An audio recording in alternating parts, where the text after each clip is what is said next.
Chapter 1. Mind over Matter. Rosa became obsessed with films after watching Back to the Future at the age of 8, and subsequently decided she wanted to be a movie director. There hasn't been any other ambition for her ever since. She always kept her goal of directing in mind, even though for the next 20 years, she never made any concrete steps toward it other than to be an avid movie watcher. Her knowledge of arcane movie trivia was second to none. Whatever hours she didn't spend watching films, she spent on the internet and in history books reading about them. If she could have gone on the trivia television show Jeopardy, she would have been a long-running champion. Rosa had read multiple biographies of all of her favorite directors, Spielberg, Kurosawa, Fellini, Miyazaki, and more. Yet she never translated this research, knowledge, and information into action. She had a fairly expensive video camera that she kept confined to her closet, as well as an archive of film editing software that she had only used a handful of times. They were all too intimidating and confusing. Moreover, what if she discovered that all her knowledge and preparation weren't enough and she was destined to fail at becoming a director? It was easier to take the path of least resistance and remain in inaction. At least learning about Fellini and Miyazaki's favorite films made her feel productive to some degree, even if she was avoiding the elephant in the room. One day, she discovered an acquaintance of hers had started a YouTube channel that was quickly amassing millions of views. Out of curiosity, she started viewing the videos and was struck by what she saw. This wasn't art. The shots weren't framed adequately, her focus was wrong, and the narrative structure was reversed. None of the viewers seemed to care, however, as the views continued to increase. What's more, the reviews of the videos were all glowing and encouraging. No one cared about the framing or focus. It was impossible for Rosa to ignore the fact that this person had done far more than Rosa and with far less knowledge and expertise. So Rosa made a dramatic decision. If she can do it, why can't I? For 4 months she was going to make real, concrete strides toward becoming a director, of anything. It was time to buckle down and keep going when all she wanted to do was give up. No more retreating to her comfort zone, she was going to translate her dreams into reality through sheer willpower and self-discipline. She already had the knowledge, it was just time to put it into action. She first organized her time into 2 categories, learn and practice. During learn time, Rosa methodically studied how to write a script, assemble a plot, and what methods renowned directors used to get the shots they wanted. During practice time, she experimented with different shots and angles, wrote a few scenes, and changed perspectives and storylines to see which ones worked the best. No more was she spending hours watching commentary of old movies she'd seen hundreds of times before. And no more was she letting her equipment gather dust in the closet for fear of not being able to use it correctly. For a while, Rosa was brimming with energy and enthusiasm at finally doing something about a dream she had held for so long. The day those 4 months ended, Rosa set out to make her film. She found a few local actors who were willing to work for pizza. She herself was the camera woman. Her cousin was her sound person, and her dog was a prop. When she finished, she put it online and it garnered a few hundred views, mostly from family and friends. Rosa wasn't a professional filmmaker, but these were all steps on the journey to seeing her wishes become reality. She committed herself to completing one short film every month thereafter. She soon grew a reputation for being one of the speediest and most knowledgeable directors in the business. A scant 3 years later, one of her short films was entered into a film festival competition, something she never even dreamed about when she was just starting out. While she didn't win any prizes, she still gained recognition and began to be able to support herself through her childhood dream of directing. One day, all at once it seemed, Rosa took a look at the work she had done and felt genuinely good about how far she'd come. She had done it, or rather, she was well on the path to doing it, and keep on doing it.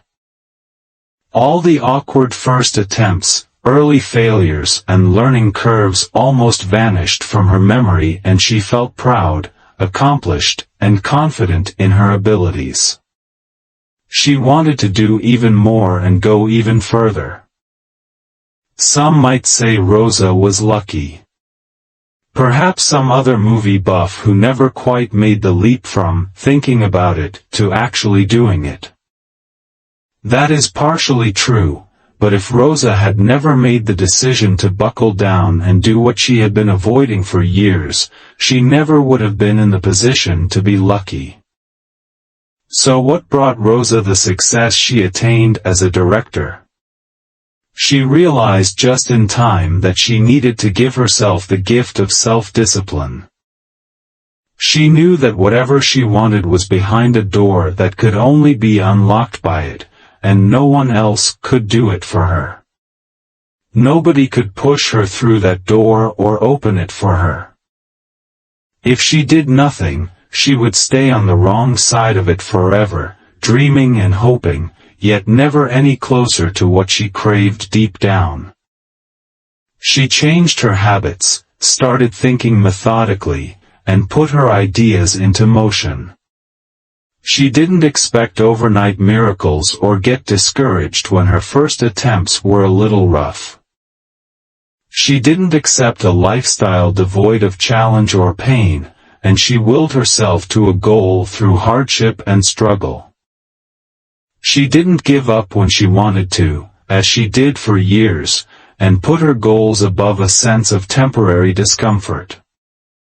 In a way, she no longer accepted that not striving for her goal was an option for her anymore. Self-discipline, willpower, self-control, mind over matter, whatever you want to call it, that was what Rosa summoned, and that's what this book is about. It's the process of going through what we'd rather avoid, in order to reach what makes us happiest. Even if you don't quite believe it right now, Rosa possessed no extra superpowers that you lack. If it seems difficult, well, it is. But it was no less difficult for Rosa to get over her sense of doubt and disbelief, than it is for you now to imagine that you could succeed at your dreams. What I mean is, if she can do it, then so can you. On the surface, it's easy to explain, ensuring that we act in accordance with our intentions. It means focusing our intentions and behaviors in one direction to achieve the life we want. It represents the ability to do what we want no matter what. We intellectually and logically know that it's the way to what we want. The only way. So why did Rosa wait years to act? Why is it so hard for many of us? Self-discipline and matching a thought to an action involves the mind. The second part, the action, is not a problem because our arms and legs generally do what we tell them to do. They aren't pulled in different directions by stray thoughts. Even if they don't listen to us the first time, we can physically force them into compliance. But the mind, your thoughts, intentions, and expectations, can't be twisted and forced into anything.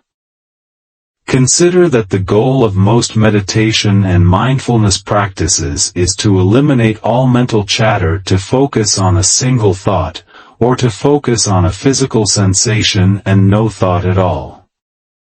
Control and mastery over our minds are a few of the best weapons against stress and anxiety. Arguably, control over the mind and translating that into action is one of life's most elusive achievements. Quick, don't think about the purple elephant wearing a tutu. Did my warning work? Are you now not picturing the elephant standing in a meadow with its big floppy ears and a white sheer tutu? Are you successfully not imagining its trunk and thick legs? Probably not. And that's why the mind is such a difficult beast to defeat. Self-discipline is the creation of a clear path between your internal and external realities, no matter what. No matter if there are no immediate rewards. In fact, the rewards are usually so far away that you can't even fathom them at the moment. No matter that sometimes the progress is so gradual that it's difficult for one to gauge any difference, and if they can't see exactly how they're getting better, then they're apt to give up.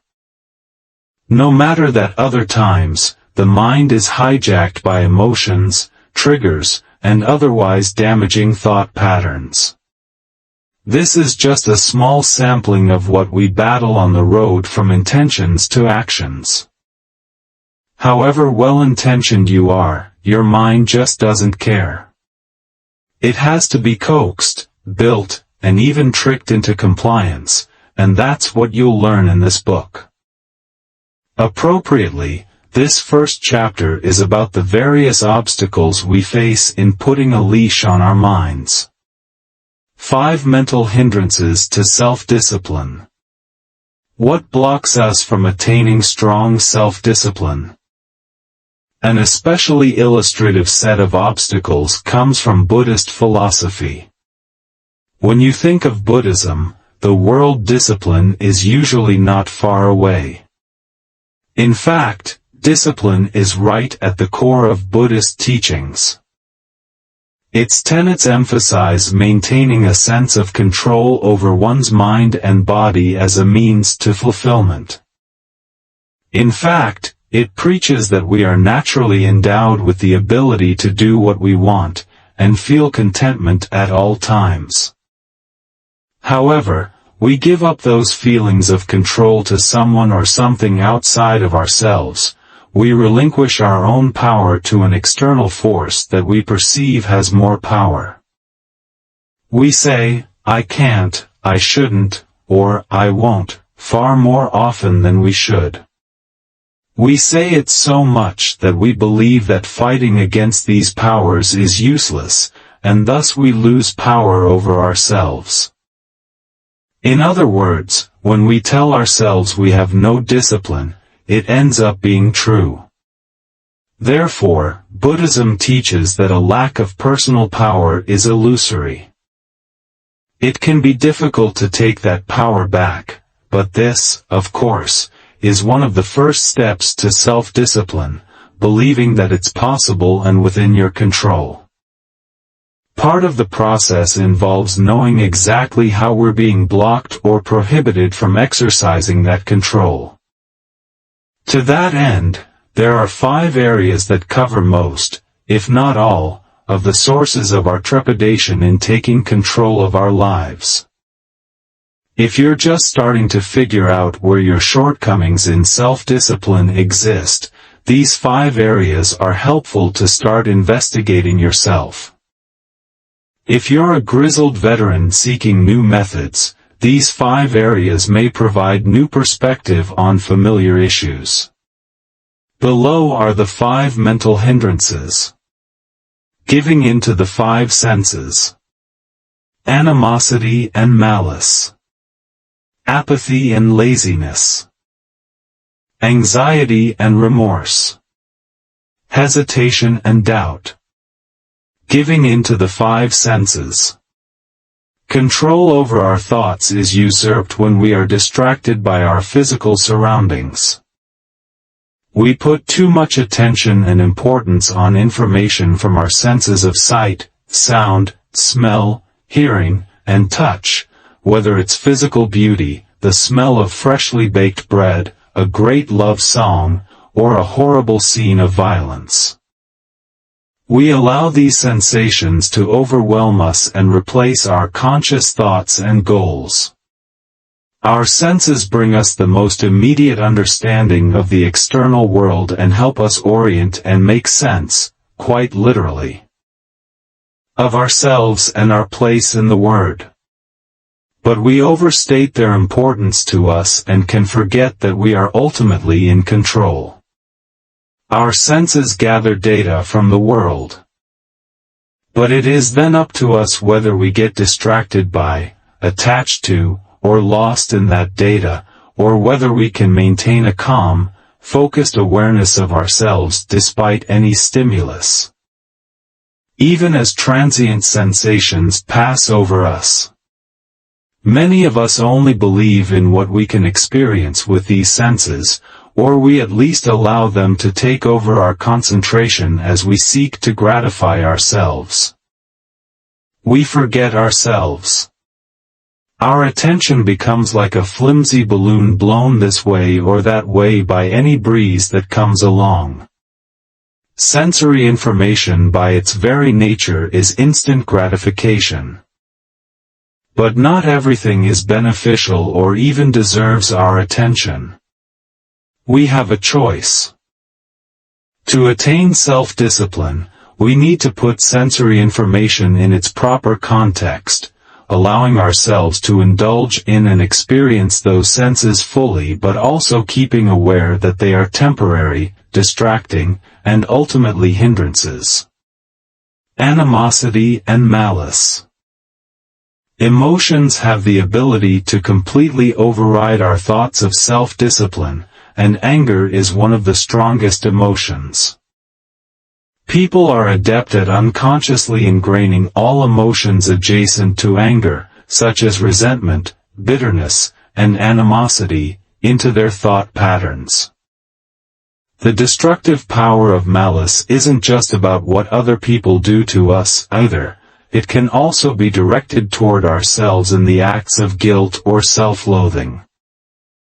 They have the ability to undermine all of our thoughts and render us practically blind in fits of rage.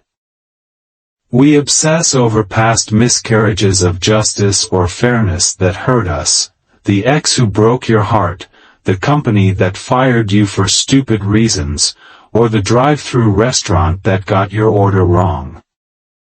These feelings activate our impulse to exact retribution or punish the people or institutions who have done us wrong. It's draining at best and self-sabotage at worst. When you act to address animosity and malice, you certainly don't address your goals. Apathy and laziness. The simple act of doing is not usually preferable. Being human takes a lot of work. For many, it's easier to allow themselves and their bodies to seek an escape from constant mental and physical activity by shutting down and feeling nothing. Whatever it takes to get along in the world is just too much for them to deal with, and the end product is apathy and sloth. This is a mental hindrance you are probably quite familiar with. Humans tend to enjoy the path of least resistance and will seek it whenever possible. The problem is when this becomes an instinctual course of action, with a corresponding inability to break out of it when necessary. Anxiety and remorse. Like anger, anxiety has the ability to completely overpower your more productive thoughts. The previous three hindrances show how one can be immobilized by inner thoughts, but anxiety causes you to be mentally overactive and do too much. Anxiety is the fear of a bad or less than perfect outcome leading to agitation and worry, making one become overwhelmed with stress, worry, and then finally remorse after the fact. How can you function if you are crippled with fear? It becomes clear that no action at all is far safer. Self-discipline is relegated to a distant priority compared to safety and security. Hesitation, disbelief, and uncertainty.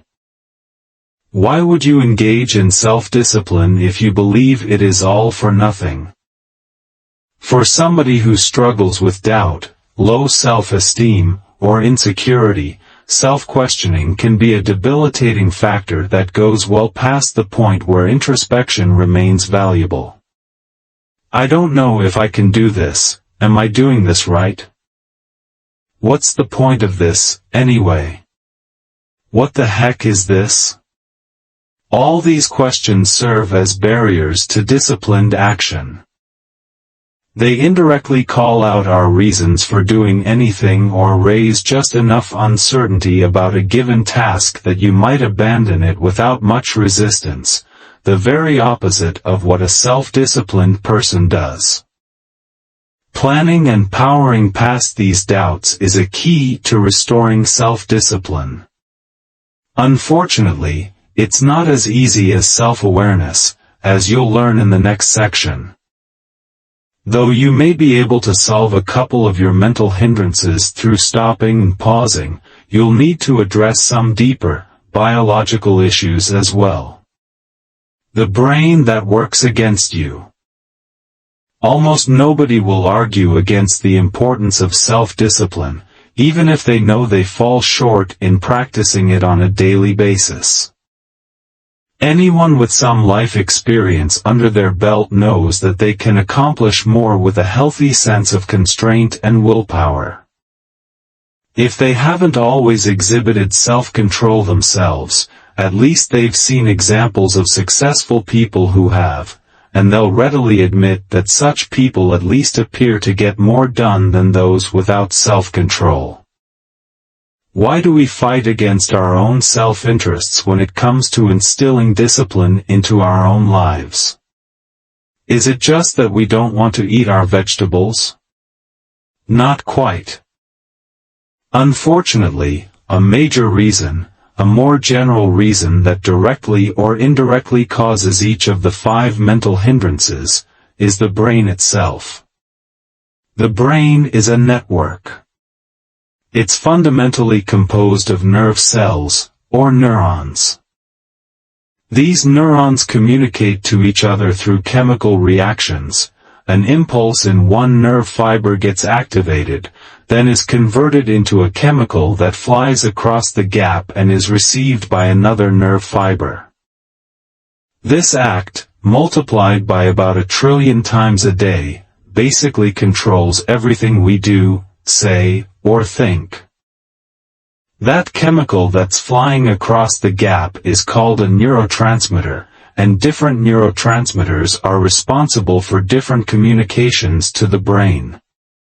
It wouldn't be inaccurate to say that our thoughts and reactions are determined by these chemicals. Self-discipline is especially tied to a specific neurotransmitter, dopamine.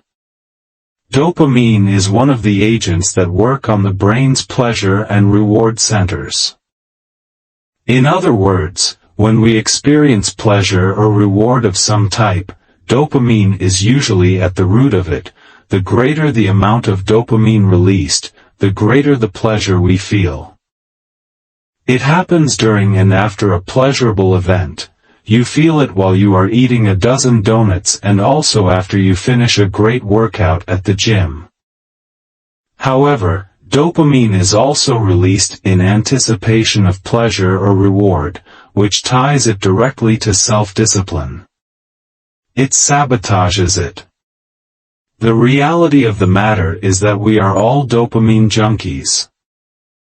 We want it right now and as soon as possible.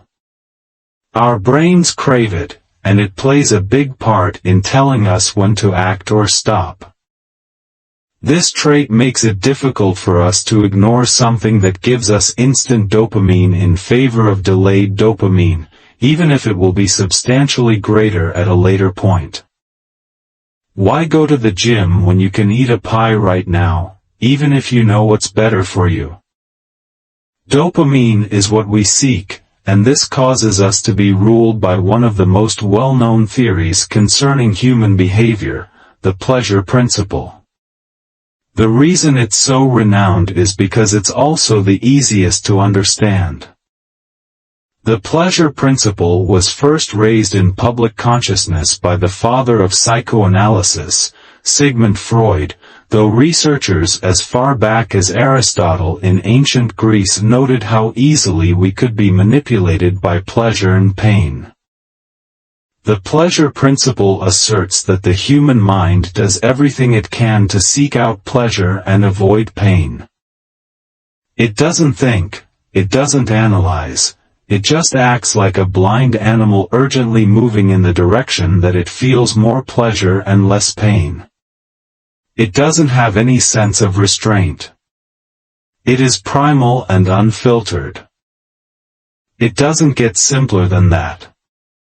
An apt comparison, in fact, is a drug addict who will stop at nothing to get another taste of narcotics. There are a few rules that govern the pleasure principle.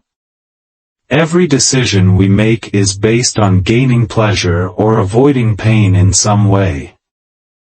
You may have heard about the debate that there is no truly altruistic and selfless act in the world. According to this principle, there definitely isn't. Even giving to charity would in some way bring pleasure or avoid pain. No matter what we do in the course of our day, it all gets down to the pleasure principle. You get a haircut because you think it will make you more attractive to someone else, which will make you happy, which is pleasure. Conversely, you wear a protective mask while you're using a blowtorch because you want to avoid sparks flying into your face and eyes, because that will be painful. If you trace all of our decisions back, whether short-term or long-term, you'll find that they all stem from a small set of pleasures or pains.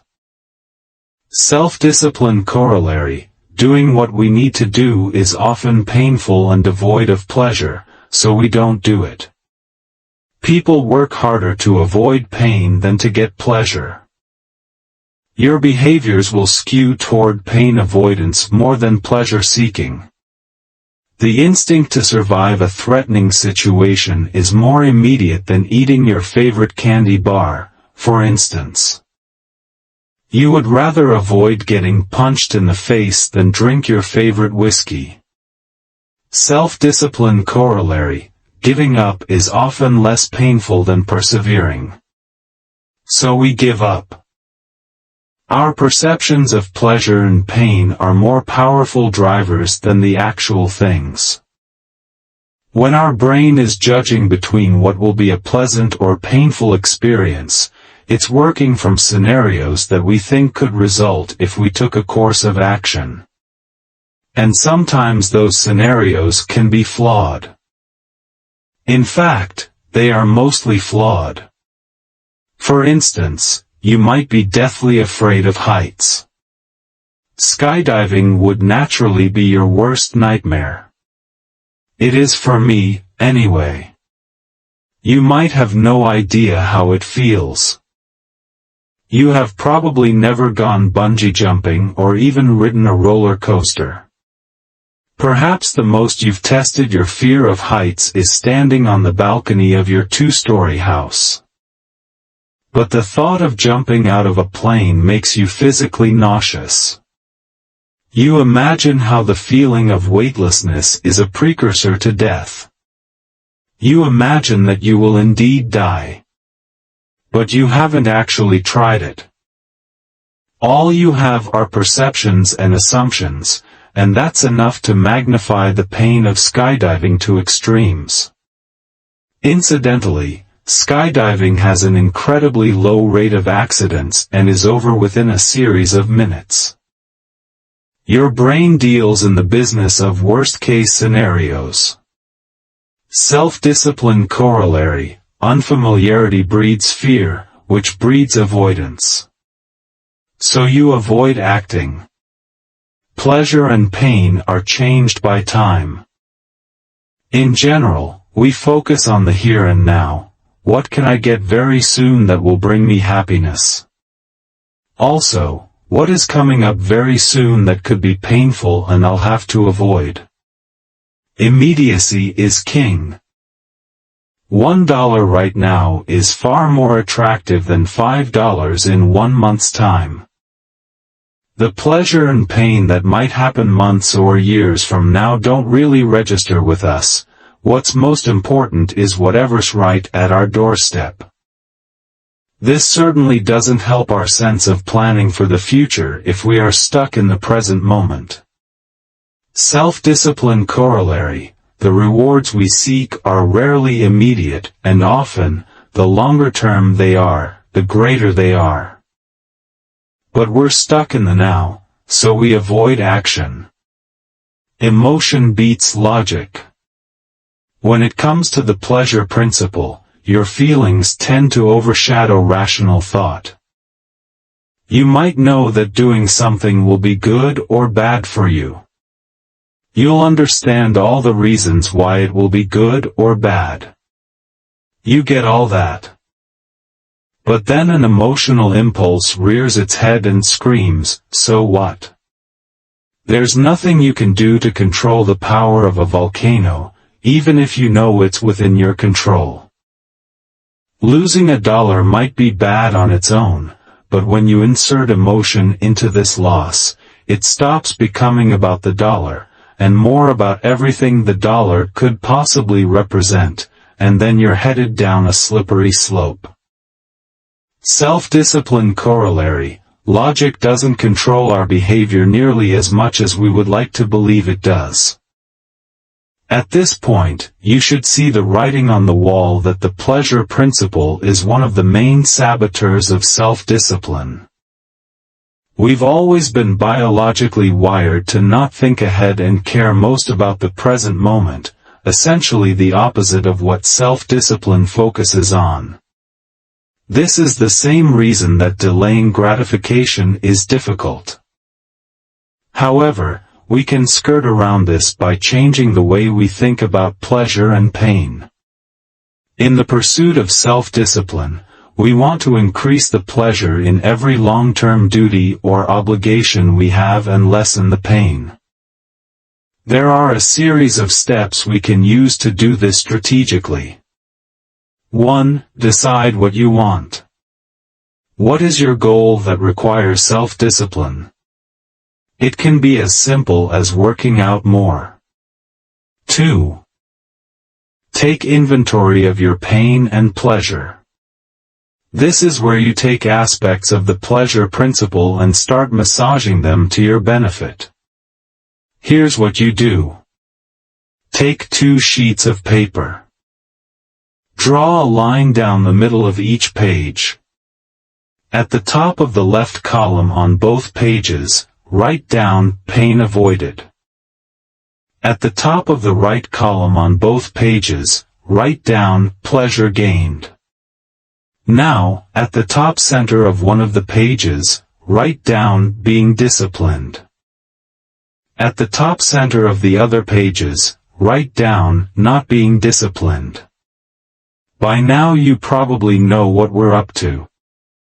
You're going to list the pain and pleasure you expect you'll experience when you take a step toward accomplishing your goal or when you decide not to. To motivate yourself psychologically, you're going to ramp up the pain associated with not being disciplined, and the pleasure associated with being disciplined. This may seem elementary, but it's a level of perspective and insight that you can use to combat your impulses. Just taking stock of what happens in reality can help quell your impulses. For example, let's take that goal of working out more. Let's go with the "not being disciplined" bit first. It might look something like this. Not being disciplined to work out more. Pain avoided. Pleasure gained. Embarrassment, shame at gym. More television time. No sore muscles. More free time in general. Paying gym fees. Now let's make one up for being disciplined, Being disciplined to work out more. Pain avoided. Pleasure gained. Feeling lazy. Confidence. Lack of dates. Attractiveness. High blood pressure. Real-world strength. List as many pain and pleasure points as you can for each scenario. Be honest with yourself and try to think the potential through as much as you can. You should get some clarity about what your aspirations and ambitions are, not to mention your hopes and fears. 3. Tip the scales in your favor. This is a part where you get creative. Take the not being disciplined sheet and minimize the pains. They are minor, they are trivial. Convince yourself that these small things shouldn't have such power over you. Tip the scales in your favor, so to speak.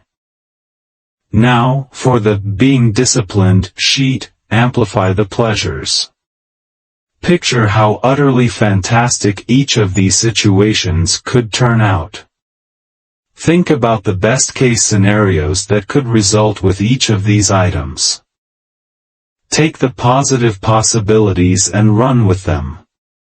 Don't be surprised if you get a minor dopamine rush from this alone. This sheet is more than just an inventory, it's a checklist for reinforcing your self-discipline. What you have just done is created a very tangible cost-benefit analysis that gets to the heart of what makes you act. Instead of waiting for our prehistoric brain to sabotage our efforts because of the lack of pie or television, we can tip the scales a bit in our favor when it comes to dopamine and make our brain work for us rather than against us. Time orientation. Another influence on the level of self-discipline we have in our lives involves our relationship with time, not in the sense of scheduling or making time, but how we reflect, act, and react with the notions of past, present, and future. With time orientation, in Stanford Professor Phil Zimbardo's, the professor best known for the Stanford Prison Experiment, book The Time Paradox, it is theorized that each of us can view time in one of three ways: past, present, and future. Our psyches tend to frame our experience using whatever orientation we're most acclimated to. Put simply, there are actual differences between those of us who are mired in nostalgia, versus those who are continually looking for the next step in life. Whatever time orientation our mindset reflects relates to how we expect and plan for rewards, which feeds into how self-disciplined we may be.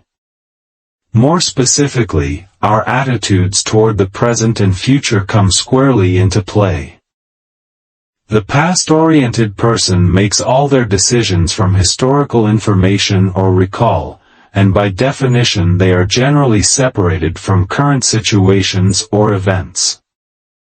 People stuck in the past don't have much use for the new and different, regarding them with suspicion, disdain, or even prejudice. Their thinking is almost inactive, which is not conducive to self-discipline. They will say, well, this is what I did in the past, so I'll just keep doing that.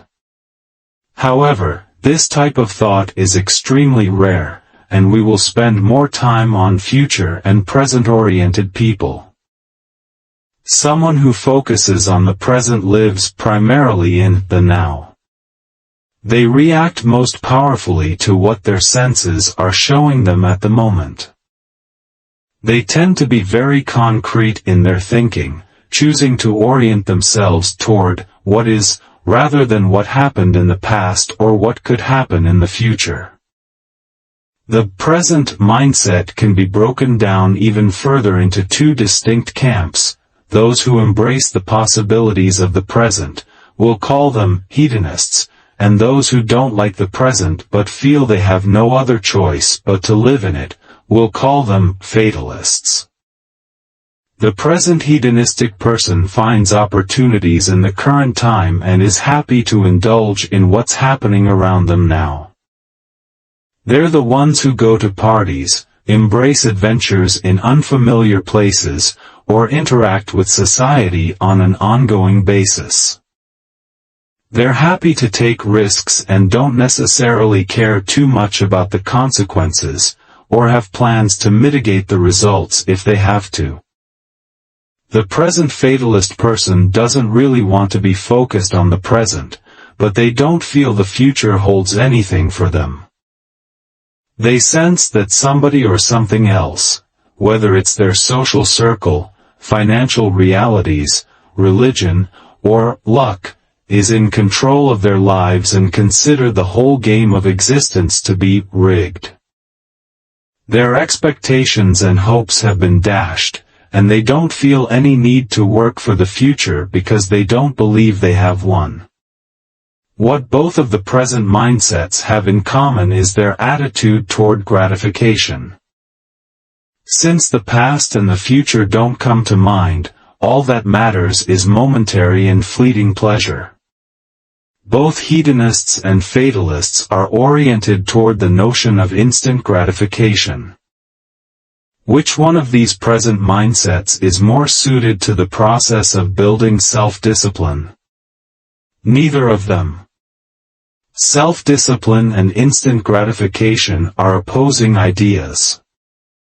Self-discipline confers what instant gratification can never bring about: patience, restraint, full understanding, planning, responsibility. When you're oriented toward immediate reward, none of those other things matter. This is an appropriate time to invoke the fable of the ant and the grasshopper. Briefly speaking, the ant worked long and hard all year and never faltered from storing food and preparing for winter. The ant always knew what would matter in the long term. The grasshopper, however, only did enough to get by day to day and didn't think about the winter. He only thought about maximizing his pleasure in the moment. When winter came, the ants fared just fine, if not annoyed at eating the same thing for months on end. The grasshopper starved from a lack of preparation. Present-oriented people are the grasshopper, while future-oriented people are ants.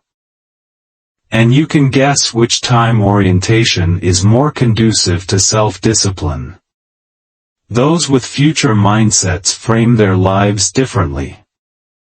They aren't bound strictly to what the present has to offer, or deny them. They are able to disconnect from it. Concrete and empirical reality doesn't bind them. They focus on the future with all its distant possibilities and consequences. The future-oriented first think about the outcome they want, then work backward to how their actions create it.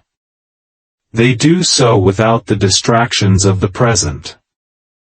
And even though they frequently work with abstract ideas and no guarantee of positive results, they still organize their thoughts and actions toward fulfillment of some future goal. In other words, the future-oriented have no problem with delayed gratification. They don't need instant affirmation or reward for their efforts. They understand that what's most important to them might take a little time to develop. Sometimes that means working in something that feels like a vacuum, or might seem like a vacuum to someone living in the present. But all it means is that the futurist is willing to forsake immediate satisfaction now for a more fulfilling and meaningful satisfaction later, possibly. That mindset is perfectly suited to someone with strong self-discipline. The futurist develops patience as a plank of their long-range planning. They keep the greater goal in mind rather than the annoyances that eventually get them there. This meshes well with other research on the matter showing that thinking about a literal future version of you is helpful in adhering to habits and accomplishing goals. Let's talk about this in terms of baseball.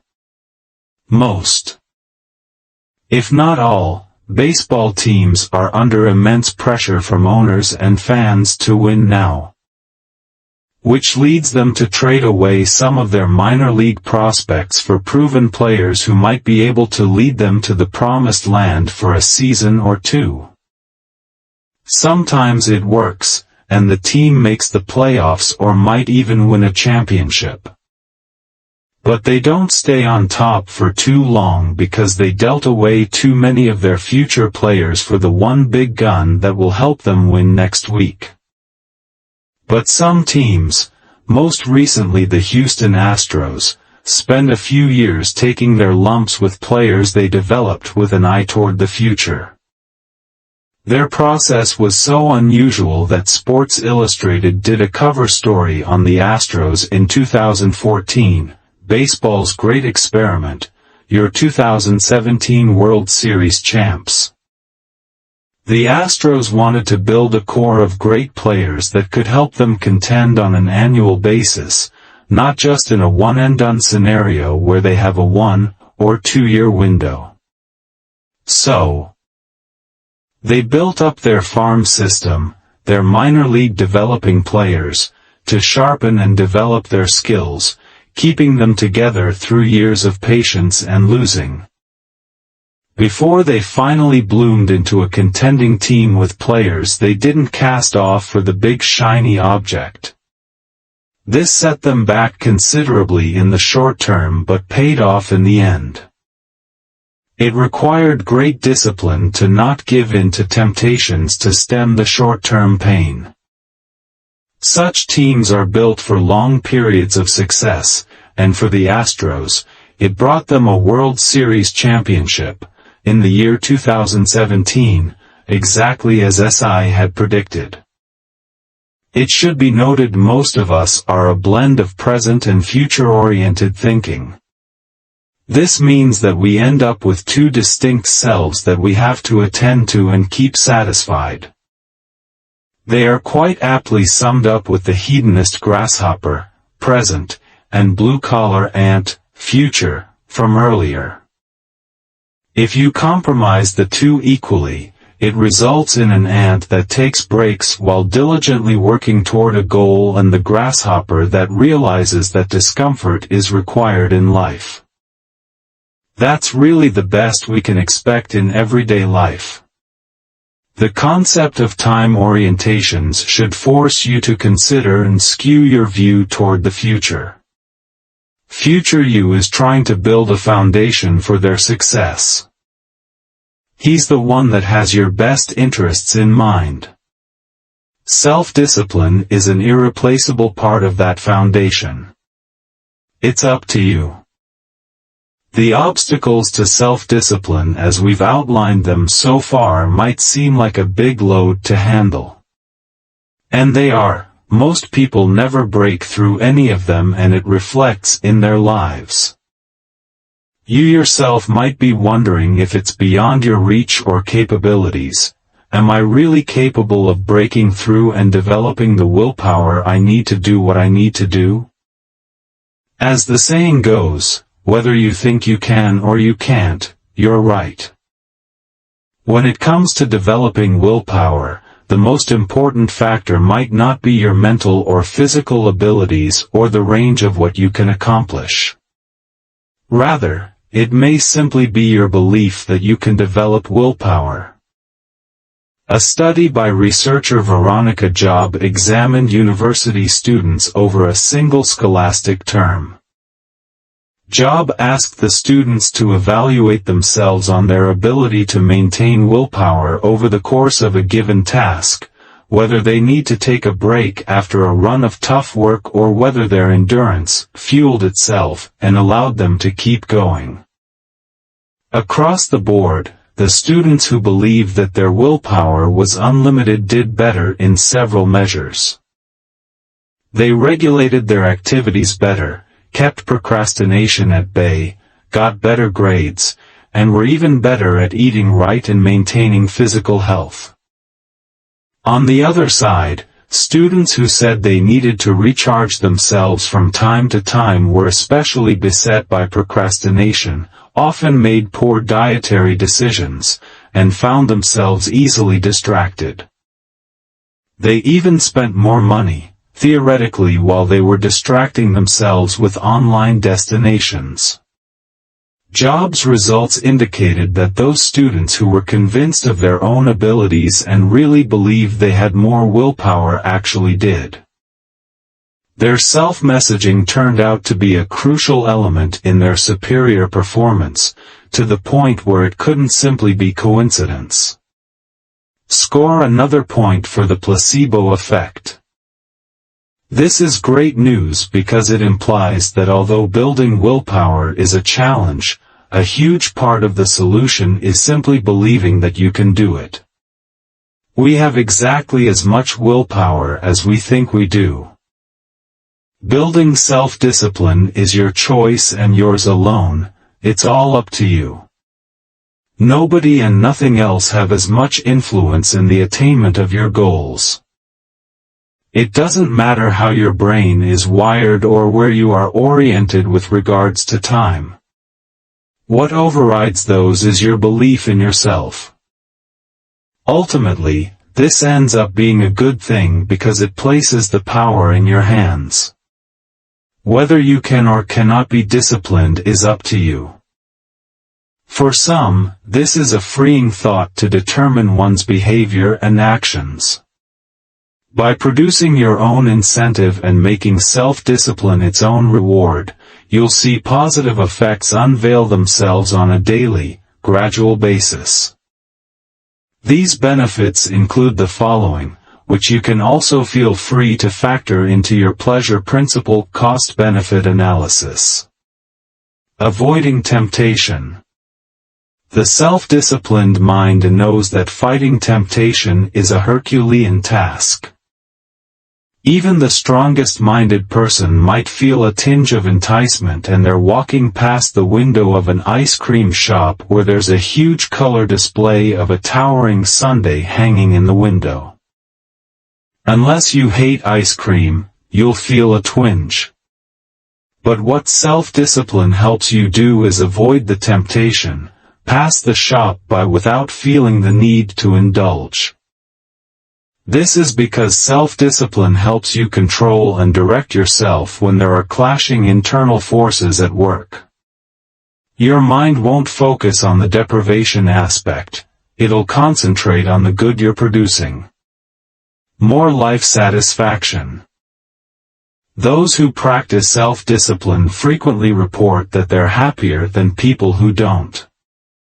This reality flies in the face the idea that self-discipline means not having any fun. What you're trying to get on the pathway of self-control will be 1,000 times more gratifying than the rewards of an immediate thrill, it's just going to take a little longer. Patience can be frustrating. When you live in a society like we do, where instant pleasure is relatively easy to pursue, it can really be hard to walk a line of restraint and control. Especially when you have friends who constantly live for the moment. But what you're after is bigger than that, you want to create a more satisfying and contented lifetime. That's something that only self-discipline and continued focus will bring. When it does, it'll be much more meaningful and satisfying than those brief, isolated diversions. You do more of what you want. On a similar note, those who take up a life of self-discipline are often imagined as not doing things. They're not up to date on the current hit TV shows, they're not hanging out with their bar friends on a nightly basis, they're not traveling to Fort Lauderdale on spring break. In some way or another, they're perceived as being left out, but that's only according to other people's concept of fun. In reality, the self-disciplined person is giving themselves more opportunity to do what they actually want to do. This comes about in two ways. First, you have the ability to position yourself for success and do what needs to be done. This leaves time for the interests you want to pursue, and it can even be just a lazy afternoon of television. Second, you have the discipline to do challenging things that you want. You might want to climb a set of mountains or run a marathon. Self-discipline is how you do them. They're doing activities that are rewarding and enriching, and they're doing them because they've disciplined themselves to be able to do them and appreciate them. You gain ultimate freedom. Actually, you're more in the moment. Taking the road to self-discipline is a constant process that frequently requires you to make choices. You need to be fully aware of the decisions that can help you the most. Sometimes opportunities will arise out of nowhere, a chance to talk with someone who's been down your path before and can give you some advice or support, or an activity like yoga that can help you develop more mental stamina and concentration.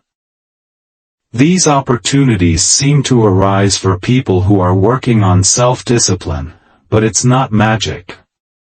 It's because you're more aware and attuned to things that will help you get to where you want to go. The self-disciplined mind isn't shut off, far from it. It's looking for and recognizing those chances all the time. You're more aware of what's happening around you. You're not missing anything. You're just making a different choice. Setting boundaries. Chances are, you have at least one or two good friends or relations who will be thrilled to support you in any way they can. But let's face it, there will also be a few of them who will try, knowingly or otherwise, to knock you off your path to self-discipline. Come on, you can miss a gym session. There's beer and a game of Call of Duty with your name on it. Self-discipline helps you identify those conflicts before they begin and can make you stand your ground. It can also build your resolve to resist the pleadings and guilt-tripping of others who might not be that understanding of your goal to improve yourself. Knowing yourself. Finally, self-discipline is one of the best ways to find out who you really are and what you really value, in a real-world setting. At times, our situations can seem so bothersome or troubling that we can't imagine any course other than escape. But in those scenarios, you're not just escaping hardship or the world, you're also escaping yourself. Self-discipline is a means to reject the traits of reaction and retreat. It gives you something to actively work on every day and forces you to make decisions and take actions based on what you really need. Through that process, you will learn more about yourself than you ever have before. You'll see why you made certain decisions in the past, and you'll understand what kind of person you really are.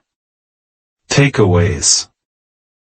Self-discipline is the act of putting mind over matter and dictating exactly what your actions and behaviors are. But control over the mind is like saying you want to take a casual stroll to the surface of the sun.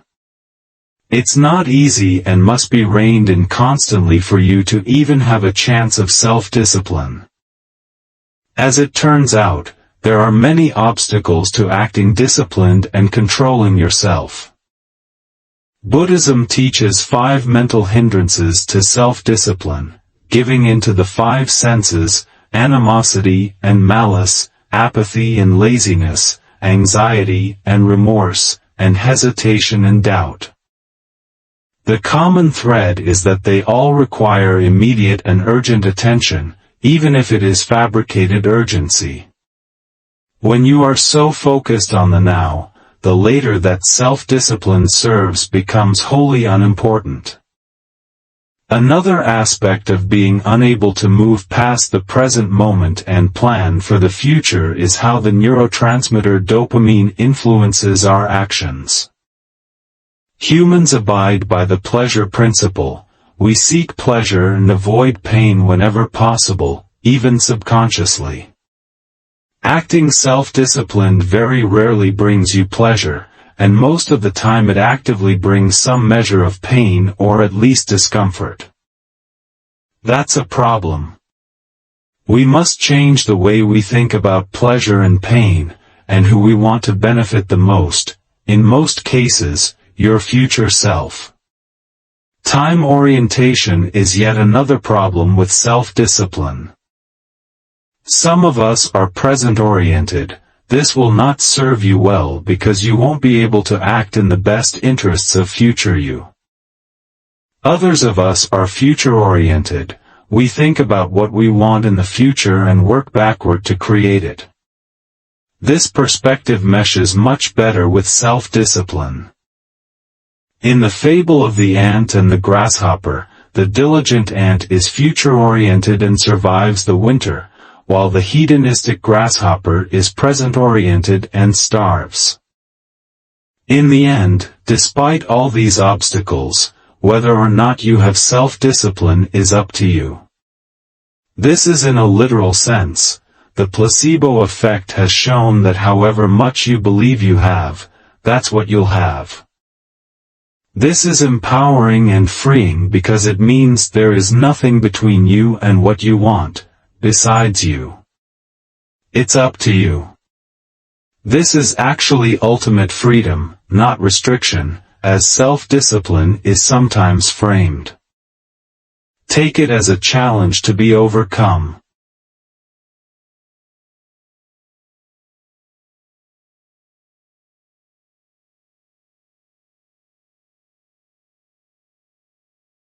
Chapter 2. Understand the cycle, break the cycle. Whenever you have a mental lapse and suffer a breach in self-discipline, it might seem like an isolated incident. Perhaps it was simply due to one of the obstacles in the previous chapter holding you back. It's all due to the time orientation you possess, and once you fix that, you'll be fine. Most of us process losing our willpower at this basic level. We lost control momentarily because of a one-off occurrence, and we only realize after the fact that we were avoiding exercising our self-discipline. We knew we had to wash the car that day, but we just never got around to it. Is that something that just tends to happen from time to time, or is there something deeper at play here? Unfortunately, it doesn't come close to telling the whole story, and the deeper we go, the closer we get to what happens when you are robbed of self-discipline. Moving higher on the ladder of awareness, some of us might have identified a couple of specific triggers that cause us to lose our self-discipline, and thus we avoid them consciously. We know we hate washing the car, and we know we find excuses to be out of the house until someone else washes it, or until the next rainy day comes. This is still not the whole story, but it is helpful to know what is motivating you one way or the other. The next level of awareness in our self-discipline failures might be the recognition that there are specific behaviors you engage in whenever you avoid it. For instance, you notice that when you want to avoid washing your car you start cleaning your room instead. Psychological discomfort is created because you know you are avoiding your responsibilities, so you engage in a distraction to alleviate that discomfort. Eventually, this would allow you to see a pattern that if you are cleaning your room, perhaps the car, or something even more important, is being avoided at the moment. It may not be immediately clear, but there is a cycle that, if you lack self-discipline, you will constantly find yourself in. You might be able to push through it from time to time, but that's not something you should have to rely on for your whole life. The sustainable path to self-discipline involves identifying and breaking the cycle of lacking self-discipline. The cycle of laziness. In some ways, the existence of a cycle is a relief because this means self-discipline isn't so much about putting mind over matter and grinding past the pain, although sometimes that part cannot be avoided. Neither is the key to self-discipline about endless affirmations and other such statements. It's actually about understanding the cycle of laziness and disrupting it before you get sucked into it. It's the equivalent of understanding how to use a certain physics equation to solve a problem, versus trying to solve the problem differently each time, and sometimes just trying out 20 different possibilities. When you know what you're looking for, you're just going to be far more effective.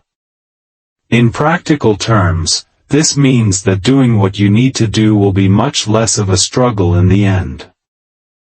The level of analysis in the earlier example about not possessing the self-discipline to wash a car is deeper than most people ever get, as they only think in terms of two mental modes: feeling apathetic or feeling adequately energized. This is too simplistic to explain what self-discipline really consists of. And so long as you don't really acknowledge what's happening on deeper levels, you'll continue to say things like, "I didn't get around to it," and write off lapses as temporary, unavoidable slip-ups and nothing more. There are 5 main phases of the cycle that explain why you tend to keep sitting on your butt, even though you know you shouldn't be. But perhaps more importantly, it further explains how you justify sitting on your butt, and even how you'll probably sit on your butt even more decisively the next time. We can follow along with the same example of car washing. Unhelpful assumptions or made-up rules. Life is short, so I should enjoy it and not spend my precious time washing that dusty car. Car washes are something you pay for anyway.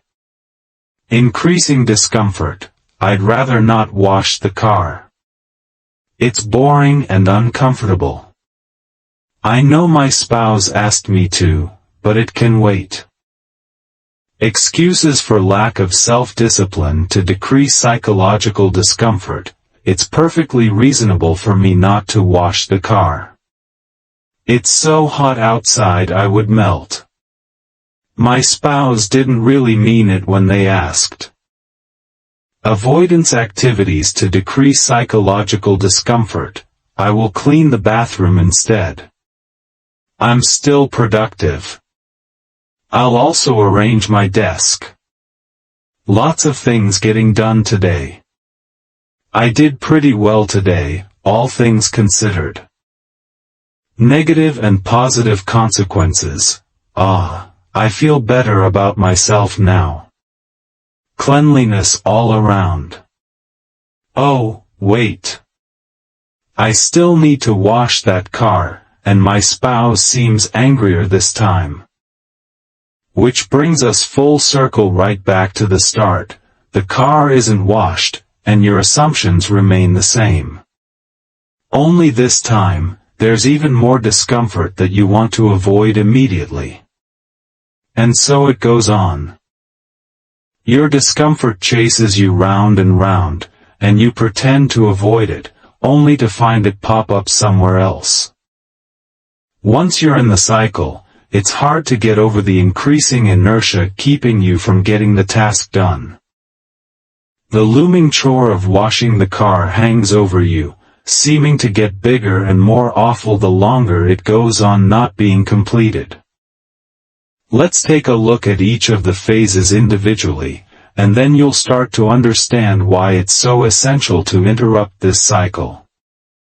We'll start right from the top. This is where you are either failing to start a task, or to complete a task already underway. You know logically that you should do these things, and they are in your best interests. However, you've already made the decision against self-discipline, so what goes through your mind? Or rather, what has happened already, without your conscious awareness? Unhelpful assumptions or made-up rules. If you feel like you don't want to start or follow through with something, it's not due to simple laziness or, "I don't feel like it right now." It's about the, usually unquestioned and unchallenged, beliefs and assumptions that underlie these feelings. What are some of these unhelpful assumptions or made-up rules? My life should be about seeking pleasure, having fun, and enjoying myself. Anything that conflicts with that shouldn't be allowed. We all fall into this at one time or another. Pleasure-seeking is where you feel that life is too short to pass up something fun, interesting, or pleasant in favor of things that may seem boring or hard. Fun is the priority. At the very least, you believe that the current short-term pleasure is more important than a long-term payoff. This is the true meaning of, "I don't feel like it right now." You are actually saying, "I want to do something more pleasurable than that right now. I need X, Y, or Z to exercise my self-discipline, and if they are not present, I am excused." Sometimes you just can't muster up the energy to do something. You may feel tired, stressed, depressed, or unmotivated and use that as your reason for not getting things done. You have to be ready. You need X, Y, and Z to start properly. You have to be in the mood. Oops. The stars aren't magically aligned, so you can't do as you said you would, and it's not even really your fault. All these so-called requirements were conjured by you, though none of them actually reflect reality. Nobody is putting any hurdles between you and the task. And sometimes you do need to push through until fatigue and exhaustion hit. Self-discipline isn't about the easy path. You will be uncomfortable, so don't assume that you shouldn't be. This goes back to the first assumption, i.e., that life is always meant to feel good, so if you're uncomfortable, something is going wrong and you need to stop what you're doing at once. I probably won't do it right, so I just won't do it at all. You may fall into the assumption that you must do things perfectly every time or else it will be labeled a failure. This is a fear of failure and rejection, and it also involves a lack of self-confidence. You also don't want others to think less of you. You might call this being a perfectionist, but it's really a lack of courage and resilience. It's actually you believing deep down that you cannot or won't endure any difficulties. Either the thing goes perfectly or you will simply not attempt it. Sounds kind of bratty when put that way, doesn't it? And how do you ensure that you don't get rejected or fail at a task? You don't do it. Easy. You don't start it, and you don't finish it. There won't be failure or disappointment because you don't allow the opportunity for judgment. I alone dictate what I do. This is where you assume that you need to be the one to call the shots and to be in control. You feel a strong attachment to being in charge. You feel you shouldn't have to do something just because someone tells you to. This is best summed up by the statement, "I don't have to listen to them." This is a defensive reaction to what you view as someone stepping on you, and it often leads to you acting against your own interests. It doesn't matter if you yourself have set that goal or expectation. The instant you do, you reflexively push back as though in a bid for your perceived freedom. If you feel that you need to do something that goes against your beliefs, you will only do it when absolutely necessary. This is a reality of human behavior, as is the fact that these beliefs are usually unconscious. So, what happens if you are told to do household chores but you possess the first two beliefs of fun comes first and I need perfect conditions? You'll have fun first, wait for a large set of preconditions, and the chores will go undone. The rest of the cycle is what keeps them undone. Increasing discomfort. How do you know whether you possess any of the above assumptions or core beliefs? When you know you are supposed to exercise self-discipline, yet it conflicts with a belief or assumption of yours, tension and discomfort will be created. This happens because there is a direct conflict between what you desire, no car washing, and what the world, or an individual, or even yourself, is telling you, just wash it for once. Imagine being told that the sky is actually red, which probably conflicts with what you've been taught since childhood. You feel that something is amiss, but you might not be able to put a name to it. You will have a range of emotions, all of which are uncomfortable: anger, boredom, frustration, exhaustion, resentment, anxiety, embarrassment, fear, or despair. Let's call them all a variation of psychological discomfort. They point to a mismatch between the external world and your inner beliefs about it. The end result of this conflict is that we are in an agitated state, and we don't like feeling that way. So, something will need to change. If the source of this discomfort is anything having to do with washing that darned car, that means you're going to avoid it like the Black Plague. We know it still exists, but we are in the beginnings of rationalizing why we shouldn't or don't need to do it. Think of it this way: your brain doesn't want you to stay in a state of psychological discomfort. It's like standing on the bow of a sinking ship, so it deals with it the only way it knows how through the next two phases. Making excuses. Excuses are what you use to make yourself feel better when you are ducking responsibility. You know you should do something, but you don't want to. Does this mean you're just lazy, tired, or entitled to no action? Of course not. Admitting those would cause even more discomfort and tension than you already feel. So you construct excuses to remain the good guy or even victim in your situation, or at least not the bad guy. Now that's a comforting thought. What would you say to make your lack of action acceptable? I don't want to miss out on that party tonight. I'll do it tomorrow. I'm just too tired tonight. I'll start working on that goal later. I'll do a better job on that project when I'm in the mood to work on it. I don't have everything I need to finish the job, so I can't start now. I'll do it right after I finish this other task. Now, if you uttered these to someone else, they might reply with a raised eyebrow and a, "Really?" The problem is, these excuses are ones that you tell yourself. And you've probably used them so frequently in your life that the lines between your excuses and reality have blurred. You become unable to discern or tell the truth, and you unknowingly start to disempower yourself. Remember, we possess the amount of self-discipline that we believe we possess.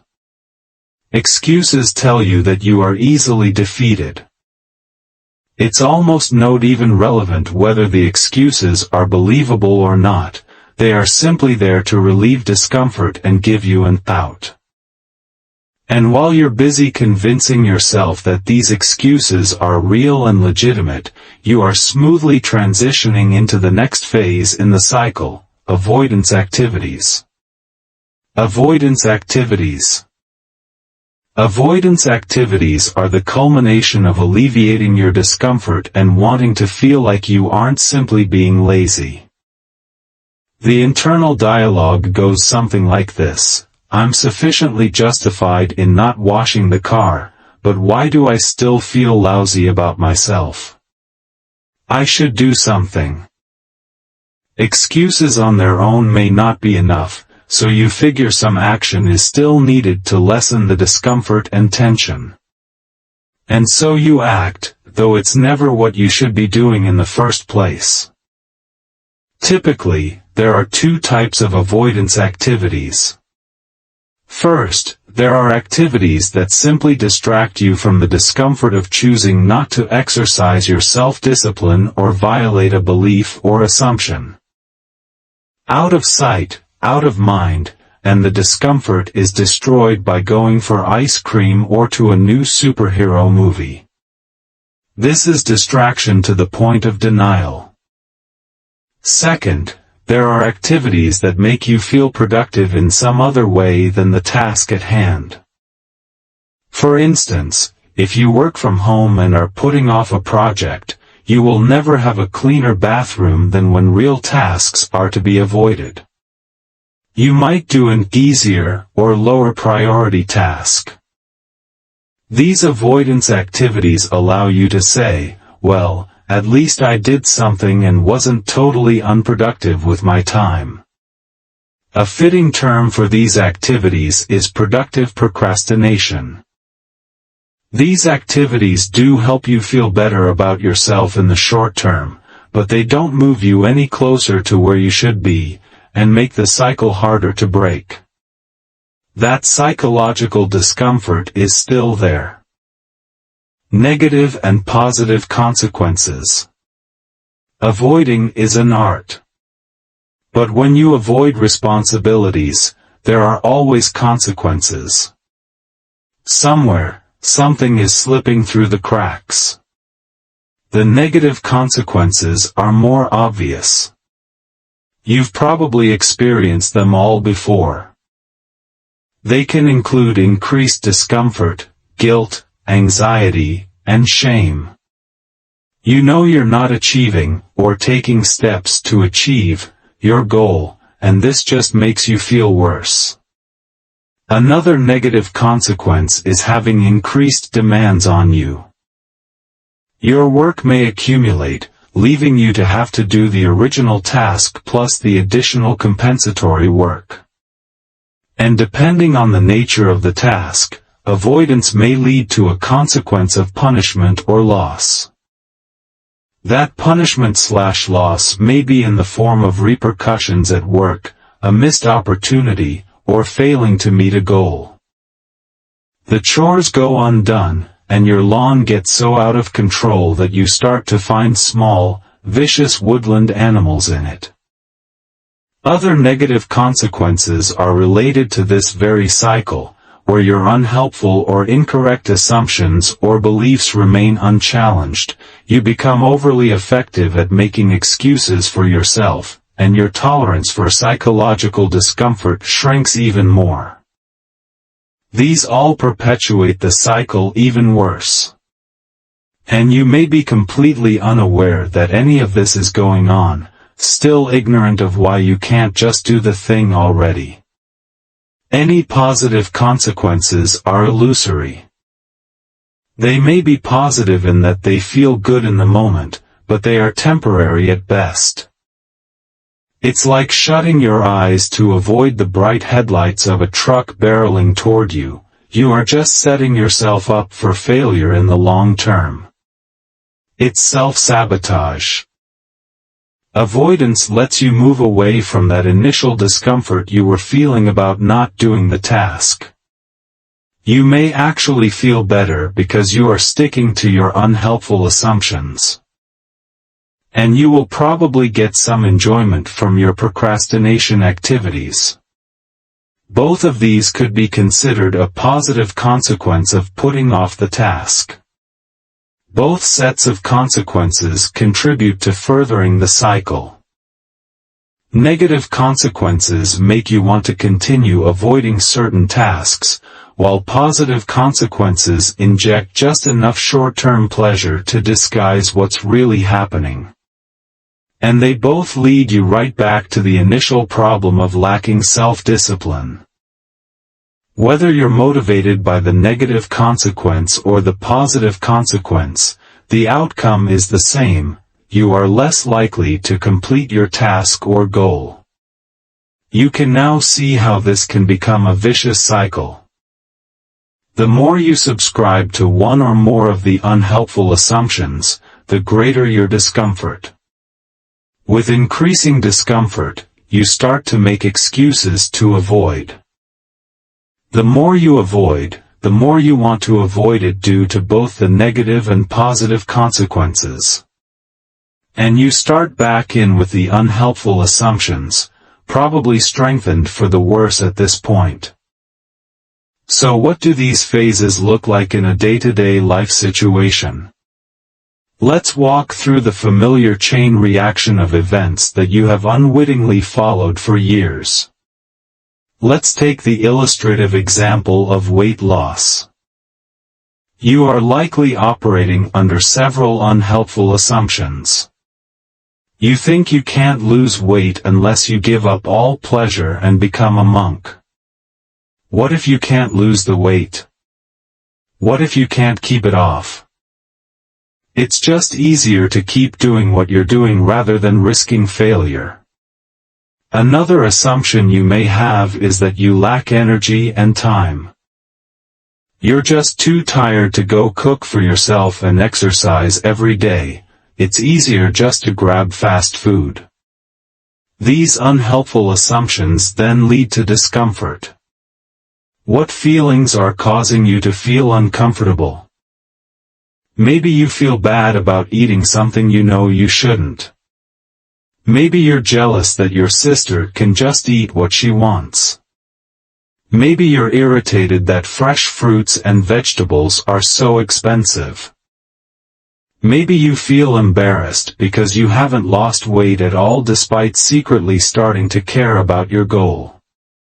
You can't carry on in the status quo, so something needs to change. So, you start to soften the discomfort by making excuses. You don't have the right workout clothes to go to the gym. You don't want to miss out on the birthday party fun, so you're going to have that piece of cake. You're too tired after work to do all that meal prep. You'll just wait for the beginning of the month so you can track everything more neatly. Deep down inside, you may or may not realize these are excuses to keep you in inaction. But whatever the case, you will eventually feel that some sort of action is required. This is where avoidance activities come in. Remember, there are two types, ones that distract you from your growing discomfort and ones that make you feel like you're doing something, though you really aren't. Maybe you go out for dinner with coworkers after work instead of going to the gym. You might spend time finding recipes on Pinterest instead of actually cooking a healthy meal. Maybe you hop on the internet to intensely and painstakingly research what kind of gym equipment you need instead of just going to the gym. These actions lead to consequences. One negative consequence could be feelings of guilt, guilt for not working out, guilt for not following a meal plan, guilt about the choices you're making. Another negative consequence could be actually gaining weight instead of losing it. The only positive consequences are related to not delaying gratification and being able to pretend that you are doing everything correctly. Another positive could be that your cheat meal improved your mood. Negative consequences lead to more avoidance and lack of desire to face reality. Positive consequences lead to more self-sabotage. And now you're back to the beginning with even less incentive or optimism about losing weight. Let's look at another example. What if you've always wanted to open an ice cream shop? Your friends and family know you love ice cream, and you're always talking about this dream of yours, but you've never taken the plunge to start your own business.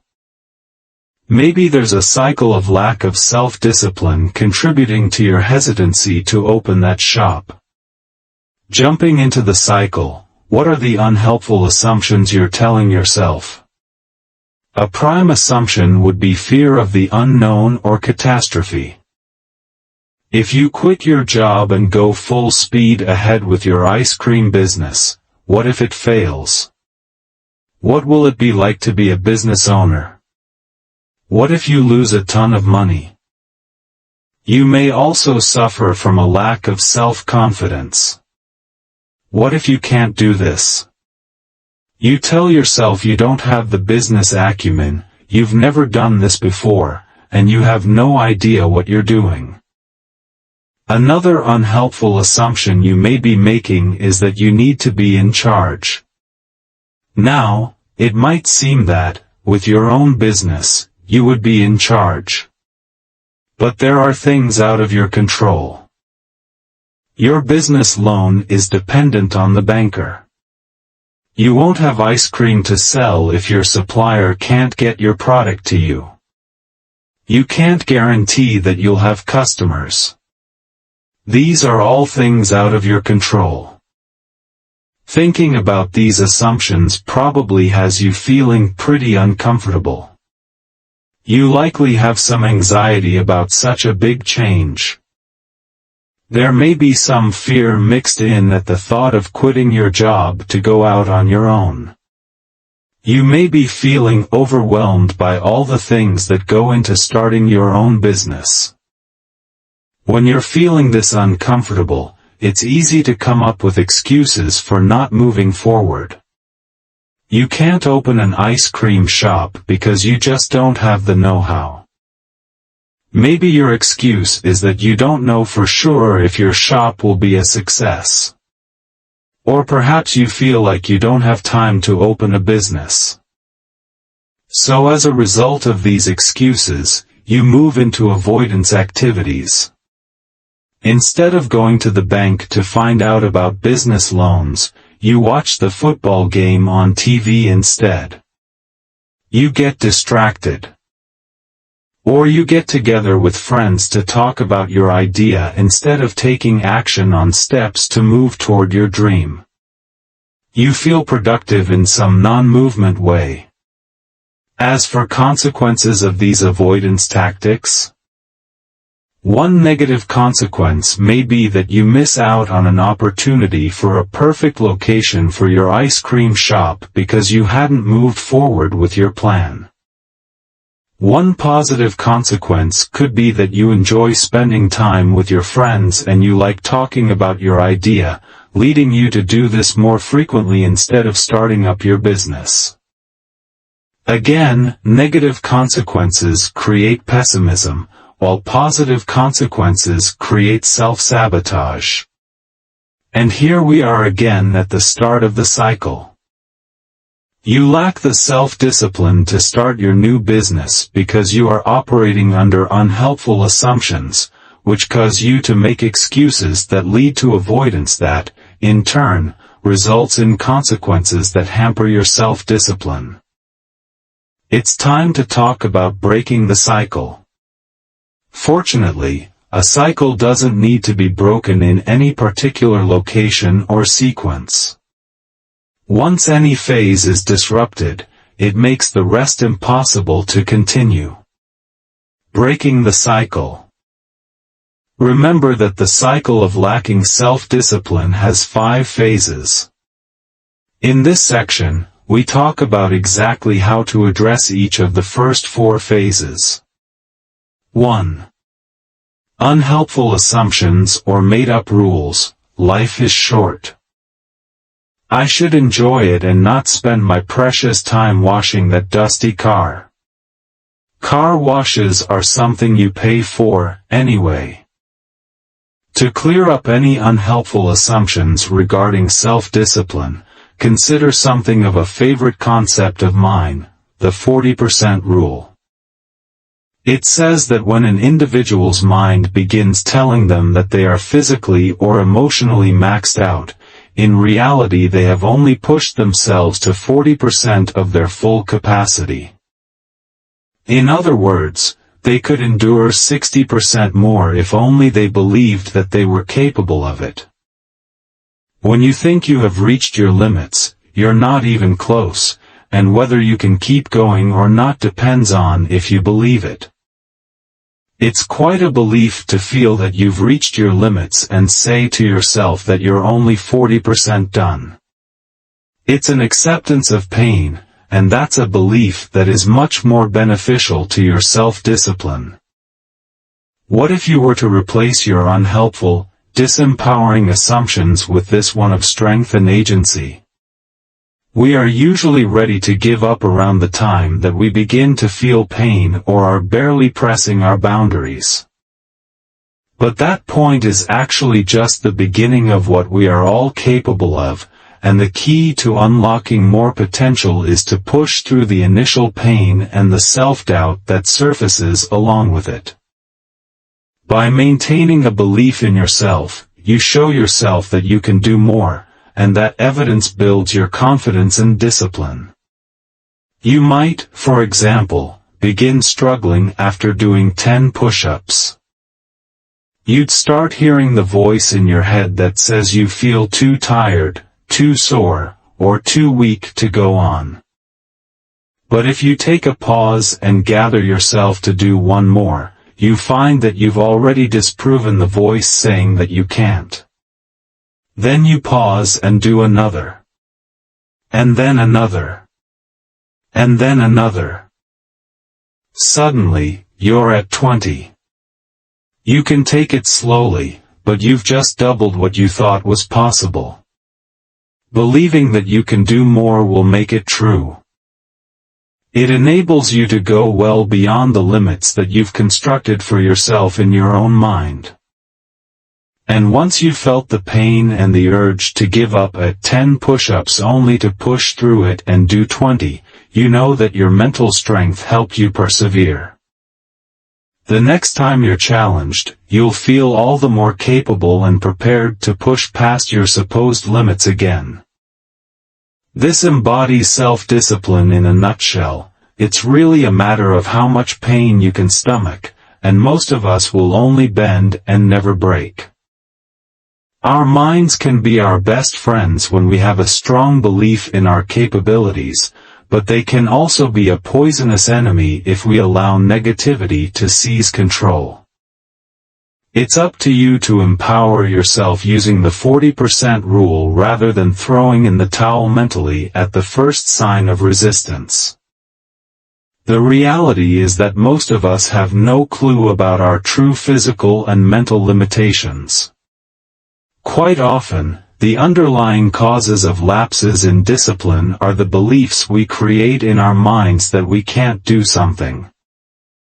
Expecting yourself to be capable, successful, and disciplined will make it all the more likely that you actually are. 2. Increasing discomfort. I'd rather not wash the car. It's boring and uncomfortable. I know my spouse asked me to, but it can wait. Self-discipline is uncomfortable by nature. You would never willingly subject yourself to the struggle of being disciplined unless you had a strong purpose for doing so. The things we willingly do with enjoyment are called fun. We never hear about people needing discipline to eat ice cream or play video games.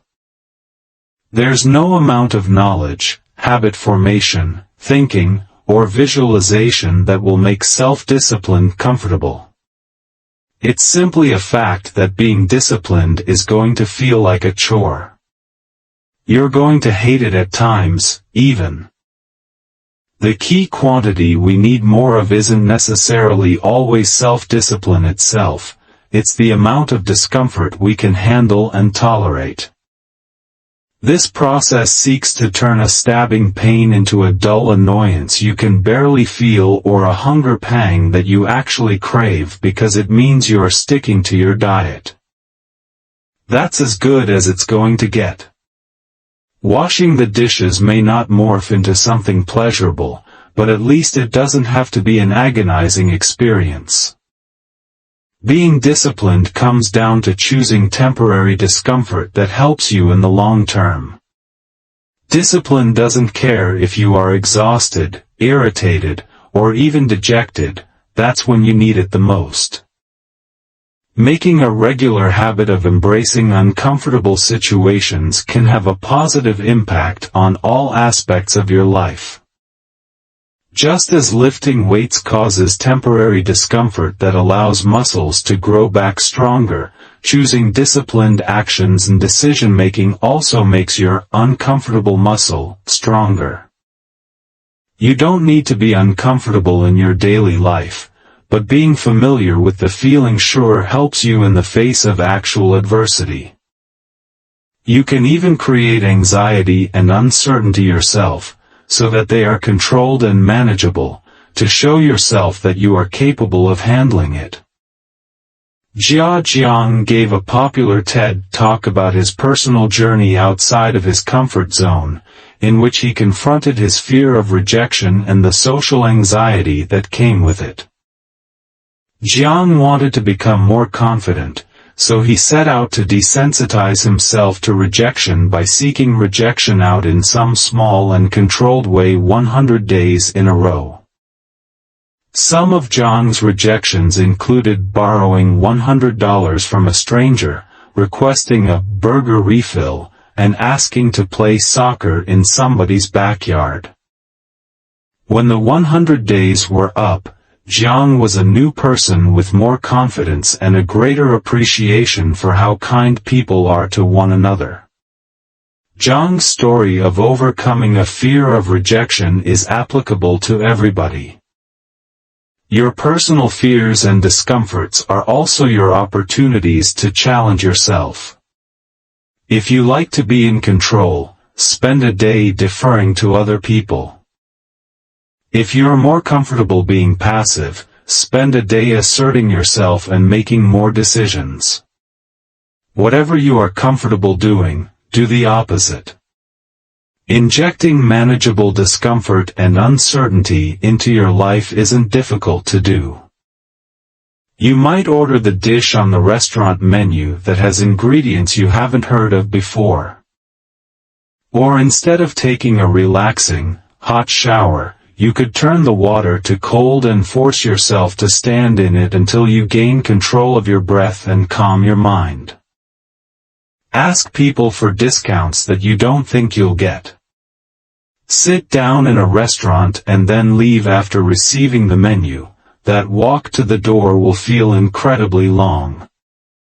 Even just doing something spontaneous or out of character can get you out of your comfort zone enough to see that your uncomfortable zone isn't that bad. As this practice builds your willpower, you can begin to change some of your less beneficial habits. When you feel pulled into a battle with your urges, you'll have the mental strength to resist that temptation and to instead ride the urges out like a wave. And if fear motivates you to avoid your urges altogether by distracting yourself from them, fear is sometimes an opportunity for positive change. Discomfort and struggle are what make you who you are. You're reading this book because you want to be more self-disciplined, so if you're going to follow through on that, then it's time for you to get comfortable with discomfort. 3. Excuses for lack of self-discipline to decrease psychological discomfort. It's perfectly reasonable for me not to wash the car. It's so hot outside I would melt. My spouse didn't really mean it when they asked. It's time to understand the psychology of excuses a bit better. Making excuses isn't always a deliberate thing. This often makes it hard to pinpoint exactly when we use excuses because we tend towards certain ways of thinking that we just accept as who we are. Some of these mindsets are classic personality types that we're all familiar with to an extent. Others are patterns of thought that we don't easily recognize. All of them conspire to make us delay, procrastinate, or simply refuse to do something. But they're also correctable. There are many different mindsets that contribute to the act of excuse-making, but we'll focus on 4 of the more common ones. The perfectionist. This is someone who only acknowledges results if everything goes exactly as they planned. There can be no deviation whatsoever. The perfectionist takes a stark, all-or-nothing approach to what they see done. Either everything is right or absolutely nothing gets done. And of course, you can bet the standards of a perfectionist are frequently impossible to meet. They'll have an absolute floor of expectation. If that minimum level of accomplishment isn't met, the entire project is a waste. So why bother? How to change the perfectionist mindset? First, stop thinking of accomplishments as off/on switches where there's just the binary of done/not done. Rather, think of efforts in terms of a dial, where all efforts are simply measured in levels of intensity. You might be going at 85, 50%, or 3%, but you're doing something instead of shutting down if things aren't perfectly executed. Something is better than nothing. If you don't come out of the gate stronger than anyone else and do everything perfectly, you can always adjust along the way. It's a fluid process. The intimidated. People with this mindset have some commonalities with the perfectionist in that they use an ideal condition to gauge the effectiveness of their efforts. But the intimidated is more gripped with fear than the perfectionist. They're afraid they've overshot their ability and have taken on more than they can handle. The intimidated is driven by a consumptive fear of the unknown and the prospect of total failure. Not only will the results be bad, but they'll also be downright disastrous. The cake in the oven won't just burn, you'll set the entire kitchen on fire. To tame the intimidated and overcome your terror of what might happen, the answer's very simple: research. Consider what's the worst-case scenario in your efforts. What would truly define utter catastrophe? Write the answer down and make whatever plans and reinforcements you need to avoid that terrible event from unfolding, and then get to work. Remember too that failure is something to learn from. Just allowing yourself to be defined by failure, without trying to figure out the adjustments you could make to achieve a better result, is a lifelong recipe for eternal procrastination. Resist the urge to overthink and overanalyze in advance and risk analysis paralysis. Just start something. The environment blamer. People with this mindset are completely at the mercy of their surroundings. They believe they have no input or control about what happens. Life to them is merely a sequence of things that happen to them, not the accomplishments they make. Their belief that outside forces are always conspiring against them leads them to focus only on the external and not at all on their own internal abilities or contributions. This is especially helpful when they're trying to evade responsibility. To change the environment blaming mindset, simply accept accountability and realize that things don't have to happen to you. Understand that you have just as much ability to affect your surroundings as anyone or anything else. Nothing prevents you from doing so besides yourself. This is a matter of understanding just how much you can participate in your daily life. Question whether the environment is really the cause of your sorrows or whether it's just a convenient excuse. Like the example from earlier, traffic and weather might happen to you, but that doesn't mean you can't account for them yourself. The defeatist. This mindset is pessimistic. A defeatist is certain there's no chance for success, and won't let you forget about it. They've already decided they're not going to succeed, whether they say so or not. The defeatist uses their lack of optimism to explain their own inabilities. It's not really a reflection of the truth, just that they lack the requisite tools to do anything. More often than not, this attitude stops being an opinion and turns into a self-fulfilling prophecy. They really will start stinking at everything. To change the defeatist mindset, stop confirming your own failure. Even if it runs counter to your ideas of reality, just attack the problem you're trying to solve or the goal you're trying to achieve. Break the big task down into smaller and more manageable pieces. Try to score a few quick wins, instead of the league championship all at once. It's fair and even prudent to expect hardships or tough stretches, and it's even okay to ask for outside assistance. Just don't declare that failure is inevitable. It's never a done deal. Excuse-making is the most temporary and fruitless method to feel better. Rather than repair faults and flaws from the ground up, an excuse is more like a band-aid that just obscures flaws and does little to fix them. Understanding the nature of excuses helps us see them coming before we speak them. That pause in our thinking can help us see what the real situation is and can open up insights into how we can positively affect them. And that leads to a tenacious character that can contend with anything that comes down the path.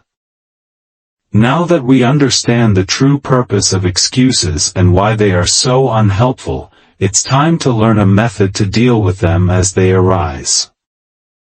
The solution isn't necessarily to deny what we're telling ourselves, as that's nearly impossible. Excuses reflect certain states of mind that we may indeed think we're experiencing.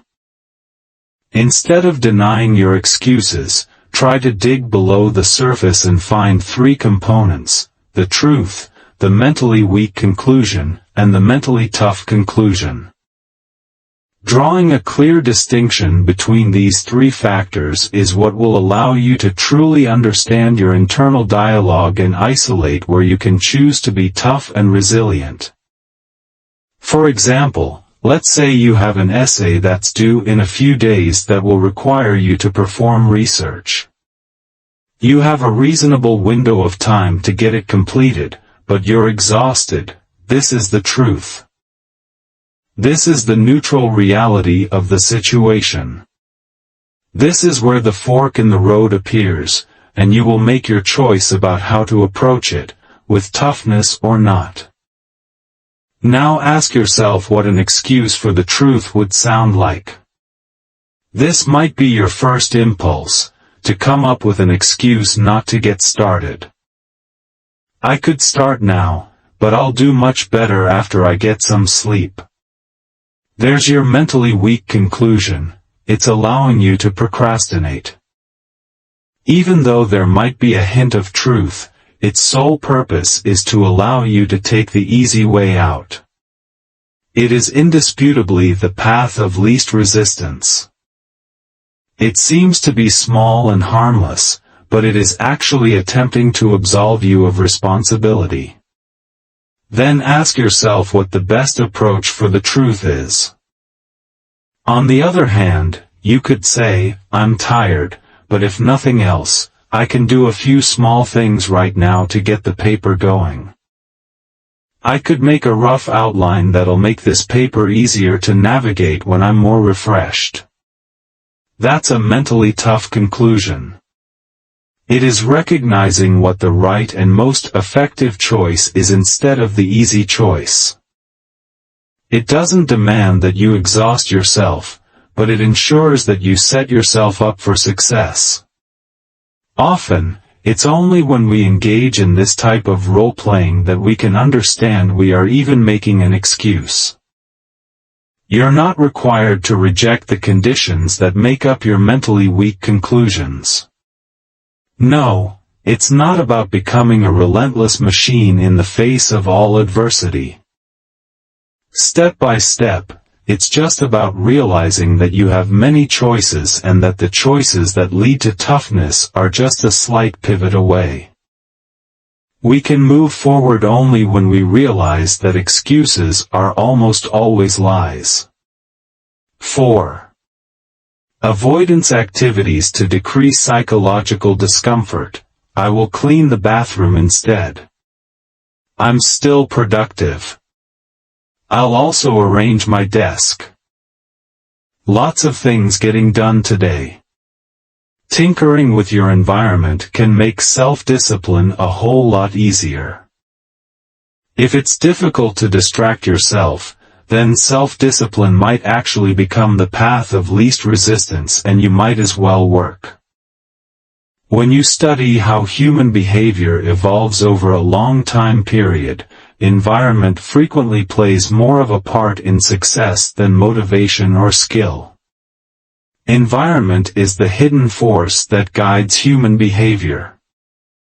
Yes, incentive, intelligence, and labor are important, but these traits often get overmatched by the surroundings in which we dwell.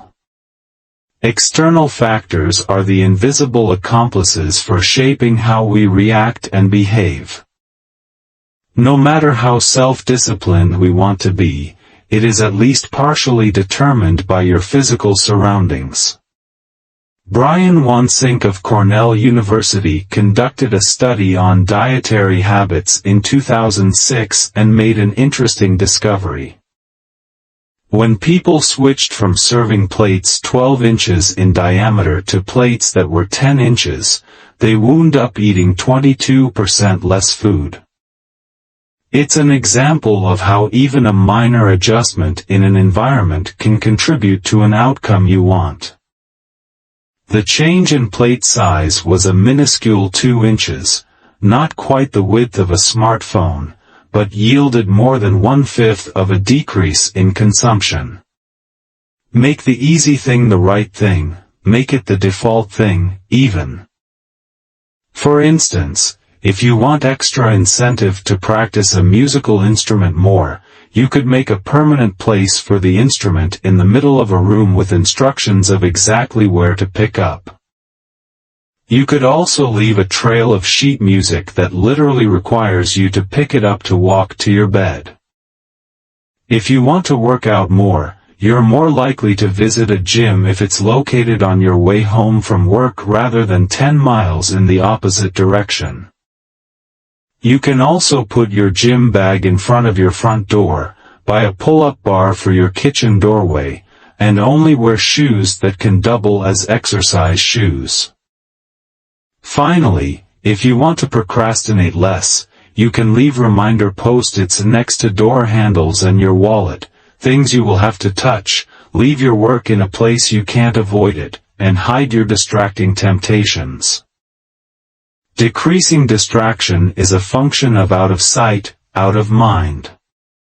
For example, supermarkets often place higher-priced items at customers' eye levels to increase the chances they'll buy them.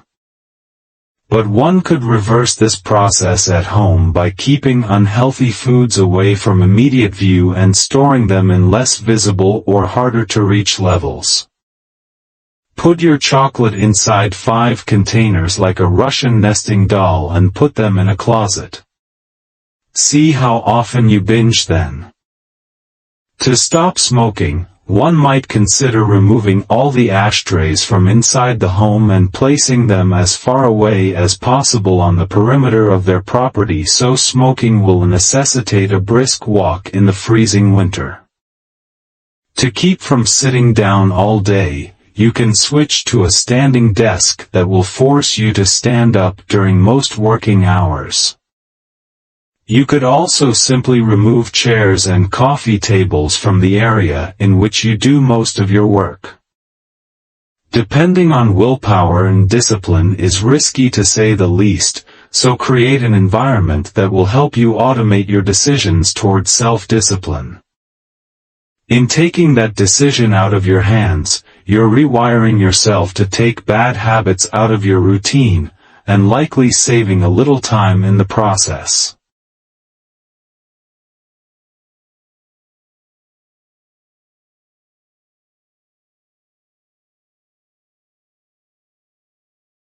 Further considerations. Set goals. If you Google goal setting, you get 952 million hits.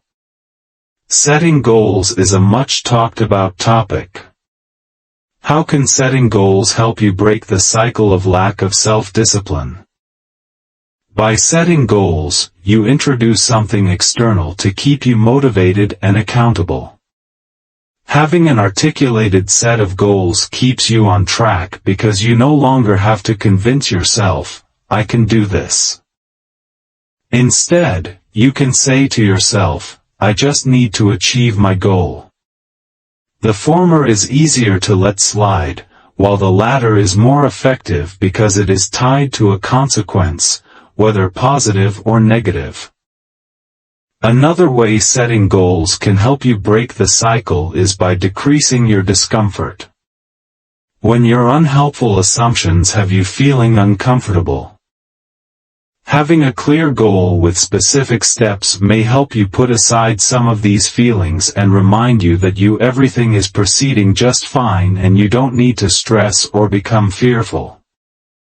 Finally, being able to actively track your progress toward your goal is helpful for adherence. It's motivating. Perhaps you have a log where you document how much water you drink each day. Maybe you mark the length of your run each day on your calendar. Whatever your goal, decide how you are going to monitor your progress toward achieving that goal, because it is going to keep you on track and let you know that your efforts are not in vain. Even just a visual reminder can often be a powerful tool. When we struggle with self-discipline, we often make the mistake that however we feel is how reality actually is. For instance, because you feel discouraged, you feel that you're destined to fail. Sometimes we need a reminder about what we've accomplished and how far we have come. All the above benefits of goals are especially true if you attempt to abide by the SMART goal methodology. SMART stands for specific, measurable, attainable, realistic, and with a time frame. Instead of saying that you want to lose weight, too ambiguous and easily shrugged off, you set specific parameters for your goal that help you achieve the goal. Specific. The goals you set should be precise and unambiguous, otherwise you won't have a clear definition of what you need to accomplish and won't be strongly driven to achieve your aims. The more detail the better. Let's use a common and popular behavioral change as an example of the SMART goals track. Establishing a workout routine. Why? Because you want to live healthier. Who's involved? You, for one. Maybe a personal trainer, too. What do you need to accomplish? Building strength and/or losing or gaining weight. Which requirements or obstacles do you deal with? You need to establish a routine and use gymnasium equipment. Your obstacles could be personal, self-consciousness in a workout environment, or living a bit far from a useful gym facility. Where do you need to go to do this? If the gym's too far, maybe there's a space in your house you can clear for working out, or you could just focus on activities you can do anywhere, like running or biking. These answers don't have to go too far into the weeds, but they should be clear enough to serve as a statement of purpose and mission. Measurable. Keeping track of your advancement through your goal is a huge part of remaining motivated. Recording your progress step by step will keep you fully aware of how much you've accomplished and how far you have to go, especially when you're in the latter stages and trying to keep momentum. For instance, exercise, in particular, thrives on keeping records of your progress, how many reps you do, how many miles you run or bike, by how much you increase your effort over a period of time, how much weight or size you're losing or gaining on a weekly basis, and how far away you are from your targets. If you don't measure it, you won't know it, and you won't do it. Achievable. Be pragmatic about setting your expectations. Although it's important to stretch your capabilities to grow, your goal should be something you can actually complete.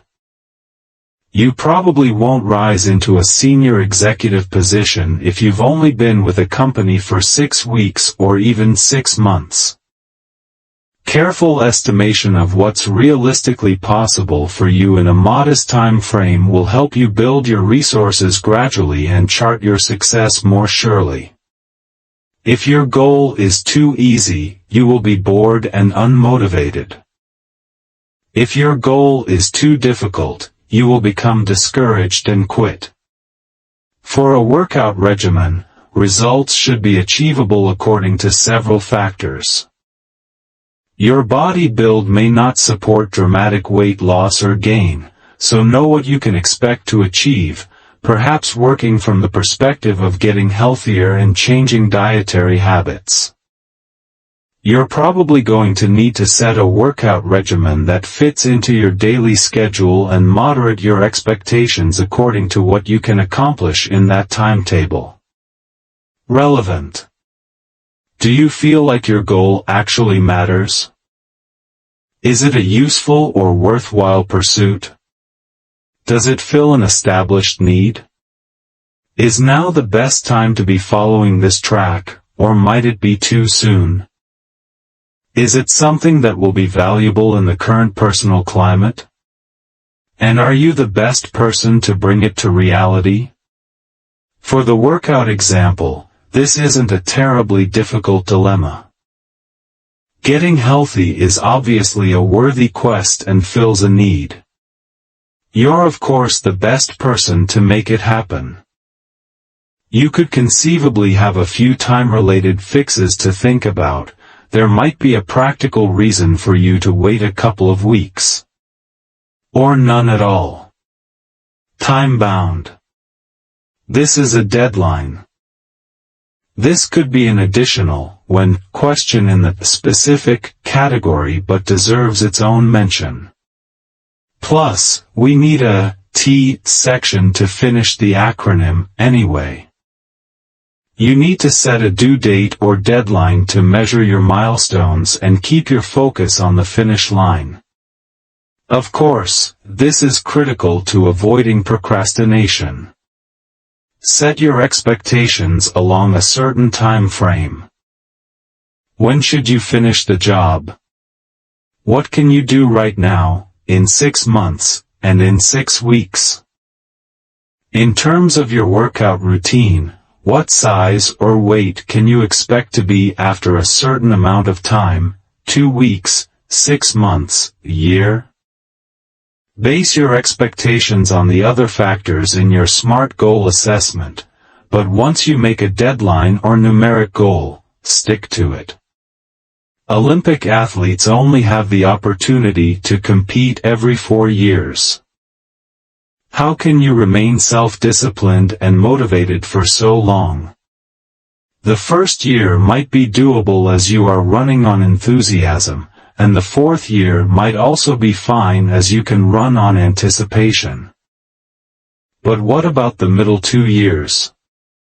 Those are tough times, and setting goals can drastically help your powers of self-discipline. Time management. Yet another way to help break the cycle of lack of self-discipline is to manage your time better.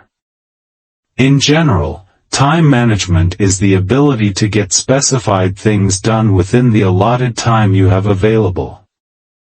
It's simple: the worse you are at this skill, the more negativity and discomfort you feel, which leads you down a path of darkness. A good way to start with time management is to keep a time log. Essentially, you document how you spend each minute of your day for at least a week. This can be done on paper, on a calendar or e-calendar, in a spreadsheet, or whatever way works best for you. Whatever method you choose, be brutally honest about your time. This will provide the most information and help you on your quest to become a better time manager. At the end of the week, you can look back and see not only what you accomplished, but you can also look for trends. Look for the time of day that you are most productive. Moving forward, you may want to schedule your most important tasks of the day in that time frame. Maybe your time log is an eye-opening look at just how much time you waste. How much time do you spend on social media, surfing the internet, etc.? If you've really been authentic in recording how you spend your time, it can be a truly valuable tool. Time management can actually help break the cycle at almost any point. If your unhelpful assumption is fear of the unknown, time management can help by creating routines and systems that allow you to have a better handle on what's coming next in your day, month, etc. If you are feeling uncomfortable, say, anxious or frustrated, a good time management system can help you stay or get back on track and alleviate some of those feelings of discomfort by giving you a framework in which to operate. Time management also helps when you are making excuses. It's harder to make an excuse when you have something scheduled on your calendar. By having an appointment on your calendar, you know there's a deadline, and that creates a sense of urgency, thereby spurring you into action rather than encouraging you to come up with excuses. After all, many of us claim to work better under a time constraint, so you can test this theory on yourself through better time management. If you are in avoidance mode, when you are avoiding a task, you are typically replacing it with something of low or lower priority. By honing your time management skills, you can better schedule time for your priority tasks, but you can also schedule your time killers or down times. By scheduling both, it helps keep you on task for the more important things since you know you have time scheduled to do other things. Finally, time management can be beneficial when it comes to consequences. You may be able to avoid some of the negative consequences by being an effective time manager. By scheduling your time, you will be less likely to fall behind, which can create stressful demands on you and your time. You are also likely to avoid failing at a task because you've planned things out ahead of time. Takeaways. It can be tempting to think of your self-discipline as isolated incidents that you must overcome. This would be a mistake. Self-discipline does not exist in a vacuum and is highly dependent on 5 factors that make up the cycle of self-discipline. Or, more accurately, the cycle of laziness. The phases are unhelpful assumptions. Life is short, so I should enjoy it and not spend my precious time washing that dusty car, increasing discomfort from knowingly avoiding responsibility. I'd rather not wash the car. It's boring and uncomfortable. Excuses to decrease discomfort. It's perfectly reasonable for me not to wash the car. It's so hot outside I would melt. Avoidance activities to decrease discomfort. I will clean the bathroom instead. I'm still productive. And negative and positive consequences from avoiding responsibility. I feel better about myself now. Oh, wait. I still need to wash that car. At which point you find yourself right back at the beginning, except with less willpower and incentive than before, because negative consequences create pessimism, while positive consequences create self-sabotage. Aside from knowledge of the cycle and what you tend to fall prey to, there are specific ways to deal with 4 of the 5 phases of the cycle. Regarding unhelpful assumptions, instead embody the empowering belief of the 40% rule. Regarding discomfort, change your expectations and actively practice discomfort to build your mental toughness.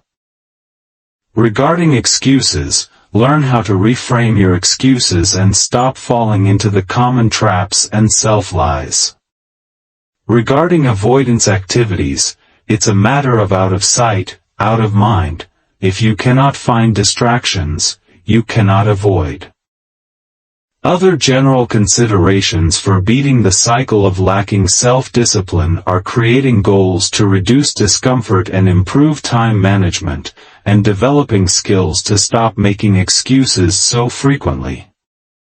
Beat the cycle. Chapter 3. Yes or no? To build self-discipline, one needs to self-monitor. At some point, you need to be able to know that what you're doing is wrong. This moment of realization will probably be after the fact, but you might even catch yourself in the middle of it from time to time. All the self-discipline in the world isn't useful if you don't know when you need to exercise it, either in the present moment or in the future. It's about making that switch from unconscious into conscious. From acting automatically to acting with deliberate purpose. And it all starts with being able to honestly look at what we're doing. Unfortunately, most types of self-analysis are completely foreign to us. It runs counter to how we are wired because it involves stepping outside of our self-interested tendencies. Thus, it's not a skill we practice, and this leads to us often being unable to explain why we do what we do. We react, and then the conscious thought comes after, if at all. Frankly, we walk around day to day with such a lack of self-awareness that we can barely recite the steps of our work commute. As bothersome and painful as self-analysis is, flat-out ignoring or not knowing yourself is not an acceptable alternative. You're not going to get far with willful ignorance or lack of perspective. You will have to be tough on yourself and ask yourself some hard questions. That's what this chapter is about. It contains questions you can ask yourself whenever you come to a stopping point or a fork in the road in your progress, especially if you sense you might give up and drift off into idleness, sloth, or undisciplined thinking. You can, and should, ask yourself these questions whenever you have time to do a mental check-in. There is, however, one very important facet about these questions. Your answers to most of them, no matter what the situation at the time you ask, must be either yes or no. No gray areas, no, but, no, it depends, and no, I don't know. Just yes or no. No explanations allowed. One-word answers only. It may sound like I'm encouraging you to set up a false dichotomy, a situation where you're forced into choosing one of only two acceptable answers when in reality the situation may be much more complex. This might put you into a conundrum when you can't clearly answer yes or no. But you're right. That's exactly what I'm doing. Here's why. First, a drawn-out answer can get in the way of executing action or change. Giving a complex answer to any of these questions could lead you down a rabbit hole of overthinking, which will likely delay action on your part. This is otherwise known as analysis paralysis. This is also a slippery slope to creating excuses, which we already know are no good. Second, and more importantly, just answering yes or no to these questions, all of which, I'm sure, can be answered more deeply and thoroughly, forces you to either state a harsh truth about yourself or know that you need to take action. When you have no option to equivocate, justify, or over-explain, you're forced to make a sharp, clear judgment on yourself. If you are over 50% at any point toward yes or no, that's your answer. Your justifications, defenses, or explanations about why you're doing or not doing it don't matter. Either you're doing something or you're not. And most of the time when you're forced to answer like this, you're not going to like what you find. This pushes you act. Were you late to baseball practice? Well, there was so much traffic and you guys didn't start on time anyway. This might be true, but that's not the question that was asked. Instead, this answer provides no information and displays a similar amount of self-awareness. You can almost feel the attempt to wriggle out of responsibility in this response. This person doesn't think they are the type to be late to baseball practice. You are hearing their attempts to minimize psychological tension in themselves. Yes. Now you've reached a harsh truth. You can either choose to accept that your actions define you, or you can exercise better discipline in the future to change this answer. This ends up being an important piece of the puzzle with the yes/no questions we use. Importantly, you haven't changed anything. The truth was always the same. You were, in fact, late, only now you are acknowledging it. Now you are looking at the fact without any excuses or justifications to cushion it. The entire crux of self-discipline is that you are doing what you need to do, despite wanting to give up and despite pain and discomfort. Thus, it is only appropriate that you stop the habit of justifications and equivocations and simply get things done, no matter how valid those excuses might be. That's why you bought this book, after all. I know it's also true that there were roadblocks and the practice started late anyway, but can you see how none of this actually matters? You can discuss all the mitigating factors, roadblocks, issues, or complications when you're in the post-mortem phase, when your projects are done and submitted. Do first and stop talking in circles. With that, let's dive in. When you feel you're at a crossroads or a stopping point in getting to where you want to be, the questions you need to ask are as follows. It might help to jot them on a note card somewhere or even carry them with you as a sort of self-discipline compass whenever needed. 1. Will this course of action create a gap between my ideal self and my non-desired self? You want the answer here to be no, and you should do everything possible to not answer yes. Your ideal self is the one who possesses the self-discipline of a Shaolin monk on steroids. One more thing, you have to be honest. Really honest.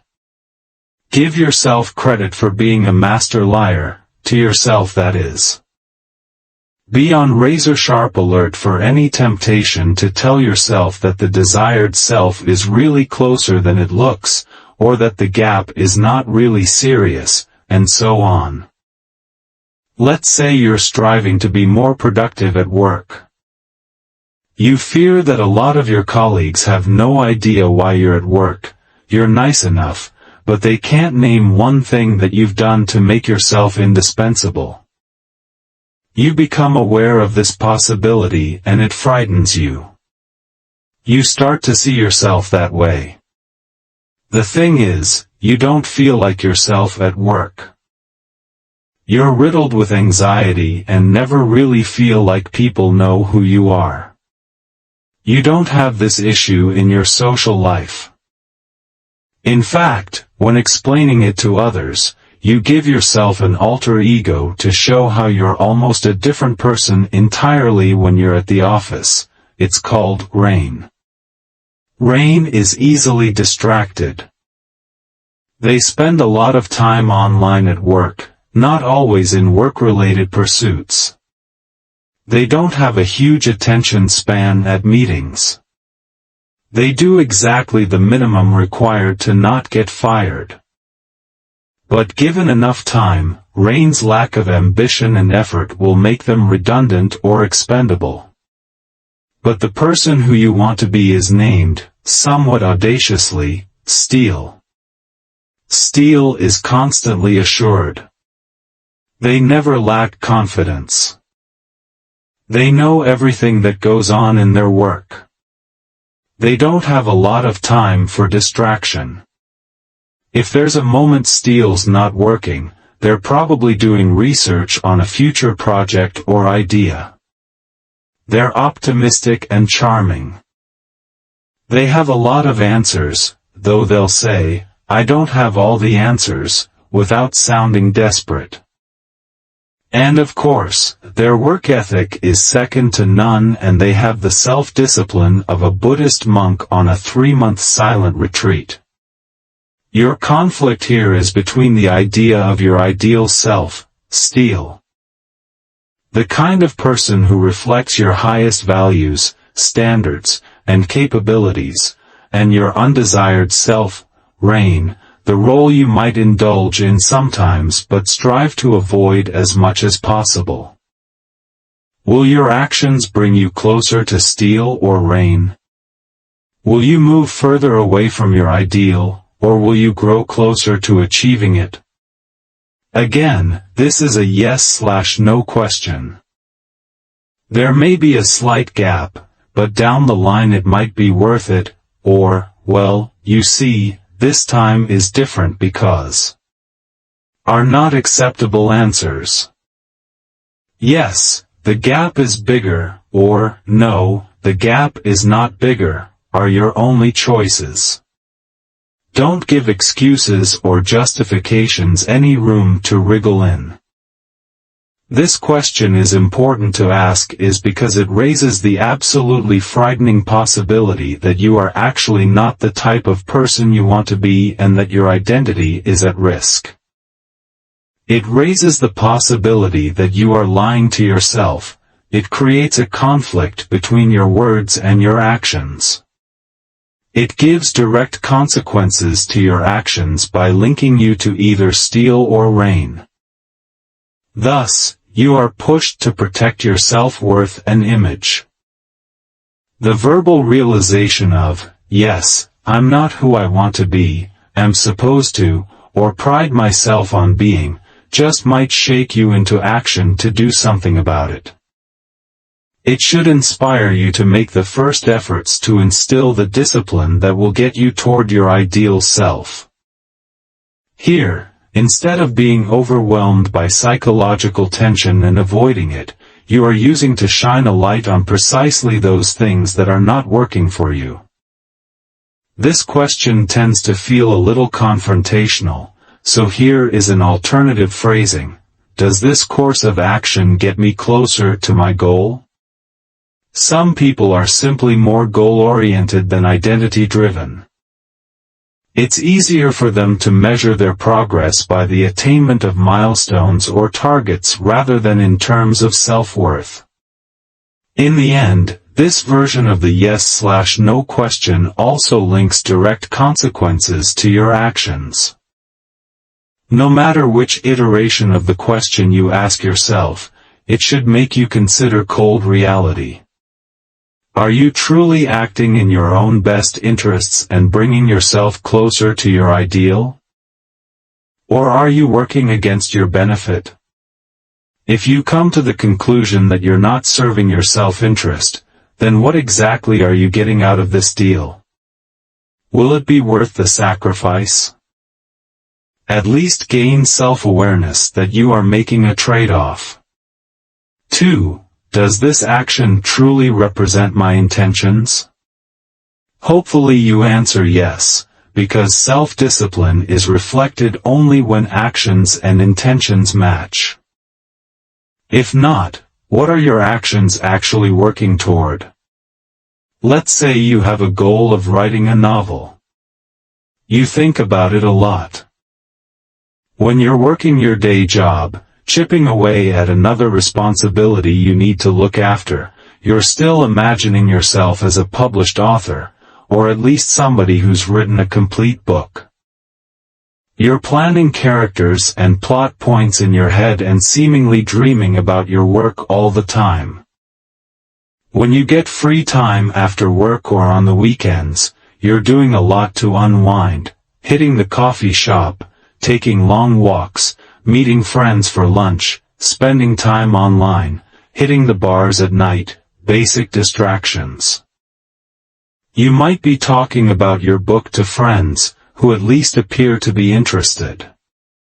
The one thing you're not doing, though, is actually working on the book. You're not committing anything to writing. You've got an empty file folder on your desktop, waiting to be filled with sketches, ideas, and text, but there's nothing in it. You're not doing anything wrong, necessarily, but are your actions actually accomplishing what you want? Are you actively working toward finishing that novel and trying to get on the road to be a full-time writer? That's the next line of interrogation for you. Are your activities in alignment with your intentions? Is what you mentally desire being translated into action? Are you doing what you need to be doing, or are you merely paying it lip service? Even worse, has your attention drifted away from your best intentions, leading you to act without a goal at all? The easiest example of this would be sending work emails on your phone but getting sidetracked by social media. You probably don't have any problem imagining or even meditating on your desires. You may have a very clear picture in your head as to what you want to be. But unless you're actually gearing your efforts toward fulfilling that goal, those thoughts and intentions don't mean a thing. You won't get credit, acclaim, or congratulations for thinking a good game, you get them for doing something. You can have very articulated, very clear visions for what you want to be, but if what you're doing isn't directly contributing to those intentions, you're not getting anywhere. Intentions don't pay the bills. For instance, don't pat yourself on the back for thinking about bringing your significant other a present. This won't be very convincing to them. The answer to this question has ramifications outside the attainment of your goals. It also strikes to the heart of your character. Someone who talks a good game but can't match it with definitive actions could be considered undependable or untrustworthy. Your reputation hinges on what you're actually able to accomplish. Not being able to match your ambitions with actual work is a sign of mental frailty, no matter how complete your idea might be in your head. Anyone can talk like a writer, and it might be good for a lively evening of interesting discussion. But that completely evaporates when the conversation's over if you don't actually work on the novel. Words and evocative speech ultimately don't mean anything, action does. That's why this question is important. And like the first question, it might be more helpful if your answer is no, again, without any conditions, explanations, footnotes, or excuses. Just no. Hopefully the cold shock of that no will spur you to put your intentions into actions. This question could be asked about almost any aspect of your life. Am I being a responsible parent and keeping my behavior in line with what I tell my kids? Am I working hard enough to reach my goal of learning a new language?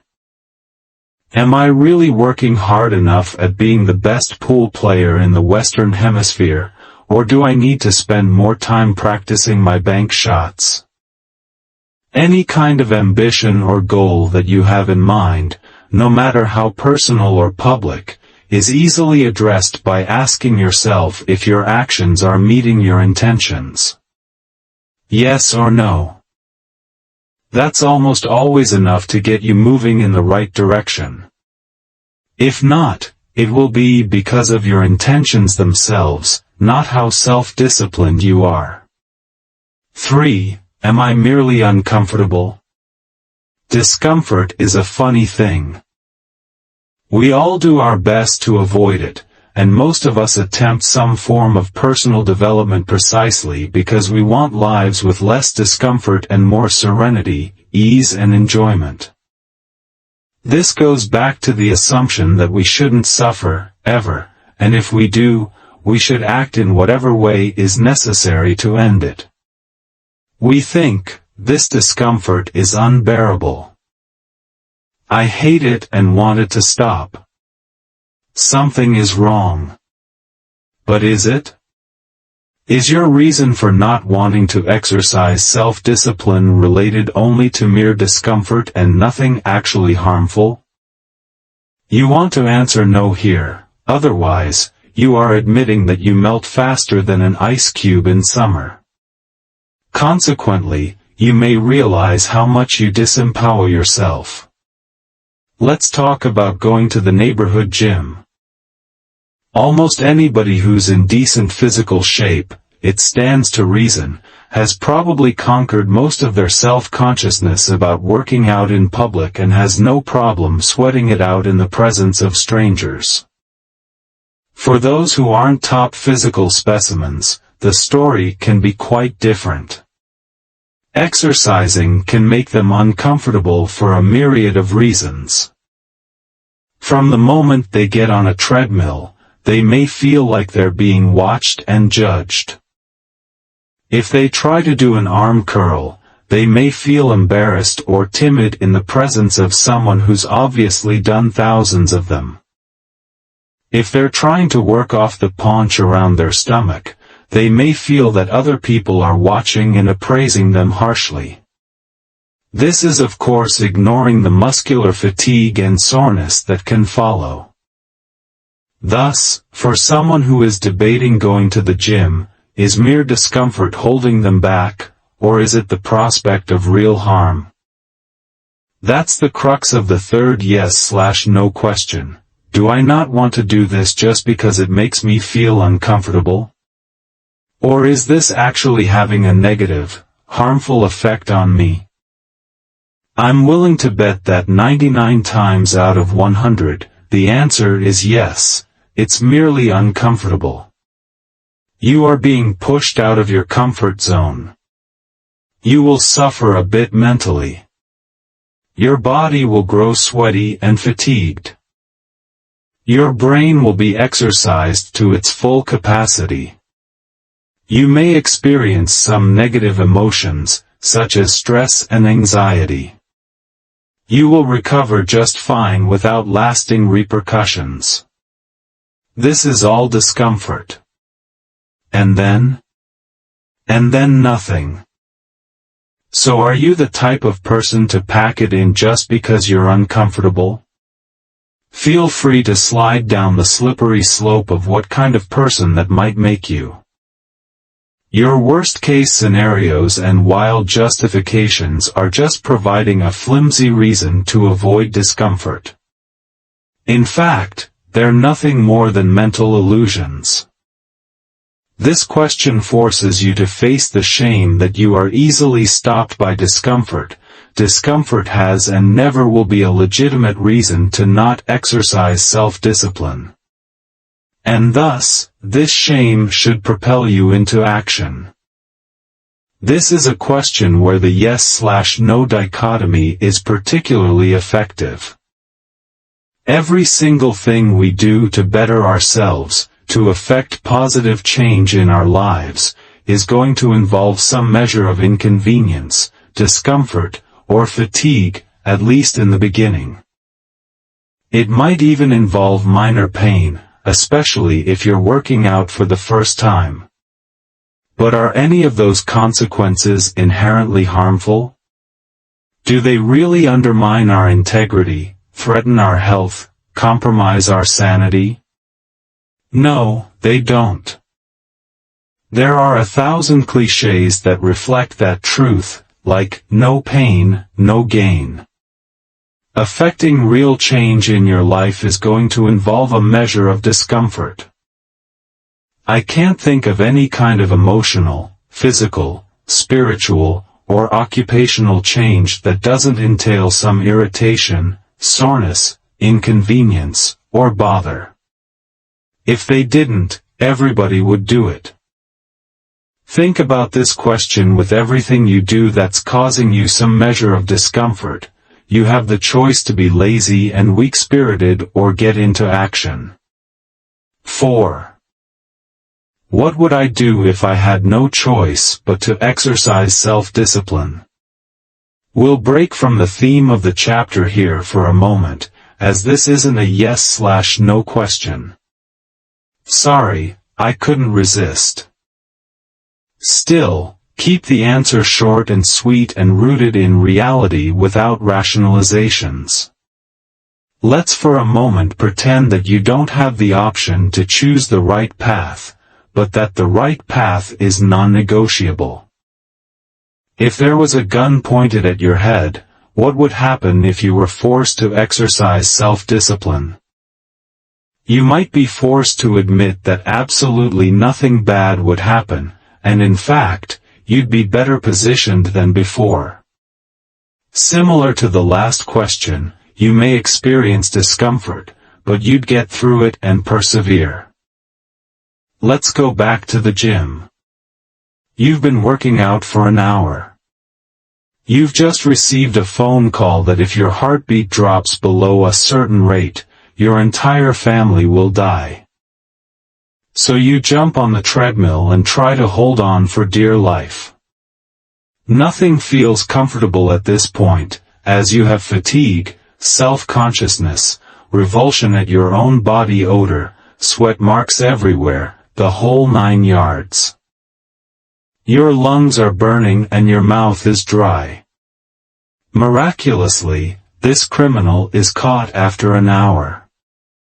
Besides those discomforts, what awful consequences have come as a result of your being forced to work out? None.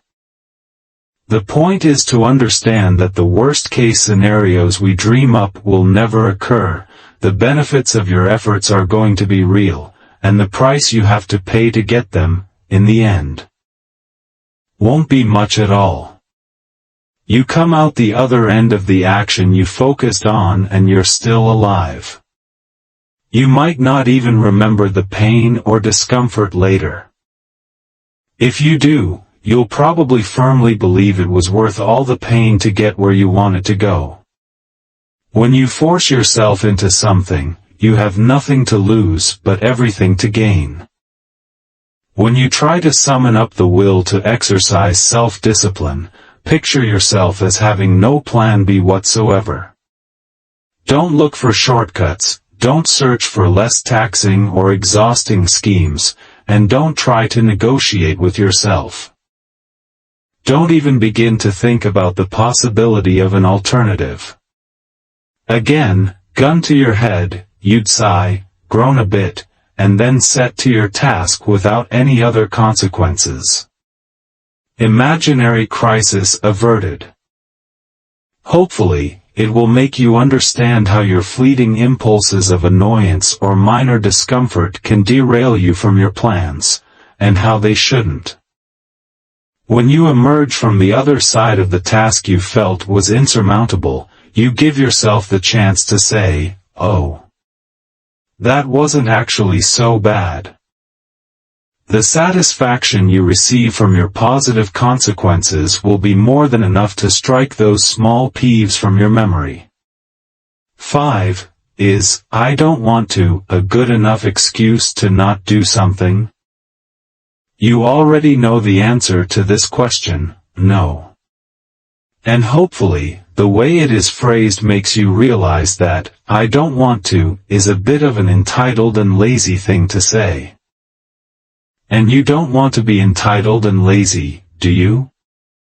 No matter how you dress it up or rationalize it, most of the time, we just don't want to exercise discipline because we don't want to. We can play devil's advocate first, to bring some context to this question. Why should you do something you really don't want to do?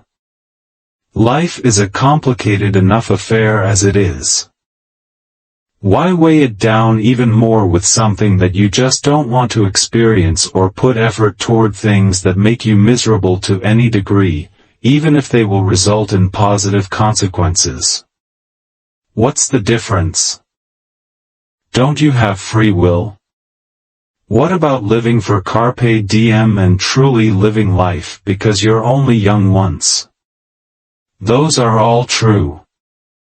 But now imagine people who do not have your range of options. Some people have to do things that nobody else wants to do to make ends meet. They work menial or strenuous jobs or work multiple jobs because they absolutely have to. Some of them have to take care of entire families, which might restrict them from things they really want to do. In fact, they may be so busy or preoccupied that they don't have time to even think about what they really want to do. They have no time for anything except working, eating, and sleeping. They indeed have the proverbial gun to their head from the previous question. And then they have to do that every day of the week. Some of them may be perfectly content with this. Maybe they find meaning in what they do, and that's enough for them. That is respectable. You, however, by virtue of being able to hem and haw and procrastinate, are in a position of privilege to have the choices they don't. The chores and tasks you have to endure to get to the goal you want to reach are opportunities they do not have. They'd love to have the time to learn a foreign language, develop a knowledgeable appreciation for art, or spend time learning to communicate with their loved ones. They'd also love the choice to not do something they need to do. They just don't have the ability or time. You do. And not to be mean, but let's be honest, if a longshoreman heard you complaining about the leg cramps you got while doing sit-ups, he might think you're being a little, well, ridiculous. He has no choice but to wake up at 5 a.m. each day and work until 8 p.m. How's that for a bit of perspective? Surely you can push a bit harder in the gym. Surely you can make the bed every morning. Surely that darned car can finally get washed. The answer to this question, then, is hopefully no. It's not a good excuse for anything. Everybody does something they don't want to do from time to time, but some people don't have the opportunity to do anything else. Turn that realization into a sense of gratitude that you can do it. That's not just the right way to be either. It will give you a positive outlook, because it's impossible to feel gratitude and negativity at the same time. Spend some time thinking about people who have to do those arduous or dreadful jobs every day of their lives. Write them down in a list if you have to. Then put yourself in proper perspective about the pesky discomforts or chores you have to do to get to your goal. Your being able to do those annoying things is actually a great freedom. These things you want to avoid are only drudgery if you choose to see them that way. Coming at a task from a mindset of gratitude versus dread will create vastly different outcomes. In the grand scheme of things, you're not asking all that much of yourself, and the end result will be far more worthy of your mental energy than what you spend to complain about them. 6. Am I doing the right thing or the easy thing? Sorry, another deviation from the theme of the chapter. Yet it's still a helpful question to bring clarity to what you're trying to accomplish at the moment or in the future. Going to the gym would be the right thing, while the easy thing would be staying at home. The easy thing would also be researching healthy recipes online or anything else you do to slightly ease your guilt. Unfortunately, doing the right thing usually means doing the hard thing. Actually, they are almost always the exact same thing. The average person doesn't typically choose things that are difficult when there is an alternative, which is why self-discipline is often the missing component for many people who don't fulfill their goals. People drift toward the path of least resistance, consciously or not. If you don't want that to be you, you'll need to be able to consciously answer whether you are doing that, or doing what's right. When you can't confidently say that you're doing the right thing, you're not, and then you are forced to compare the difference between right and easy. If you're not doing what you should be, then anything else out of your mouth is an excuse, plain and simple. Instead of beating around the bush and soothing your ego, it would actually be better to start being honest and upfront with yourself about your behavior. Categorize your actions into right or easy. Running to lose weight, right thing. Skipping a workout, easy thing. Cutting workout short, easy thing. Instead of rationalizing skipping a run because it's too hot outside or it's too late, you would just start saying, I'm not going to run today because I'm too soft and lazy to maintain discipline. In reality, why are you skipping the run? Because you're lazy. You know the right thing to do is run. Therefore, you are taking the easy way out. In effect, you become brutally honest and confrontational with yourself, which is sometimes the only way to get a message across. You should always want to answer that you're doing what's right, and that will frequently mean that you have to make a little extra effort. But when you do it consistently, that extra effort pays off. For example, you might have the opportunity to cheat while taking an exam. Knowing that they wouldn't be caught, the typical student probably takes that opportunity to cheat and runs with it. But then the final exam comes around, and now the test-taking environment is much more closely monitored to the point that cheating would be risky or even impossible. The students who didn't cheat on previous exams and relied on their own studying will have actually learned the material throughout the semester and given themselves a good shot at success. While the students who cheated their way through the entire semester won't know anything on the final exam. Reaching your goals isn't all that different from succeeding on that final exam. Sure, you might find little successes from shortcuts from rationalizations along the way, but eventually it catches up to you, and you'll find you don't have what it takes. Doing the right thing may feel like the harder route in the moment, but when you do it consistently, it winds up being the most efficient route to accomplishing your goals. Is there a real obstacle to my goal that can't be overcome? Think of this question as an excuse buster. An excuse is something that appears on the surface to be quite rational but, in reality, is nothing more than an attempt to wriggle out of something that is difficult or uncomfortable, or even just something that takes you slightly out of your comfort zone. Look, obviously on occasion there really will be a good reason for you not to do your workout that day. Both of your arms have suddenly fallen off. But usually there's a workaround no matter what. Looks like it's a leg day, then. The truth is that most of the reasons we give ourselves for not doing something are bogus, and deep down, we know it. What is really the obstacle? Think about it. A person who truly doesn't want to do something won't do it, no matter how easy it is for them. They'll dream up any number of excuses to say why they can't. And a person who truly does want to do something cannot be dissuaded, i.e., no matter what obstacles emerge, they do what they want to do.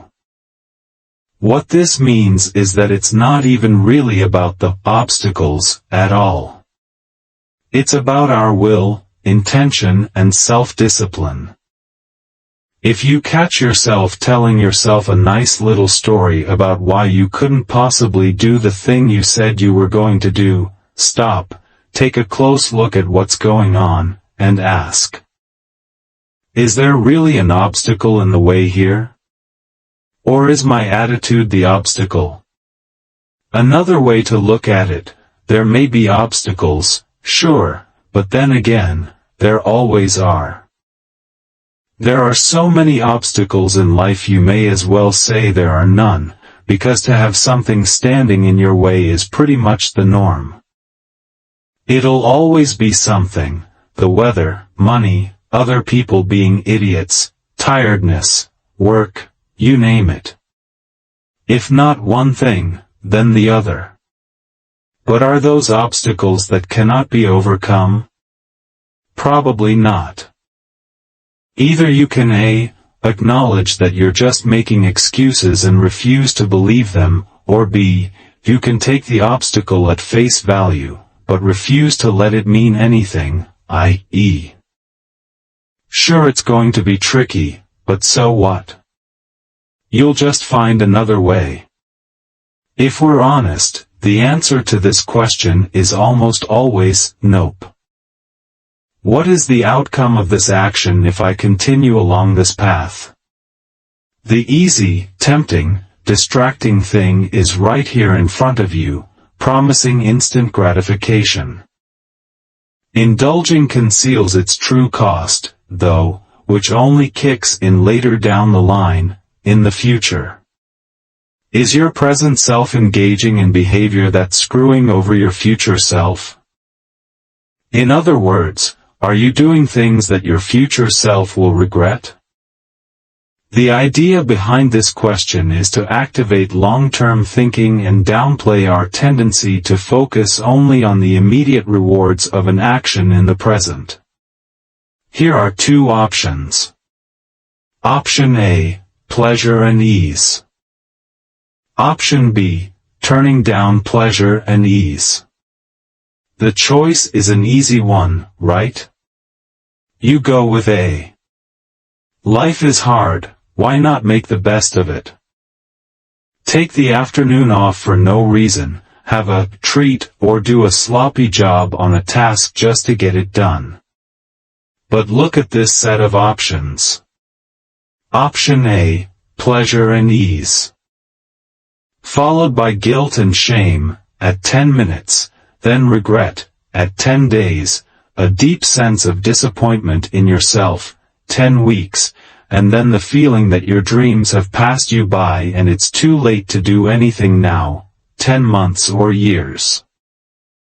Option B, turning down pleasure and ease. Followed by nothing in particular, 10 minutes, but then a little pride at having strength to be self-disciplined, 10 days, a stronger sense of focus, 10 weeks, and the completion of your dream goal, 10 months or years. Which seems like the better choice now? They are, of course, both the same options in each case, only the second pair truly accounts for the consequences of your actions, and takes a long-term view. The trouble is that all the less beneficial actions seem to have rewards that play out instantly with a bill that comes later, whereas the better choices take time for their benefits to show. If we aren't patient, focused, and diligent, we will always pick option A. But still pay for it later. The old adage, act in haste, repent at leisure, captures this idea somewhat. Actions mature. Sometimes, results only fully appear long after their instigating action. By asking the above question, though, you're correcting this bias for rewards in the present and doing a full accounting of what an action really costs you. Don't choose something simply according to the benefits you perceive in the moment. When you choose something, you are also choosing the consequences of that thing, even consequences that play out over decades. You are choosing what happens over the next minutes, days, years, months. Also ask, if you did this action, what other actions would it make easier and more probable in future, and are those what you really want? In other words, the more choose pleasure and ease, the easier it is to keep on choosing it. The next time you are faced with something that threatens to derail your disciplined action, ask what indulging looks like down the line. Look at possible outcomes and consequences. Ask what happens in 10 minutes, 10 days, 10 weeks, 10 years. Hey, there's a chance that acting now has few if any consequences, and it's best to seize the day and have a good time. But at least choose that option with open eyes. Takeaways. Yes or no? Just a simple answer, please, with no BS. This chapter is all about self-interrogation and digging into your excuses and rationalizations to avoid exercising self-discipline. What follows is typically self-awareness at how casually you view avoiding work. There are 6 questions to bring clarity. Most are indeed yes/no questions to force you to either admit a harsh truth or take action. Will this course of action create a gap between my ideal self and my non-desired self? Alternatively, does this action take me closer or farther from my goals? Does this action truly represent my intentions? If not, then what the heck am I doing? Am I merely uncomfortable? Am I letting mere discomfort keep me from my goals? Am I so mentally weak? What would I do if I had no choice but to exercise self-discipline? Certainly not the worst-case scenario. Is "I don't want to" a good enough excuse to not do something? You may have the ability to use this excuse, but what about those who are never able to take a break and have to act every single time? It's difficult to feel gratitude and lack self-discipline at the same time. Am I doing the right thing or the easy thing? There's usually only one path to what you want, and it's not typically an easy one. Is there a real obstacle to my goal that I can't overcome? This focuses you on the fact that most of the time, the so-called obstacle is not the problem, but our attitude is. If we wanted to do it, no obstacle would stop us, and if we didn't want to do it, we wouldn't, even if there were 0 obstacles. What is the outcome of this action if I continue along this path? Switch your focus away from instant gratification and see how a decision plays out over time, from 10 minutes to 10 years into the future. When you choose something, you are also choosing the consequences of that thing, even if those consequences don't kick in for a while.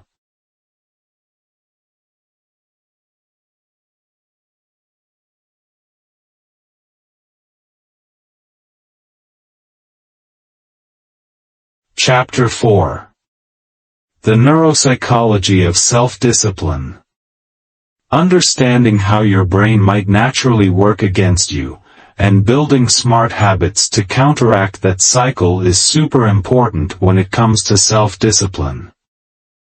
But in this chapter, we'll be taking a look at a few extra, last resort resources and small things you can do in everyday life to give you the best chance at actually achieving the important goals you set for yourself. Figure out where you are.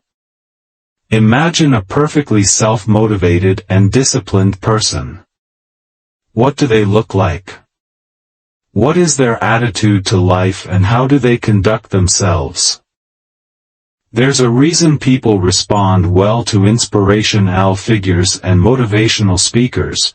Their lives can act as a blueprint for a more productive and self-controlled life.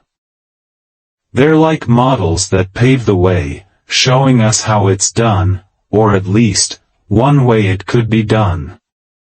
Usually, these people are not that dissimilar from one another.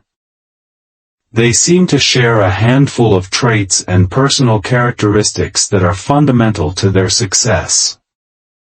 It follows that if we want to act and behave more like them, then we can start by developing those characteristics in ourselves.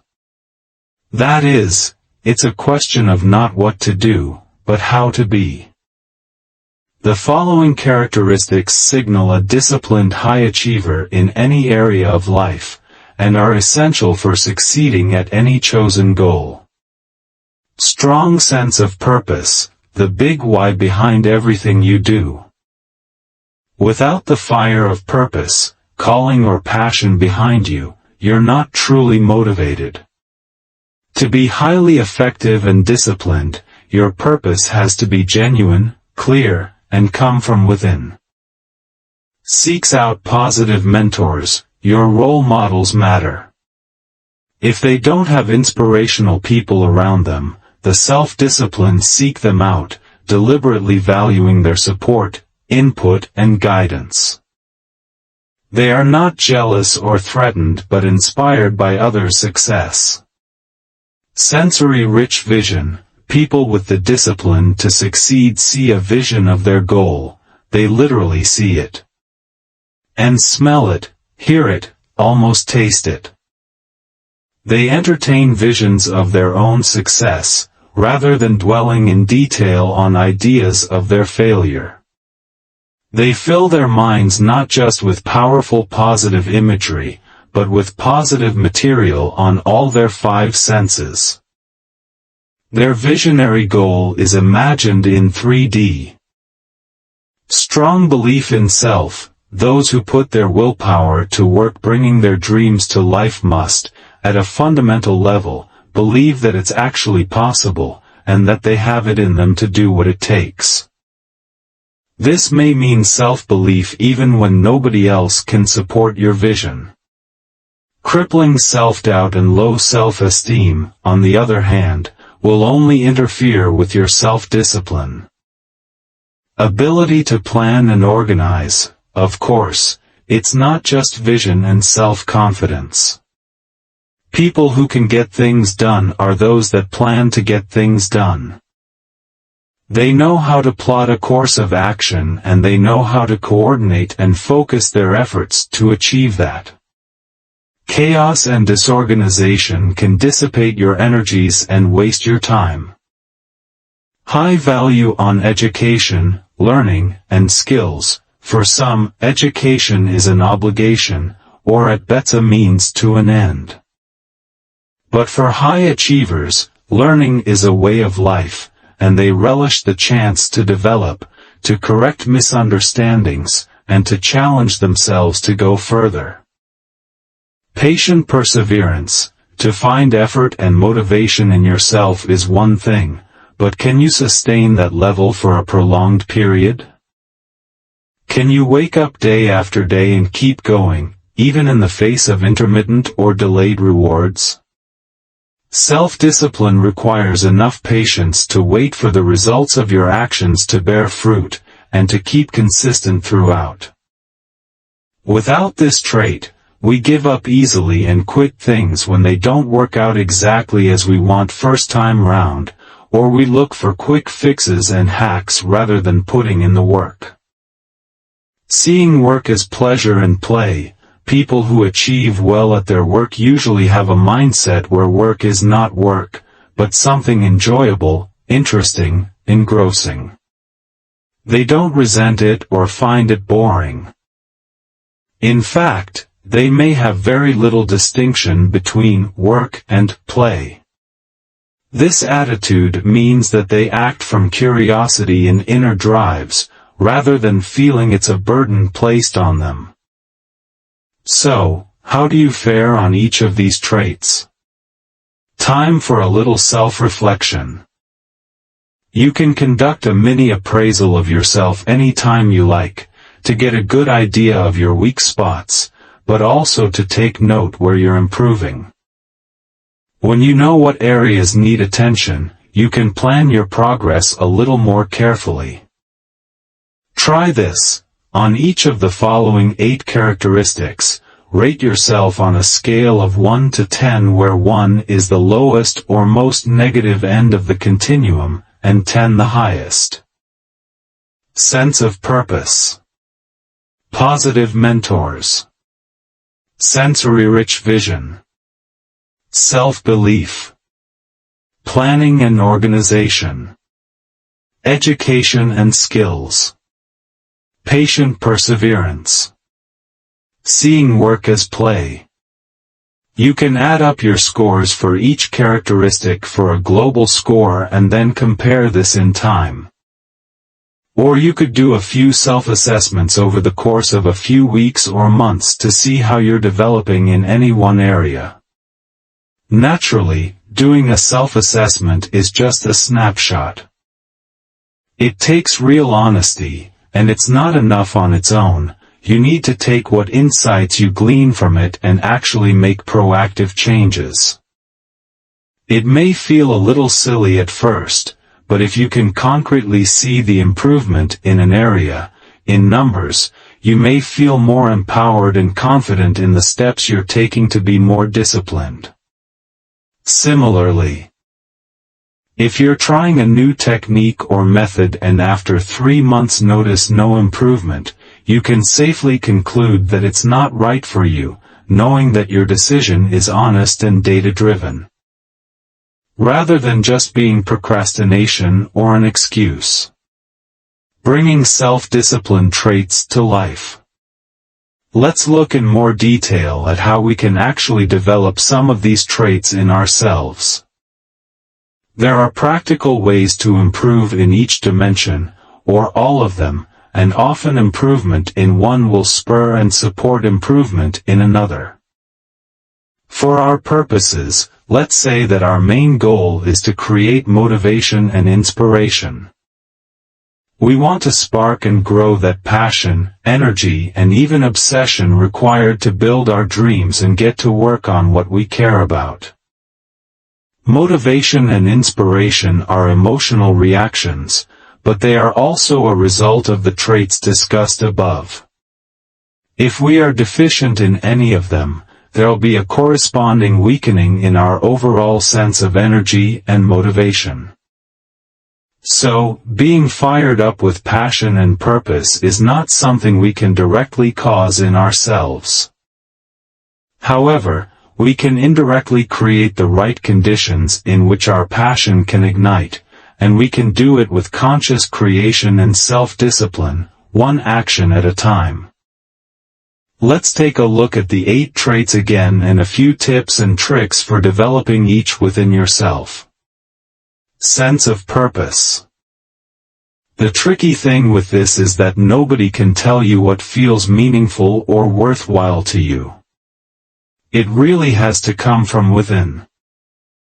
Many people embark on what they think is a self-discipline program, but in reality, they have merely substituted the teacher or facilitator's vision for their own, assuming that they want the same things that they do. To strengthen your sense of purpose, you need one thing: self-knowledge. You need to know with honesty and clarity who you are, what makes you tick, what values matter, and which ones don't matter, and what ultimately drives you. Bear in mind, though, that this can change with time. What felt like our life purpose at 15 may not feel that way at 35. That's why we need to constantly reappraise so that we can fine-tune and readjust, making sure our goals are our goals and align with us as individuals. Therapy always helps with self-discovery, but there are some easy ways to remind yourself of what your purpose is. Ask yourself, if you suddenly won the lottery, what would you do? What does your answer say about what you ultimately value in life? What would you like your obituary to say about you? In the past, when you've been fiercely motivated to work on something, what was driving you? Who do you admire most, and what about them speaks to you?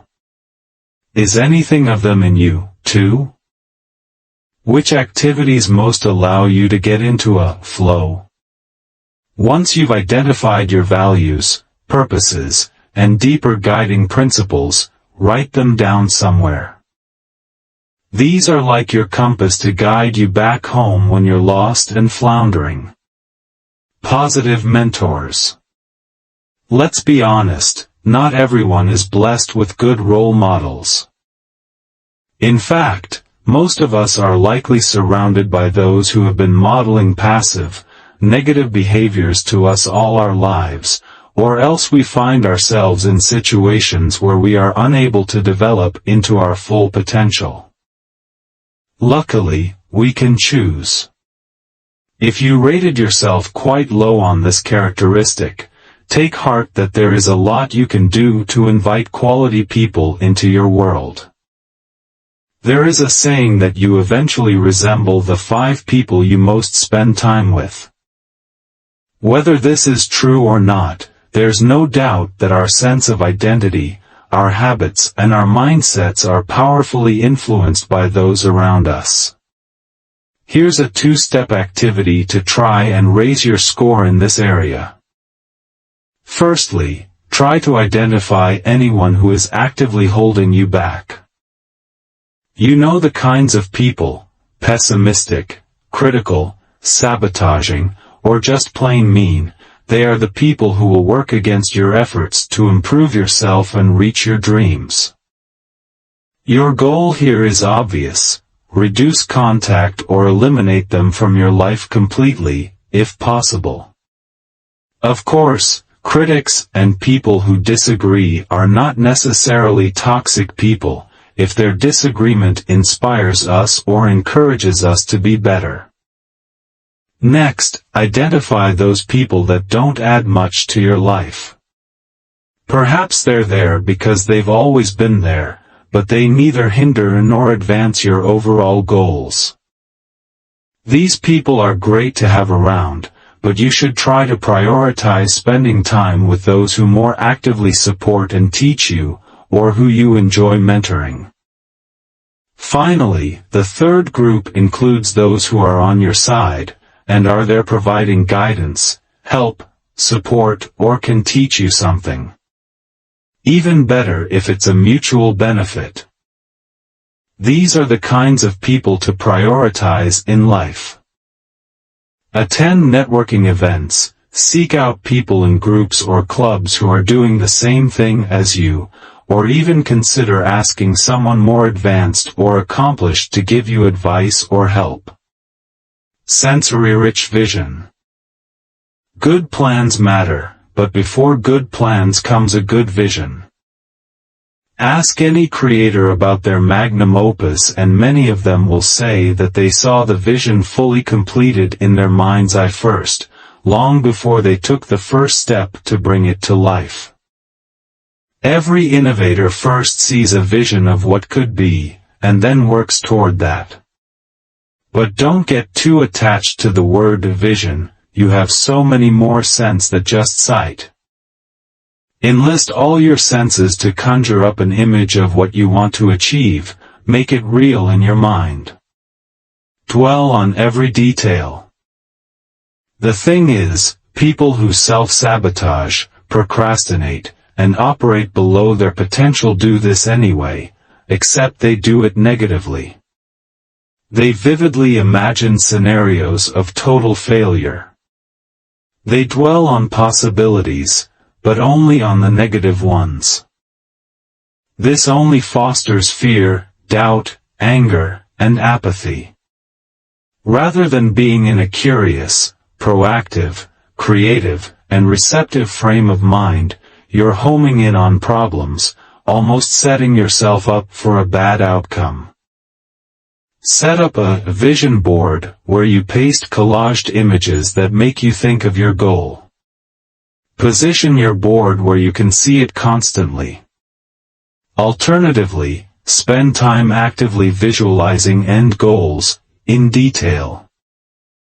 With closed eyes, focus all your attention on what it will look and feel like once you have accomplished your goal. Conjure up this sensory image with as much detail as possible. You may find that the vision is not as clear as you once assumed. Flesh out the details and you automatically sharpen up your goal, and adjust your plan for getting there. Self-belief. If your self-esteem is in the dumps, you won't sustain motivation for very long. There are 3 main things you can do to take better care of your self-esteem. The first is to acknowledge and face rejection and failure, i.e., become to it. The second is to know how to self-monitor and give yourself a pep talk when necessary. The third is to practice self-care and gratitude, 2 things that have more in common than it may seem on the surface. The prospect of failure, rejection or criticism can be behind our fear of trying. We weigh ourselves against the challenge ahead and find ourselves lacking. But we may undervalue ourselves and overvalue the challenge, or else wrongly assume that failure is the end of the world and something we can't possibly endure. But is it? Rather than bolstering yourself by saying how everything is going to be okay, do the opposite, say that you might actually fail. But so what? You can handle it, you can try again, and failure doesn't define you. In fact, you love failure because it's the kindest teacher. Meditation and mindfulness practice can help you keep a tab on your most precious resource of all, your mindset.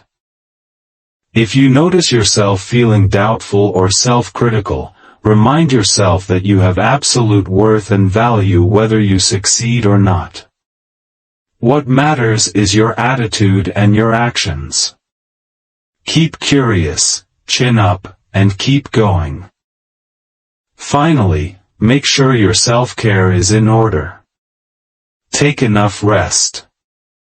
Be kind to yourself and learn to appreciate everything you have and are even as you're on the road to something bigger and better. Gratitude and compassion can make all the difference. Planning and organization. This is one of the easier aspects to cultivate in yourself. Tidy your desk and workspace. Clutter drains your willpower and your focus.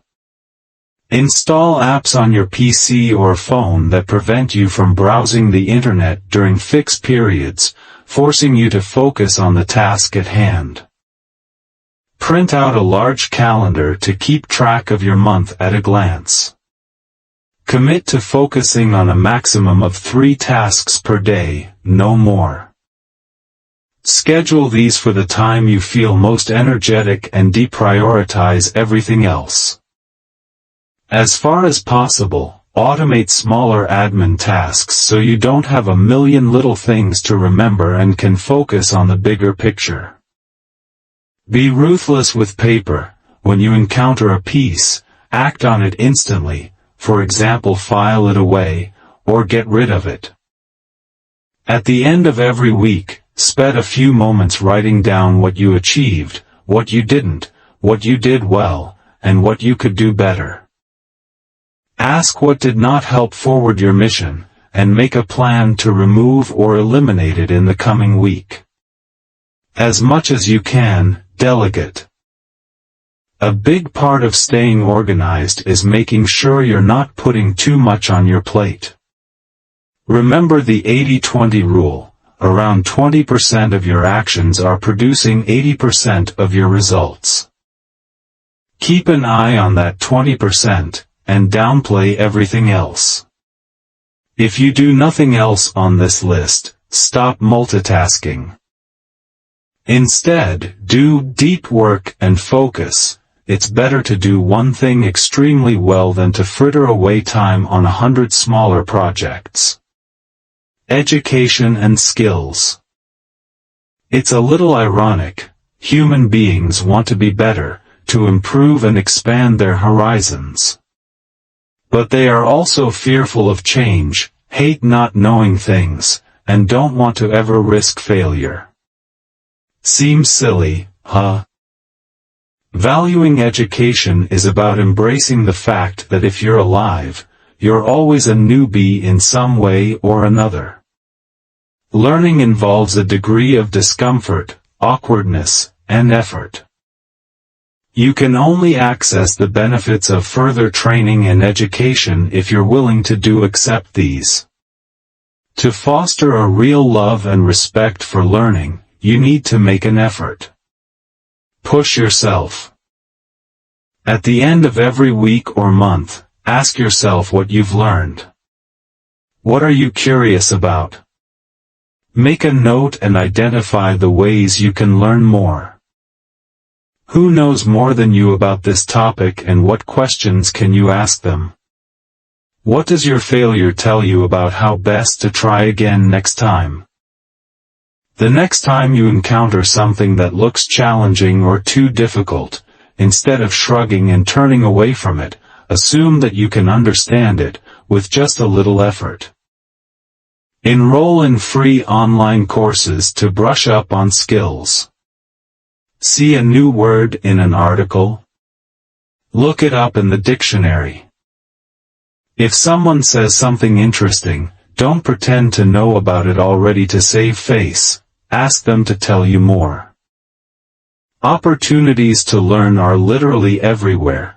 Go online, get interested in a hobby, or dig deeper into those parts of your life that seem mysterious or difficult.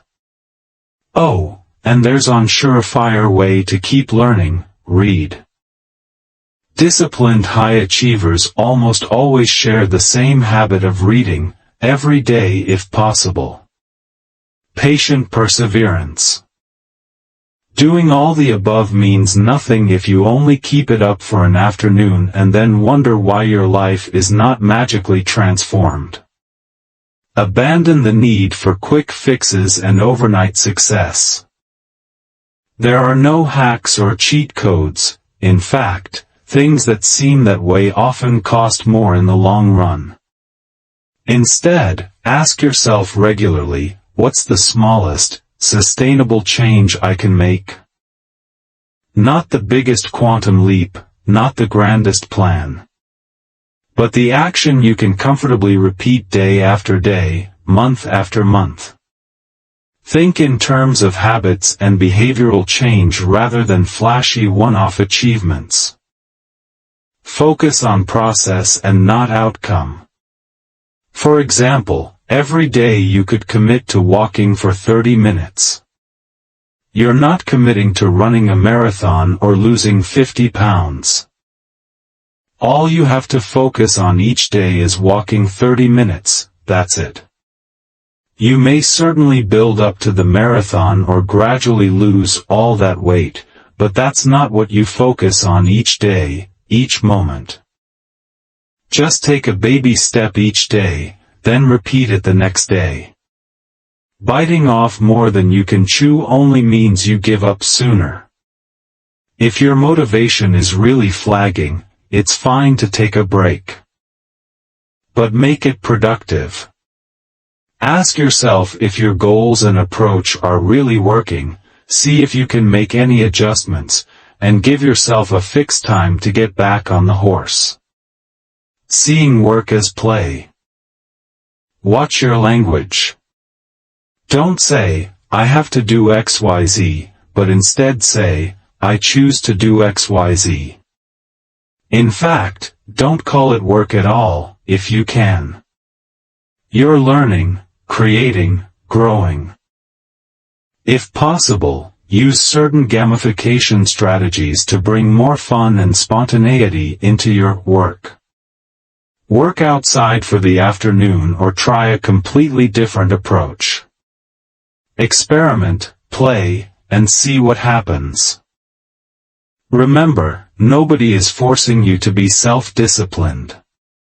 Rather, it's something you are deliberately pursuing because part of you already knows that, ultimately, life feels far more meaningful that way. Rock-solid principles for lasting motivation and self-discipline. There is no ideal time to start. Great, you think, this all sounds like a good idea. I'll give it a go sometime. So many hopes and dreams die in that strange no-man's land called someday.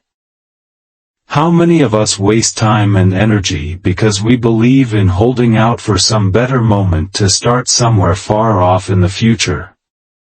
The status quo is comfortable, familiar, and already full in swing. It takes effort and discomfort to break that momentum. When you start telling yourself all the reasons why you can't begin yet, that's just plain old resistance. The right moment never actually comes, and in waiting for it, you delay starting indefinitely. You might think that it makes more sense to wait until things would be easier. You can't begin writing your novel just yet because work is chaotic and will die down next month. Or you'll start applying for jobs soon but wait till the weekend when you have the time. Or worse, you'll just wait for things to improve in a general sort of way. But the outcome is obvious. Later down the line, there is some other reason preventing you from taking action, and so on forever. The only way forward is to act. Act even if you're unsure. Even if you don't feel prepared, hint, you never will, and even if you're a bit scared. The whole point of taking a big step out your comfort zone is that it's unfamiliar and a little scary. Wait for it to not be scary and you'll be waiting a long, long time. But go easy on yourself, you don't have to do it all at once, and you don't have to do it perfectly. You don't even have to like it as you do it. You just have to do it. In that sense, there's a lot less pressure on you than you maybe thought. Just take one small action in the right direction, and do not allow yourself to wriggle out of it. Waiting for the ideal moment is a trick of the perfectionist mind. It speaks to an intolerance for being in process, for doing things inelegantly, or making mistakes. Think of it this way, though, the first stages of any endeavor often are embarrassing, difficult, slow, awkward or a little unpleasant. Why put all that off, when you could start now and get it over and done with? That brings us to baby steps, not quantum leaps. Yes, you want to have a full vision of the end point. You need to know the goal you're striving for and hold it in your mind. But in the day-to-day, you can actually forget about all the grand plans and big ideas. That's because even the grandest plan is small, when seen on the day-to-day level. Think of Michelangelo painting the Sistine Chapel. Some days he would have spent just working on a tiny, unimpressive square inch, only to erase it again later. You need to zoom out and have big vision, but you also need to zoom in and focus on all the tiny, countless steps that carry you bit by bit toward that big vision. If you only see the big vision all the time, you might feel completely overwhelmed with the daily tasks. How demotivating to see how much there is to still do. But if you dwell on this too long, you don't even begin. When you pace yourself with small, achievable tasks that are done regularly and consistently, you build habits, which then work on their own, without the constant injection of willpower. What's more, you don't get discouraged, because every day you are not tasked with making a huge transformation, you just have to clear what's on your plate and start again fresh tomorrow. Taking baby steps keeps you psychologically motivated and with good forward momentum, so you don't stall and give your old habits a chance to settle in again. Even if you only advance the tiniest bit, you still advance. Multiply that over a month or a year, and it quickly adds up. So, if you're feeling overwhelmed or discouraged, just stop, take a breath, and break things down into smaller chunks. Do one chunk. Just one. If it still seems insurmountable, break it down further. If you're massively procrastinating on doing a project, tell yourself you don't have to do anything more than a minute of it, right now. Don't think about it, just start. Tell yourself you can stop after 1 minute. The thing is, when you get to the end of the minute, you have another choice. Can you do 1 more minute? Maybe you can't. But chances are, you can. Somehow, it's easier to do 60 small increments this way rather than forcing yourself to sit down for a full hour. In practice, momentum takes over after a while and you find the resistance drops away. But you have to take that first step. Flex your intrinsic motivation, not your extrinsic. Here's the difference.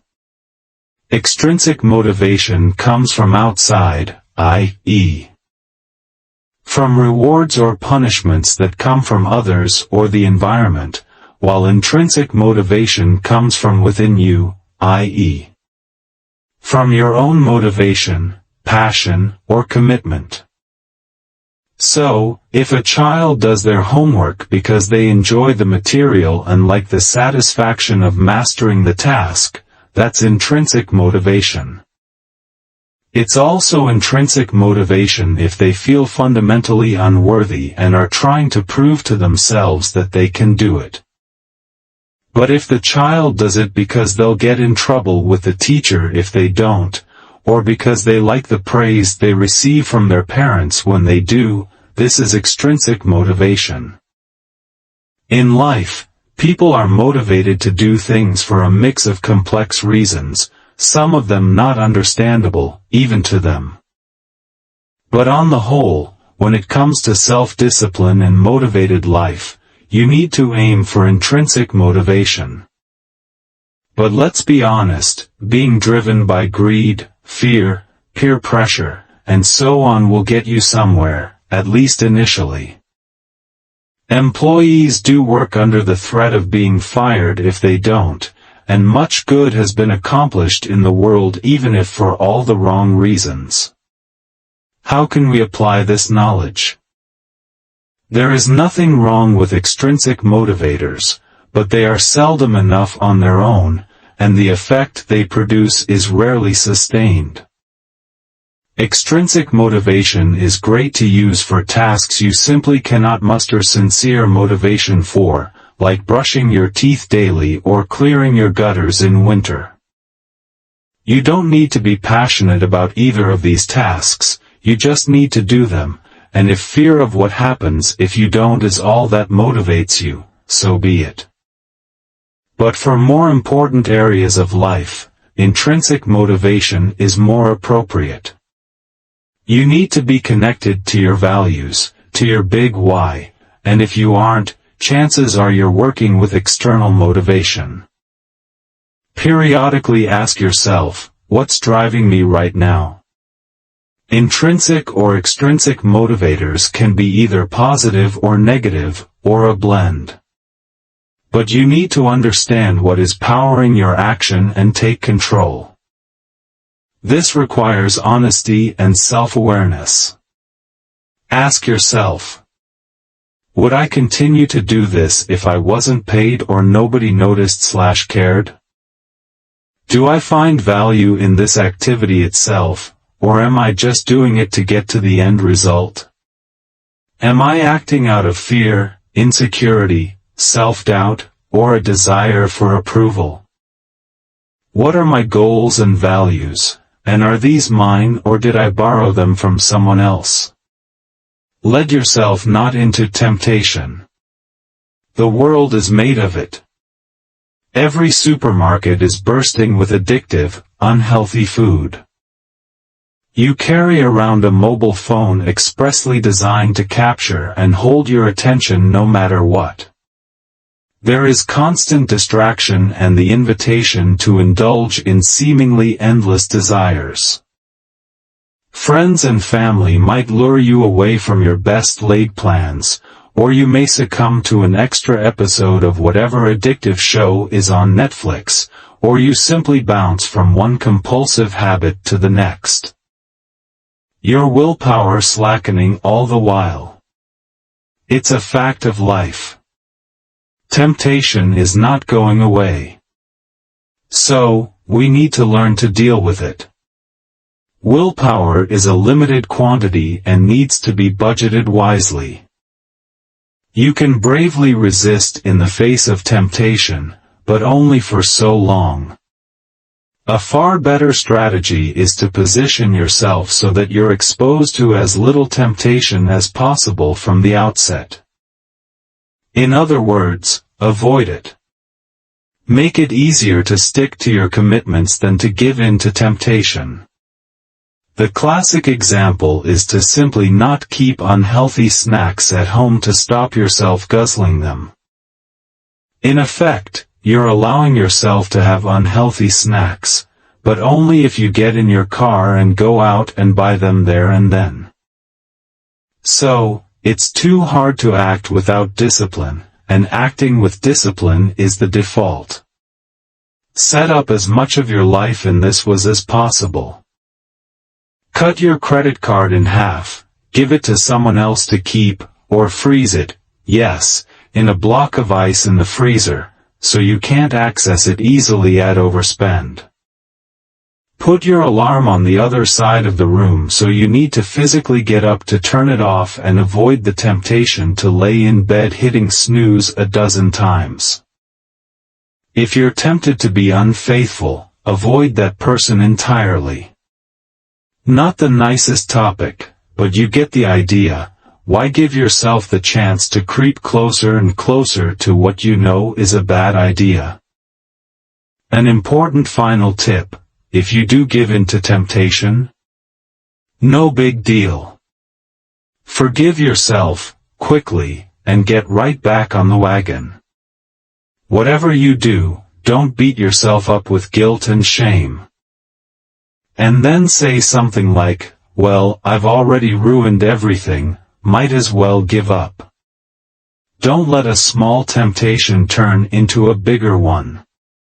Cull distractions.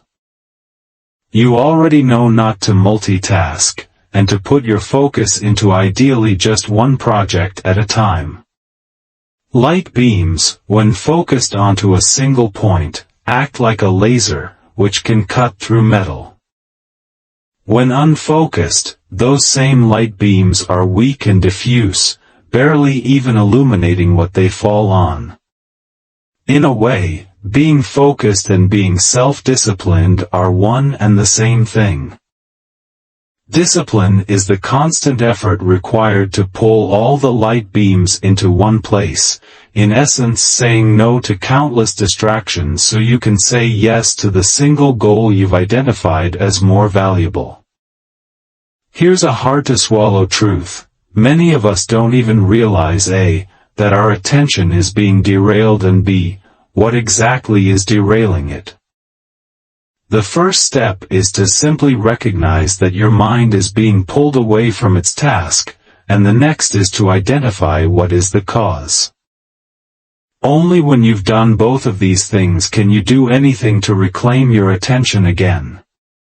Sadly, the modern world is designed to distract, numb, and pacify you, exactly the opposite state of mind required to reach your goals.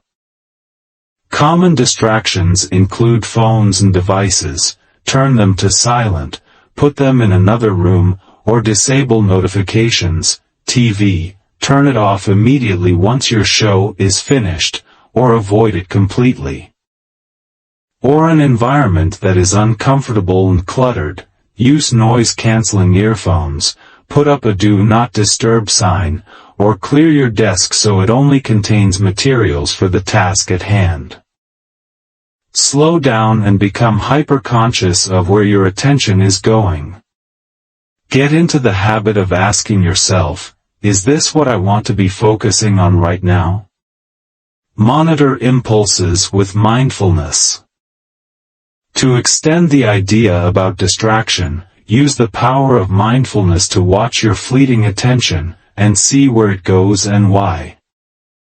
Meditation and mindfulness practice are great for whatever ails you, but they're especially useful if you feel that your mind is fractured, uncontrolled, or overrun with impulses it can't resist. Try this. Set a timer for yourself, let's say 10 minutes, where you logically know that the only thing you need to worry about is the project in front of you, whatever it is. Now, watch your attention. Notice if any impulses arise to switch focus to something else. Check your phone, open a new browser to look at YouTube, go look for a snack. Tell yourself that during these 10 minutes, you don't have to work on your project, but you absolutely cannot do anything else. If your mind wanders, notice it, and bring it back to task again.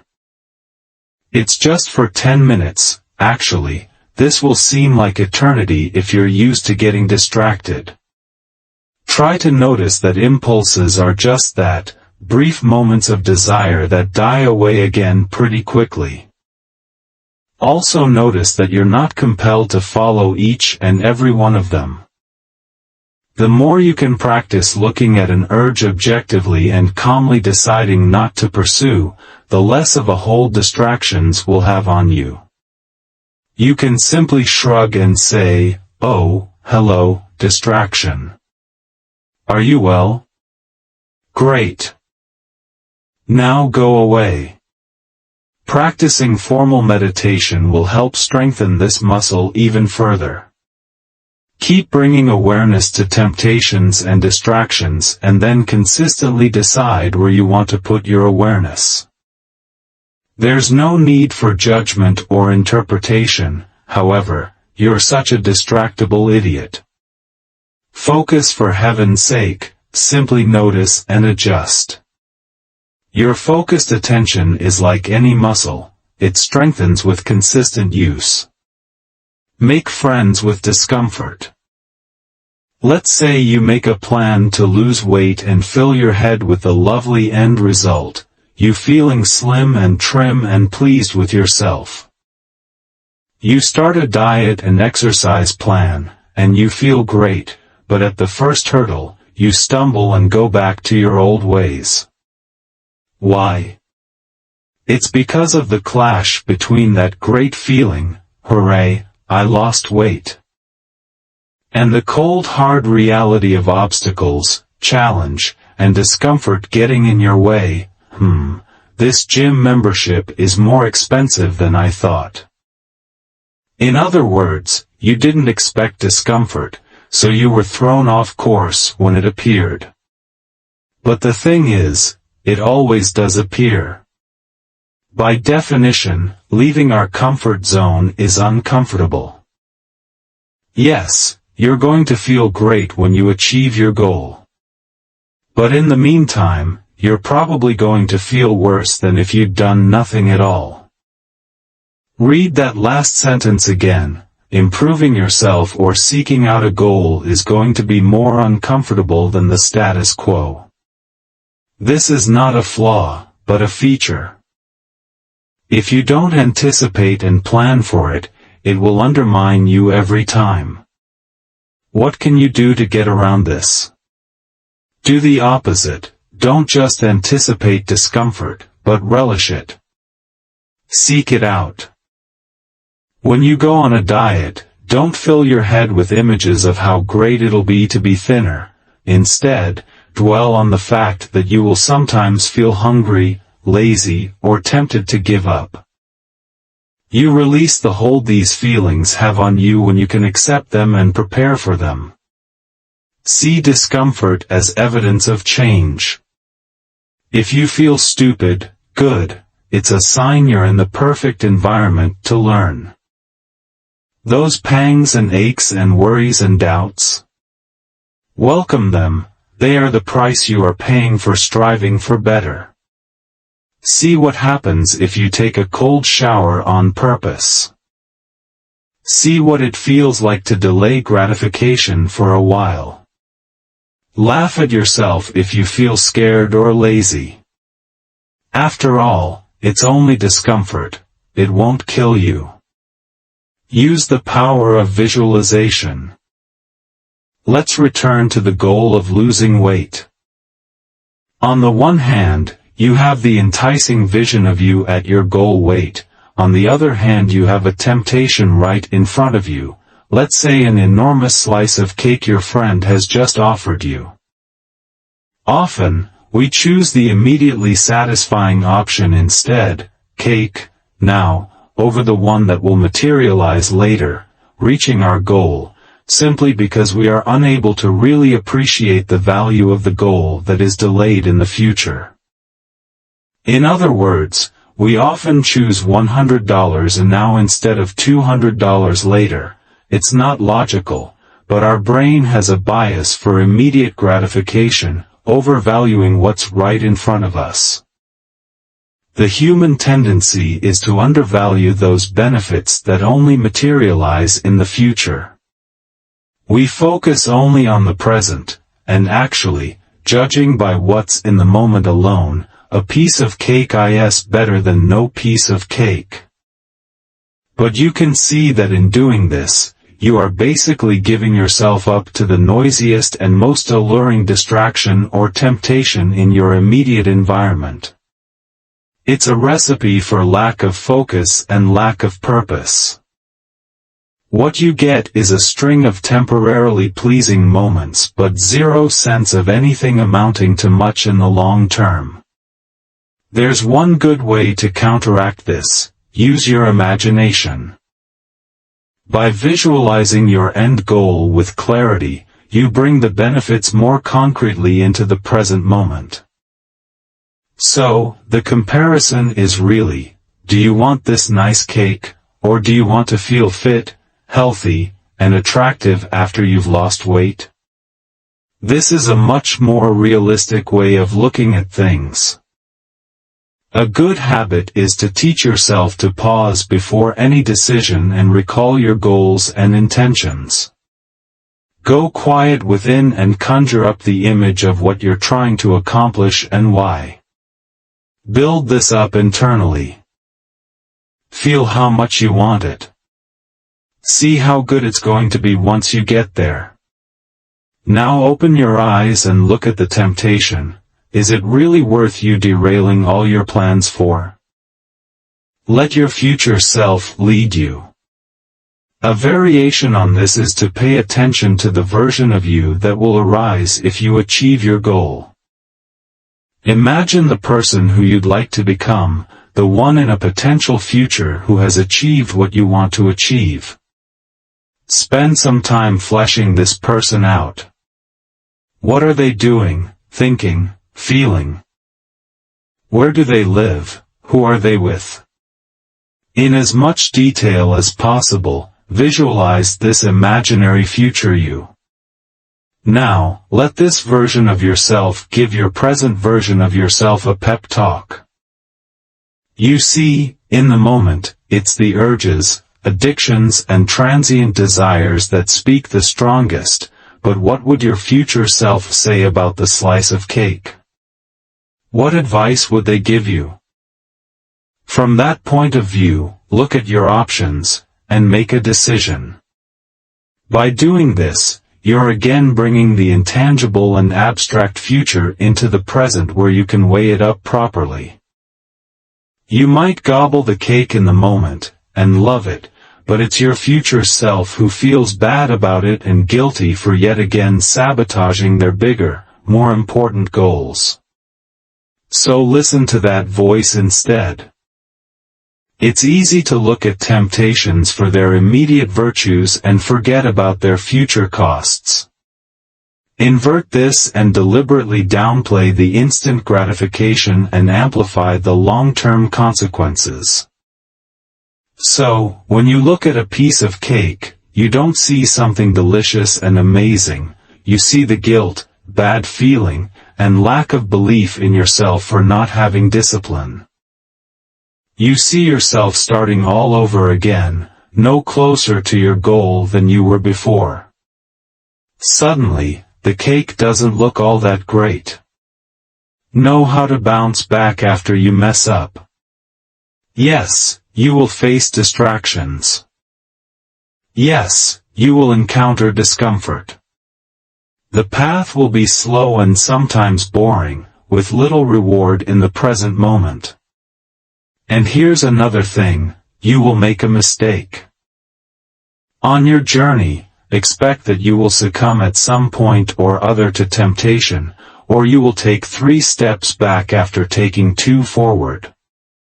Now, this doesn't mean you're doing anything wrong. It isn't a sign that the goal you've set is too hard, or evidence that you'd better just give everything up and not even bother. It's not permission to slack or make excuses for yourself, and it's not an invitation to turn a small slip-up into a big one, i.e., I've had 1 slice of cake already. What's another? It's just a normal, expected part of the process. You're not wrong or bad, you're just trying to do something intrinsically difficult, change. Things won't always go to plan. Sometimes you'll fall a little short or be disappointed in the outcome. Sometimes you'll be tired or frustrated or disorganized and not do as well as you imagined. So what?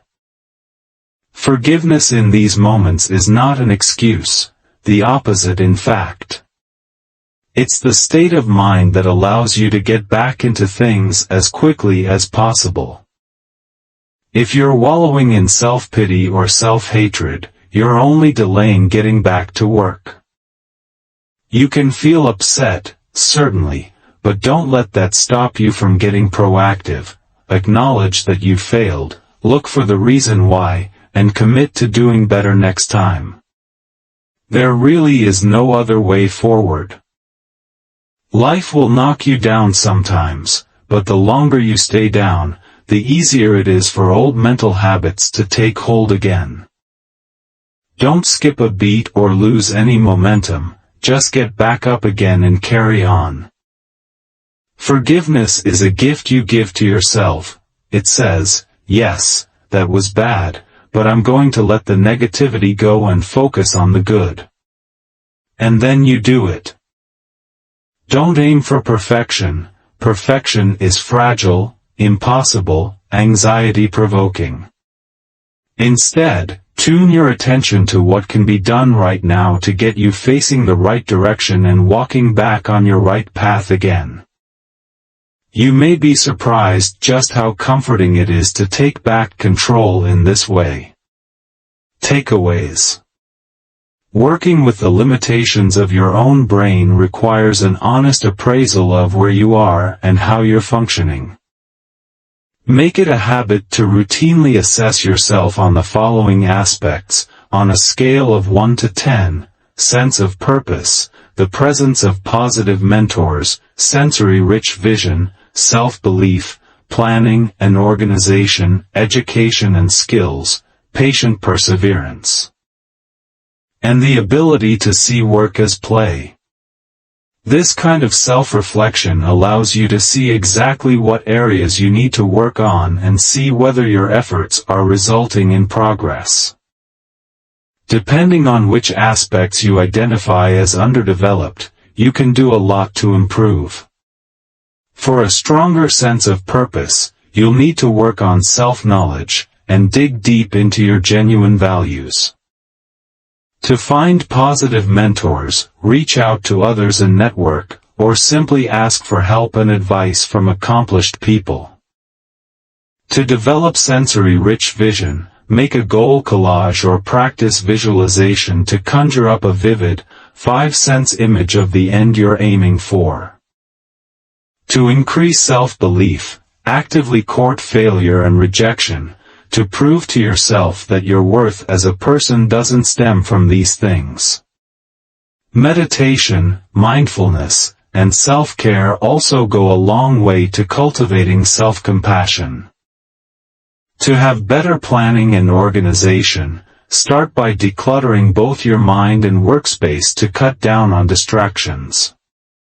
Set up habits that allow you to automate, delegate and concentrate. To build skills and education, keep reading. Become curious, and ask questions, learning where you can. To improve patience and perseverance, focus on the smallest, sustainable change you can make and keep up every day. To see work as play, change your language. Don't say, I have to do XYZ, but instead say, I choose to do XYZ. Remember, nobody is forcing you to be the best version of yourself. Focus on a few main principles for lasting motivation. These include not waiting for a right time, taking baby steps, working from intrinsic motivation, avoid temptation outright, cutting distractions, monitoring impulses with mindfulness, visualizing in detail our goal, getting comfortable with being uncomfortable, and allowing our future selves to advise and guide our present selves. Finally, the most important may be to recognize that you will slip up, but will always be ready to forgive, learn from mistakes, and move on to be better next time.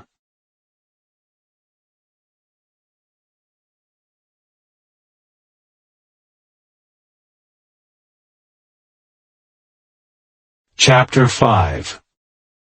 Daily Habits.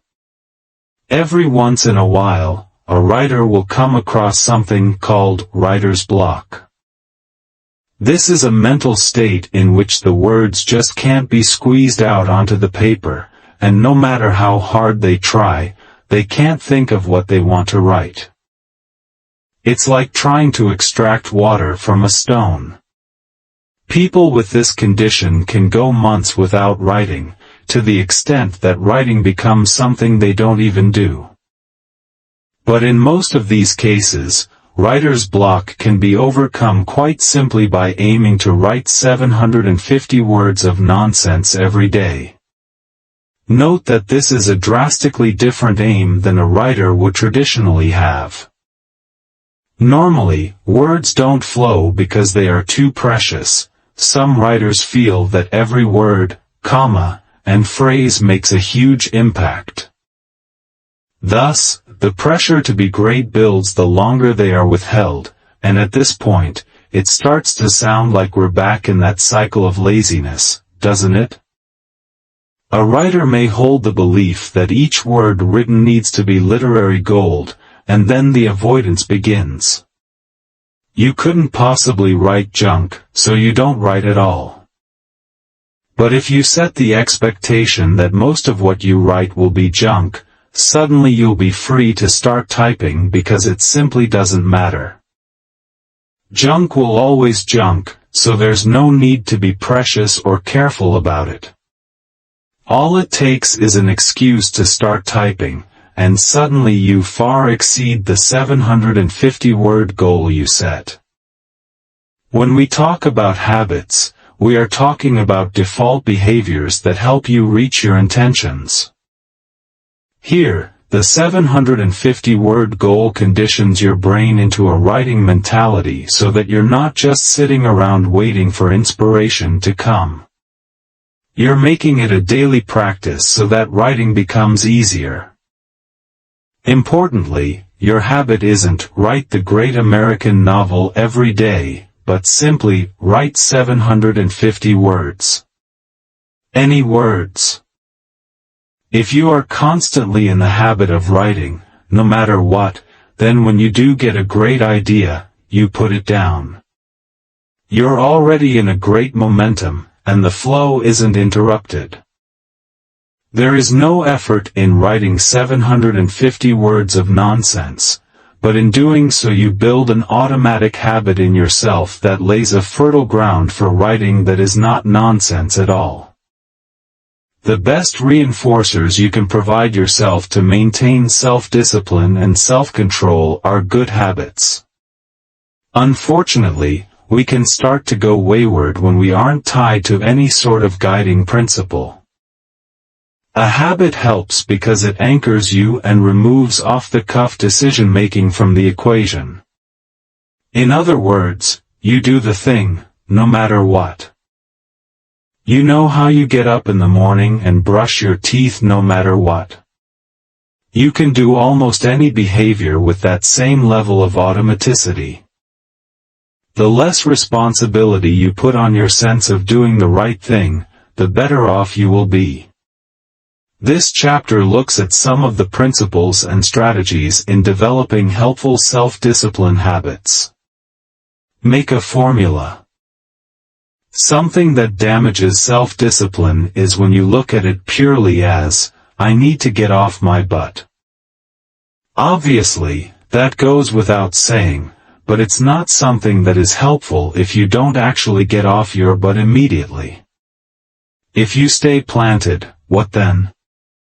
You had better have some more weapons in your arsenal against laziness. Similar to the cycle of laziness we discussed in an earlier chapter, we should seek to better understand what goes into our lack of self-discipline.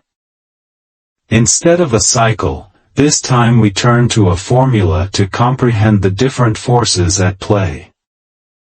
A formula can sometimes be more helpful because it can tell you exactly what elements are involved and what you need to change. A recipe can tell you just how many eggs and how much flour to put in a cake. A formula here can do the same thing for your self-discipline. Sometimes you might realize that you are setting yourself up for failure by neglecting the eggs entirely, or trying to bake the cake in a rice cooker. You may not need to change much, just redirect your efforts to what is important. Formula making happens in much the same way a scientist or mathematician goes about their work, with a series of set procedures and methods to test their theories and solve problems. And just like scientists, you can manipulate and play with the quantities of each variable to achieve the effect that you want. The only difference between scientific formulae and the one I'm talking about is that you're not using hard data, numbers, or mathematics standards to build the elements of your formula. Instead, you're substituting your values, qualities, and external factors for numbers and functions. The concept is to replace the individual variables of something like E equals mc squared with more abstract, technically incalculable parts of your experience, things like motivation and beliefs and relationships between the two. You then incorporate this formula and base your decisions and actions around it, making adjustments or tweaks to the formula as you go until it's as right for you as possible. The following is a helpful and fairly straightforward formula to explain my approach and beliefs about self-discipline. SD equals PEM plus POB, DC plus DS. Spelled out a bit more. Self-discipline equals personal motivation plus positive benefits, minus discomfort plus distractions. This formula represents my concept of self-discipline, SD, and the individual elements that comprise it. The measure of self-discipline is the difference between positive forces and negative forces. As long as the sum on the right side turns out positive, then you will have self-discipline. If not, then it's time to pay attention to each of the variables to find out why it's not positive. The positives are represented as PEM plus POB, and the negatives are DC plus DS. Personal motivation, PEM. This is why you care about something, why it's important to you, and what purpose will it serve. How satisfied and fulfilled will it make you? What does eating healthier represent to you? This is an internal quantity. Positive benefits/impact of action, POB. What good will come from a certain action or operation? What gains will it result in, as tangibly as you can describe? Ideally, there is both a short and long-term component to this. What physical changes can you expect from eating healthier? This is a more external quantity, though it can also be internal. Mental or physical discomfort, DC. What kinds of physical or mental fatigue, pain, fear, trouble, or excuse-making are causing you to resist action? What will you lose by acting, and what negatives will you necessarily have to experience? How much physical discomfort of hunger and mental discomfort of restriction will you have to suffer? How well will you be able to deal with them? At the end of all of this, how will your mental and physical states of being fare, realistically and without forecasting doom? Distractions, DS. What unconscious or unintended diversions or hindrances might cause your attention to stray from the work you need to do? How many birthdays or parties will you have to endure in your quest to eat healthy? What concrete factors threaten to come between your intentions and actions? Self-discipline ends up being the value of motives and positive results, minus the trouble and distractions that could thwart one from action. Putting this formula into action, the goal is to manipulate the positive forces so they'll outweigh the negatives, making for positive or better self-discipline.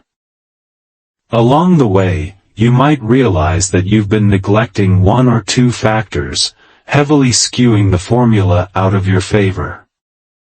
SD equals PEM plus POB, minus DC plus DS. Let's put that formula in action to provide inspiration for a habit of self-discipline that one might want to develop: quitting smoking. Personal motivation, PEM. These are internal reasons that make one think quitting smoking is a good idea. Why are they making that decision? They may have noticed they're short of breath or coughing a lot. Maybe one of their parents died from lung cancer as a result of lifelong smoking. They may want to be more physically active and want to make it as easy on themselves as they can. Or perhaps they're feeling like pariahs for being a smoker. Peer pressure in this case would be a positive motivator. Numeric value, 8/10. Positive benefits, POB. The attainment of all those goals in personal motivation would be a big benefit. It can take as little as a year for a long-time smoker's lungs to get back to normal. They'd also save a lot of money, not have a bunch of clothes that smell like smoke, be less self-conscious around non-smoking friends, feel less guilty, and feel a sense of pride after beating the addiction. Numeric value, 5 out of 10. You would think that there are fairly compelling arguments for quitting. But what about the negative portion of the formula? Mental/physical discomfort, DC. Someone quitting smoking might feel the pangs of physical withdrawal and be subject to cravings for a while. This is probably an understatement.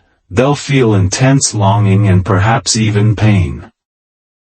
They will probably fixate on smoking more than is healthy and feel incomplete without a cigarette.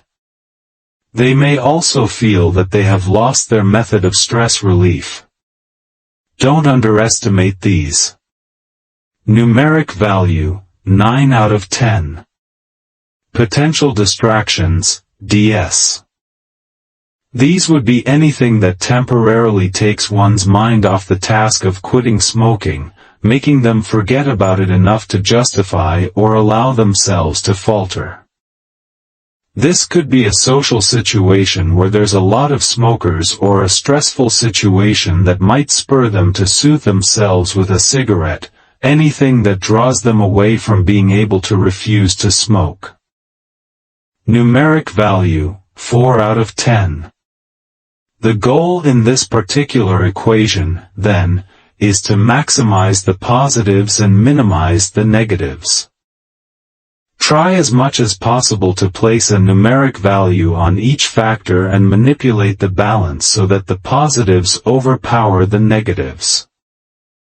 The harder the data one uses, the easier it will be to rank each factor, though it is not always possible to quantify feelings and emotions. For example, in our quitting smoking example, the smoker could figure out how much money they'd be saving. Maybe they've worked out that they spend between $250 and $300 a month on tobacco. Or they could calculate the health benefits, the amount of time they might spend getting more physical exercise, or by how much their blood pressure, breathing rate, or daily walking steps might improve. And they should be fearless and honest about the negatives. How much weight might they gain? How strongly will the triggers be felt on a scale of 1 to 10? If they can assign a numeric value to all the aspects of their experience, they'll have a way to track their progress and manage their expectations. And again, the goal is to make the positive results more valuable or higher than the negatives. If they aren't, then they need to manipulate the equation to make sure they are by finding more motivators or benefits or by decreasing the negative values in some way. The SD equals PEM plus POB minus DC plus DS formula can cover most instances in which you want to institute change. But a formula that is more tailored to your specific circumstances will work even better.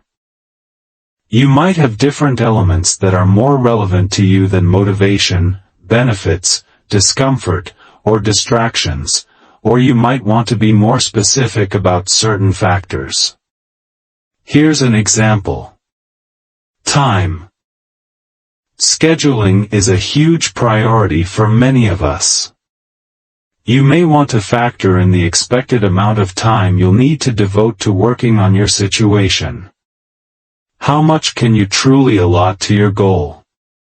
Expense. For some efforts you might have to spend a little cash. In the smoking example, you might have to fork over some money for nicotine gum for a little while. But you'd also save some money from not buying cigarettes.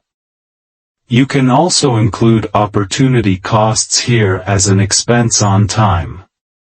Emotional improvement. Although feelings are hard to quantify a lot of the time, if you're keenly in touch with your emotional status, you might be able to ascribe values to your good and bad feelings. Is the anxiety that quitting smoking produces more value than the increased energy or relief you might feel?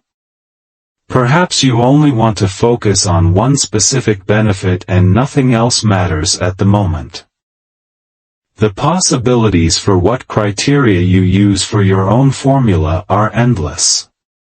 You have a lot of room to be creative about the factors that influence you the most. Figure out how strongly each of them relates to your own personality and beliefs and assign them a numeric value to see what you need to eliminate, increase, or otherwise manipulate. With all your options, you may come up with a complicated formula with dozens of variables. That might be good for analysis, but not in practice. The fewer moving parts there are to your formula, the more manageable it is. After all, both the cycle of laziness and this formula show that it's not so complex. The if-then technique. A helpful habit that directly deals with the fork in the road that may or may not lead to self-discipline is the if-then technique.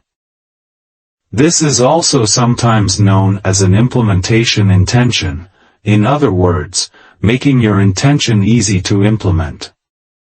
The if portion corresponds to an everyday event occurring, while the then portion corresponds to the self-disciplined action you desire. The simple fact is that there's a big gap between knowing what you want to do and actually getting it done. Whatever the case, distractions, inefficiencies, or procrastination, making the decision beforehand will make it easier.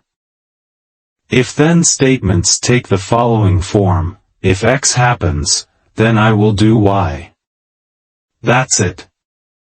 This is something you decide in advance, and there are two primary ways to use it. This makes it easier to build self-discipline because all you have to do is plug your desired action in as a natural consequence of something that is certain to happen. When actions are chained and given forethought, they tend to happen. When actions are left to individual negotiations on willpower in the fleeting moment, they tend to not happen. As a quick example, if it is 3 p.m. on Sunday, then you will call your mother. For some of us, this might require massive self-discipline. Or if it is 3 p.m., then you will drink 2 liters of water, or if it is 9 p.m., then you will floss your teeth. These are examples of when you use if-then to accomplish a specific goal, the first type of use. X can be whatever event, time, or occurrence you choose that happens on a daily basis, and Y is the specific action that you will take. The if-then statement simply takes your goals out of the ether and ties them to concrete moments in your day. Rather than wrangle the question anew each time it's 3 p.m. You just consult your life rule and call your mother. Cause and effect. A habit to eat healthier and drink more water has a set prescription, for instance, or a vow to have better dental health is carried out every day because it is contingent upon a daily occurrence. Instead of generalities, you get a set time and place for when to act. In a way, it takes a lot out of your hands and makes the decision for you. Is it 3 p.m.? Then it's time to drink water, period. Imagine that you are looking at an empty planner and trying to decide when to make a doctor's appointment. Now imagine that you are trying to decide when to make the appointment, but you only have one slot open in your entire week. Sometimes, alleged freedom makes your task more difficult. It seems simplistic, and it is, but it has been shown that you are 2 to 3 times more likely to succeed if you use an if-then plan than if you don't. In one study, 91% of people who used an if-then plan stuck to an exercise program versus 39% of non-planners. Peter Hollins, the NYU psychologist who first articulated the power of if-then planning, recently reviewed results from 94 studies that used the technique and found significantly higher success rates for just about every goal you can think of, from using public transportation more frequently to avoiding stereotypical and prejudicial thoughts. The primary reason if-then statements work so well is because they speak the language of your brain, which is the language of contingencies. Humans are good at encoding information in, if X, then Y, terms and using this process, often unconsciously, to guide our behavior. It's the basis of decision-making, which is often subconscious and instantaneous. Deciding exactly when and where you will act on your goal creates a link in your brain between the situation or cue, the if, and the behavior that should follow, the then. Suppose your significant other has been giving you a hard time about forgetting to text to inform them that you will be working late and not make dinner. So you make an if-then plan. If it is 6 p.m. and I'm at work, then I will text my significant other. Now the situation, 6 p.m. at work, is wired in your brain directly to the action, text my sugar bear. Then the situation or cue, 6 p.m. at work, becomes highly activated. Below your awareness, your brain starts scanning the environment, searching for the situation in the if part of your plan. Once the if part of your plan happens, the then part follows automatically. You don't have to consciously monitor your goal, which means your plans get carried out even when you are preoccupied. The best part is that by detecting situations and directing behavior without conscious effort, if-then plans are far less taxing and require less willpower than mere resolutions. They enable us to conserve our self-discipline for when it's really needed and compensate for it when we don't have enough. The second use of the if-then statement is also related to achieving a specific goal, in particular, how to avoid failing at that goal. You would still use, if X, then Y, but X would be an unexpected situation that you want to maintain control in and deal with. In the first use, X is simply any everyday situation, occurrence, or event. Here, X is something that may not happen but you want to be prepared for. For instance, if you want to create a habit of drinking water, if you eat out at a restaurant, then you will get water with lemon only. That's a situation that isn't certain to occur, but it helps you adhere to your habit from the opposite end. Complete these statements before you are in a dire situation, and you can see how they work for you. It is like creating a rule for yourself to abide by. If you've given it thought beforehand, you can default to that guideline and not have to try to make a risky decision in the heat of the moment. Anticipate what's going to happen, and you are a step ahead of the game. As another example, suppose it's your birthday, but you're on a strict diet and your office has a thing for surprise parties, so you'll probably be getting a cake. If they brought cake, then I'll turn it down and immediately drink a big glass of water. Alternatively, you could be having a problem with procrastination, and you're settling in for a big project you have to finish.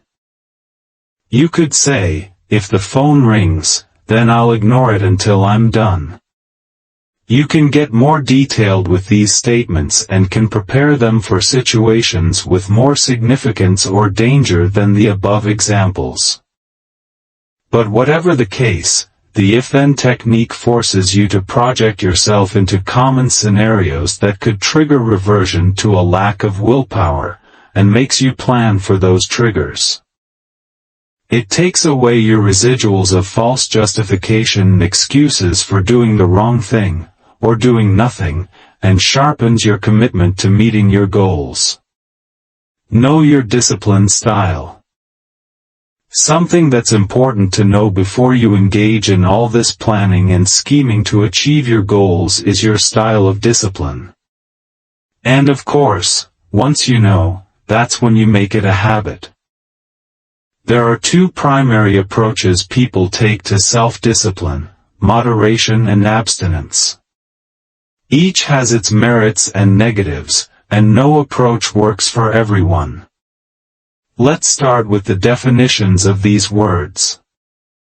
According to Oxford dictionaries, moderation is the avoidance of excess or extremes.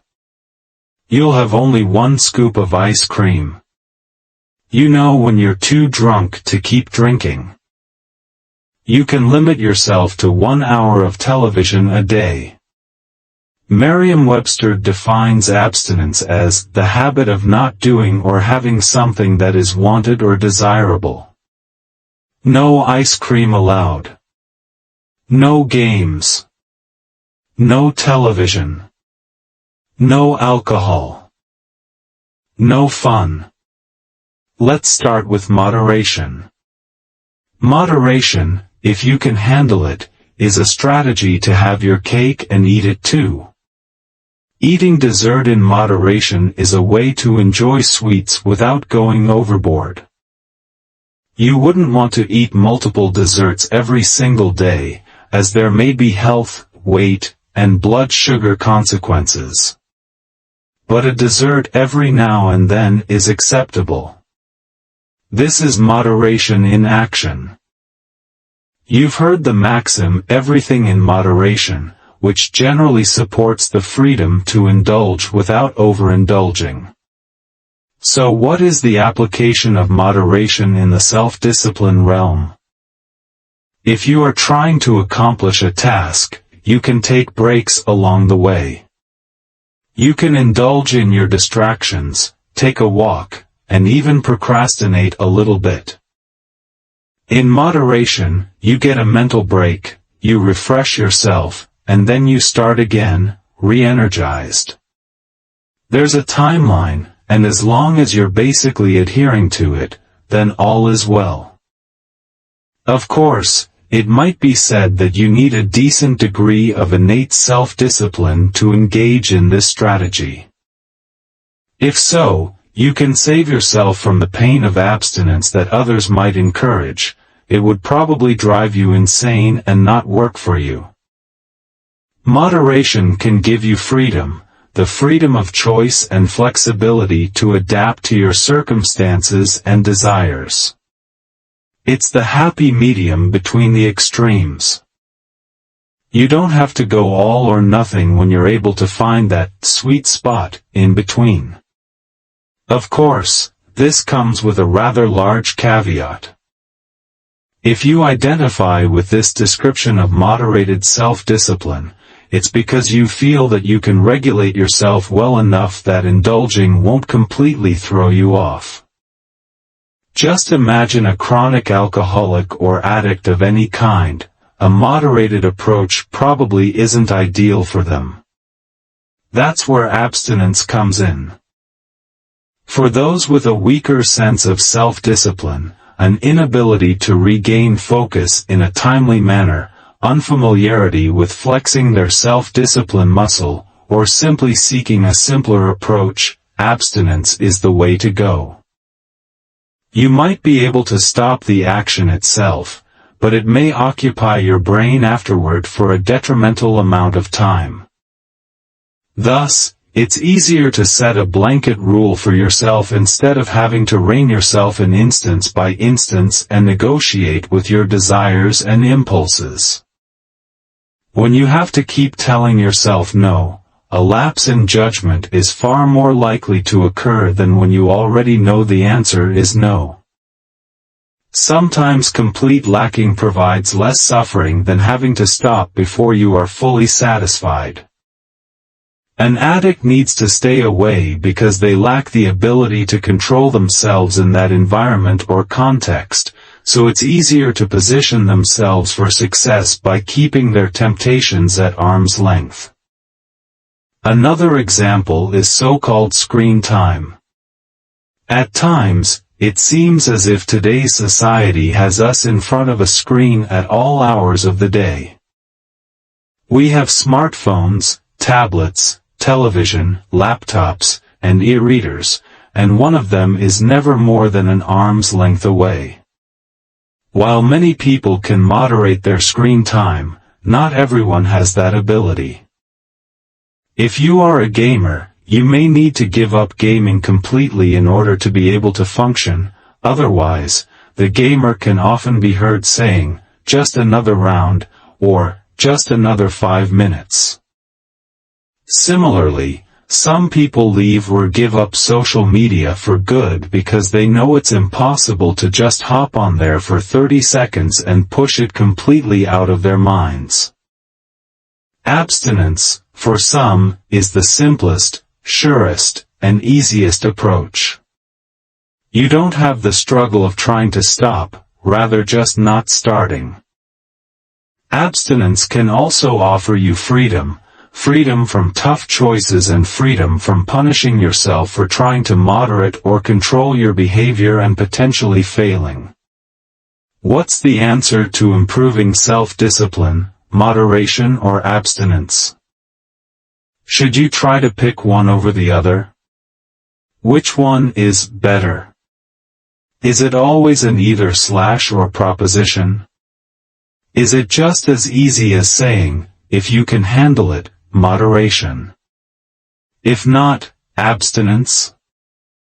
There are no easy answers to these questions. To some degree, you need to know yourself. Do you have a tendency for extremes? Do you go all or nothing when approaching a task or goal? Or are you able to cut yourself off at a given milestone or time point? How easily can you redirect your energies toward a task? Instead of answering these questions off the cuff, answer them by thinking about examples of your past behavior. Only actions matter here, not intentions. Maybe we can think of this as a process. The first step would be abstinence. While we work on our willpower, you can completely avoid your triggers and distractions. As we mature and develop our discipline, then we can consider moderation. This is otherwise known as going cold turkey. You might find that you can completely control yourself after this learning period, and no further reinforcement is needed. On the other hand, the opposite process, moderation to abstinence, is also valid as a process of weaning yourself off of something. Here, the end goal would be complete abstinence. Whatever the case, understand that you probably lean naturally toward one over the other, so don't try to be someone that you're not. Utilize peer pressure. As a teenager, you were probably warned of the pitfalls of peer pressure. And yet you still probably uttered the words, "But everyone else is doing it," more than once because it was nearly impossible to resist at the time. The fact of the matter is that we decide far less on our own than we think. We are victims of our social and physical environments. Peer pressure is the direct influence upon someone by his or her social circle.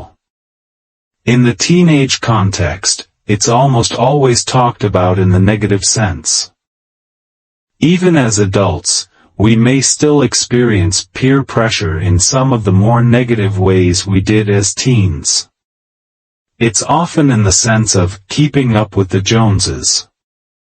But is there a positive side to peer pressure? Like most things, it all depends on whether you can control it or you become controlled by it. And that depends on your honest awareness of it. Peer pressure in self-discipline allows you to partially place your burden on others, which is amazing because it means self-discipline doesn't have to be something you carry internally and individually anymore. We've previously discussed that the environment makes a difference in your discipline, and one aspect of environment includes the people around you. At the basic level, this means you have to be proactive and conscious about whom you surround yourself with.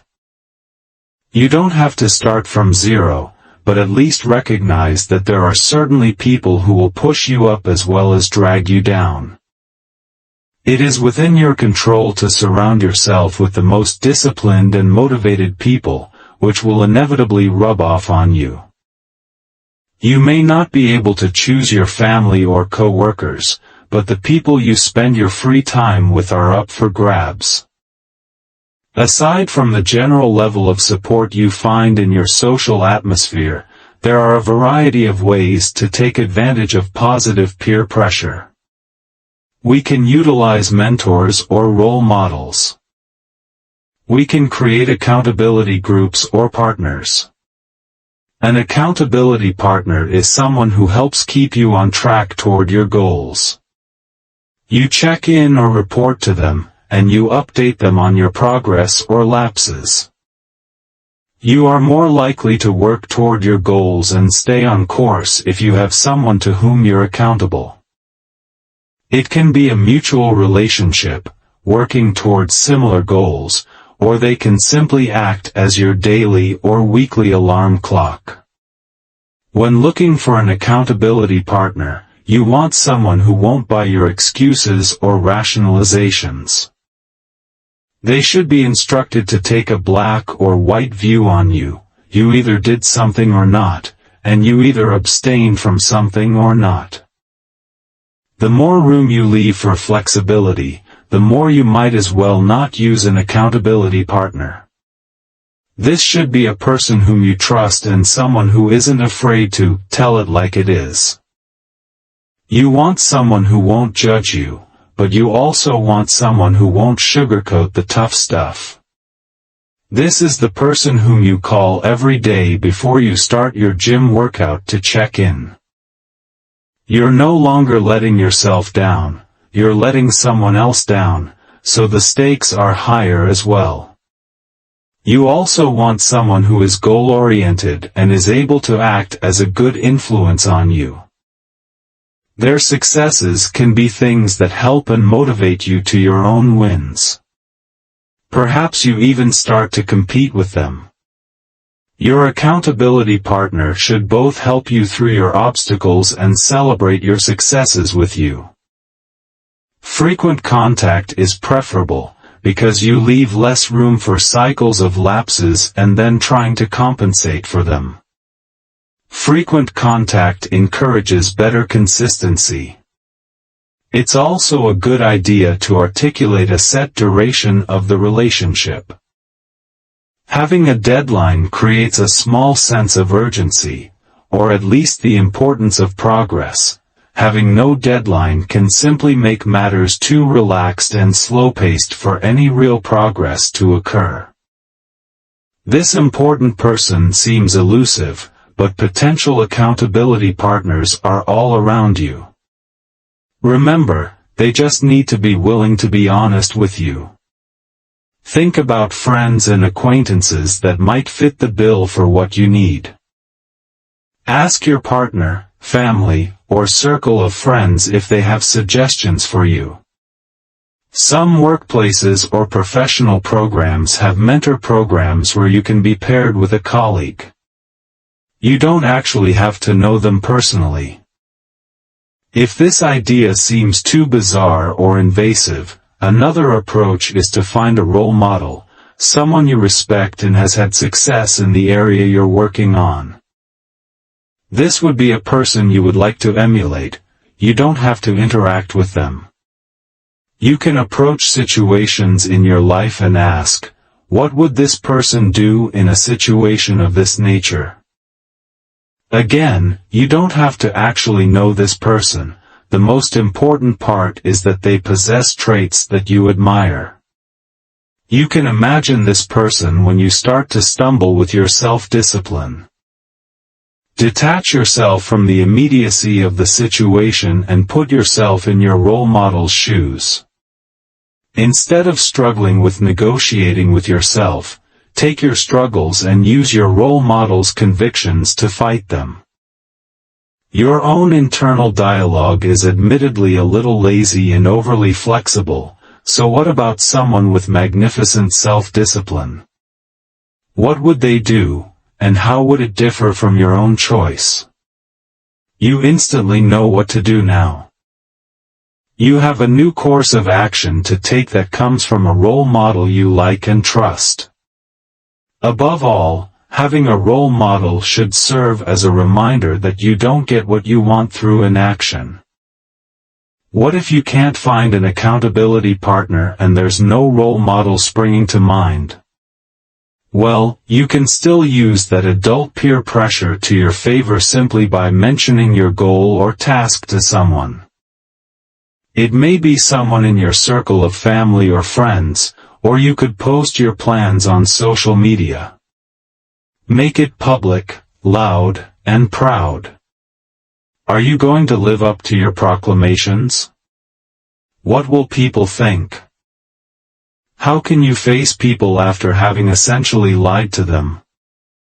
By making your intentions known publicly, you create a sense of accountability. Of course, here you are being motivated into self-discipline by negative feelings of shame and embarrassment, but remember that it's all about whether you control emotions or you let them control you. While you may have someone call you out on not working toward your goal, this is much more of an internal motivation. There's nothing wrong with being pushed by something negative. The reality is that negativity is a far stronger motivator than anything positive.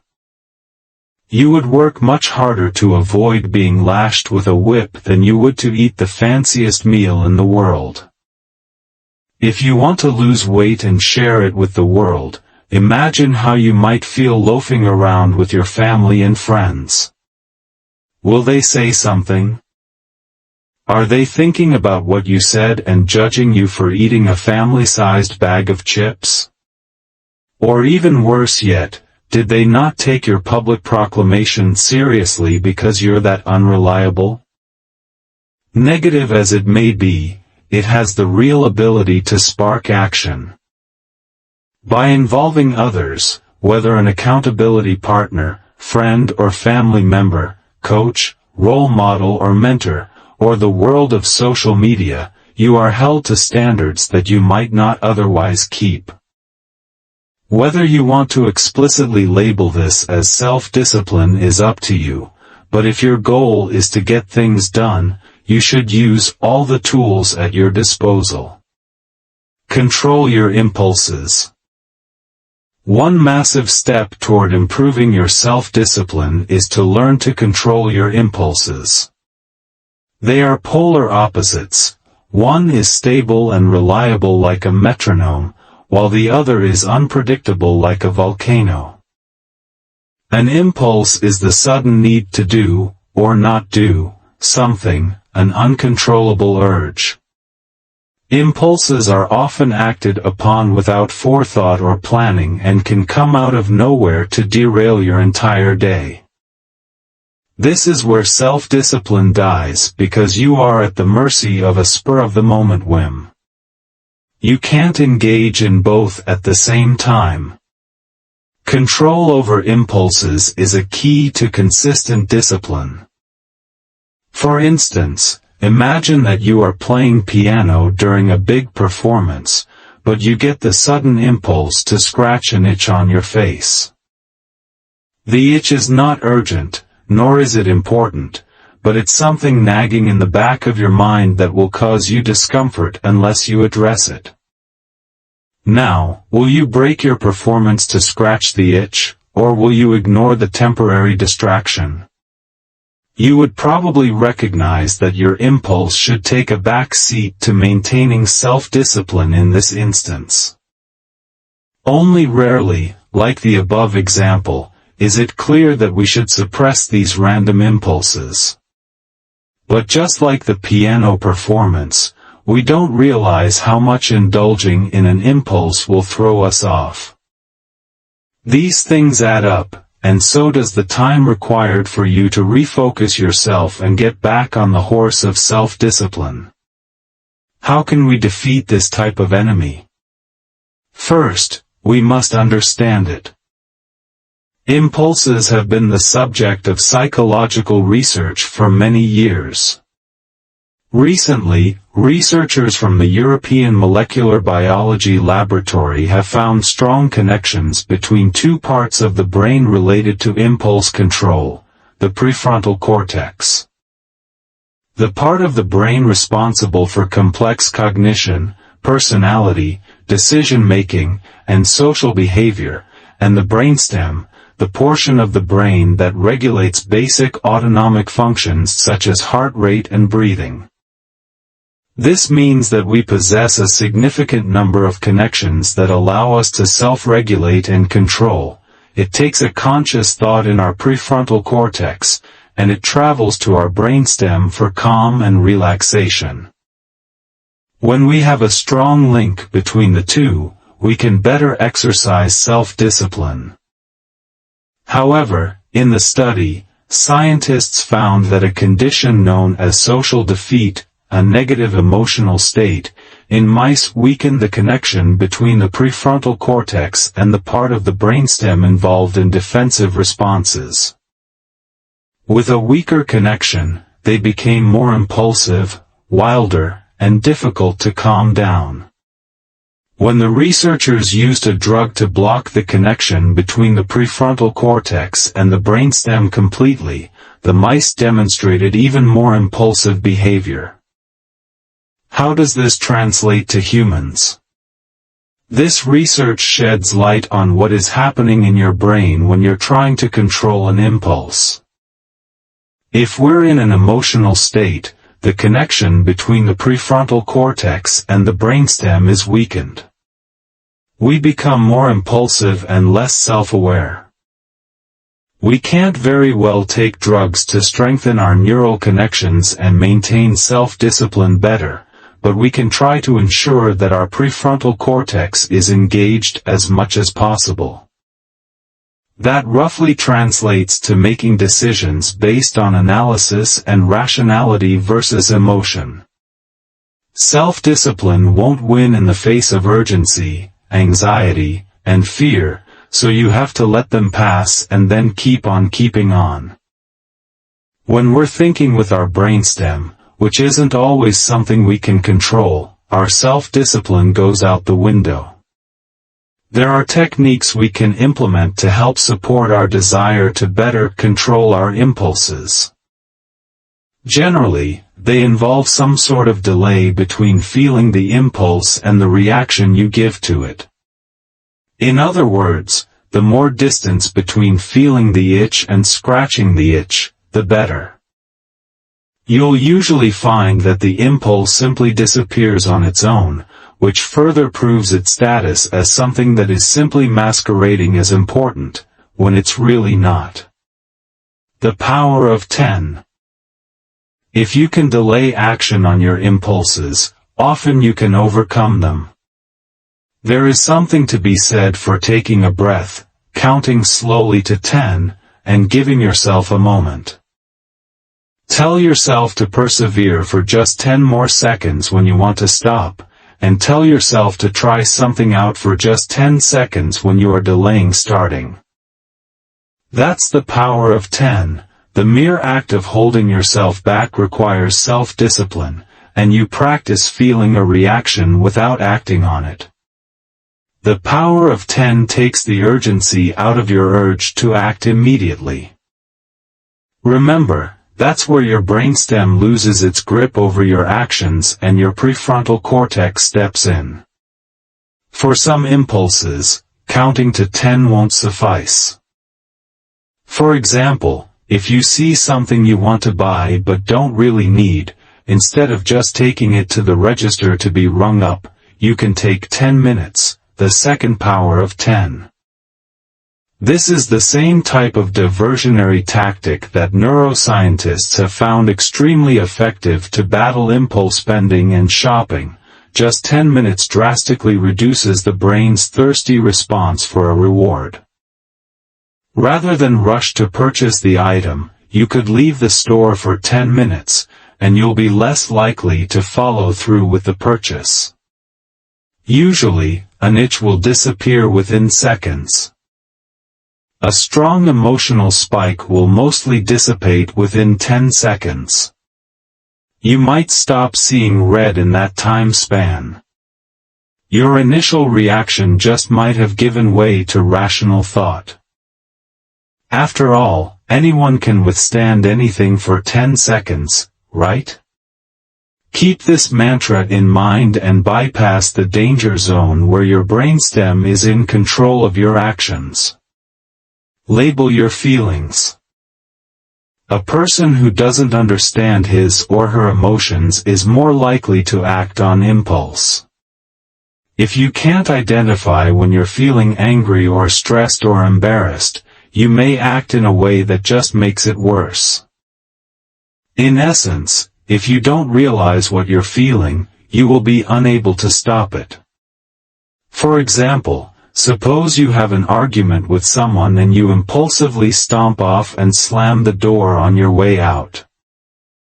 Those behaviors scream anger, but they likely happened so quickly, so impulsively, that you didn't consciously think, you just reacted. By the way, this is precisely the condition under which people later find themselves saying things like, "I'm sorry. I don't know what came over me." If you took a moment to realize why you want to storm out the door and how angry you are, you would have a better chance of tempering your response. Instead of leaving in a huff, say, "I think I'm feeling angry right now. I should deal with the anger first and then respond after it passes." That takes the acute impulse out of the situation and increases the chance that things will go better once the situation is de-escalated. Basically, it puts a little distance between you and the emotion, so you're not completely swallowed up and identified with it. Labeling your emotions also gives you an exact symptom to deal with: anger, resentment, bitterness, frustration, and from that you can find a roadmap to deal with it. It gives you a verbal handle on the feeling so you can talk about it and manage it. That wouldn't be possible without a label. It's acceptable to feel angry, embarrassed, frustrated, and ashamed. But what isn't acceptable is to substitute these initial reactions as your response and act impulsively. When you take a pause to identify what you're feeling, often you will realize that things aren't quite as urgent as you thought. You open up a little space in which your own free will can pause and ask, "What do I want to do here?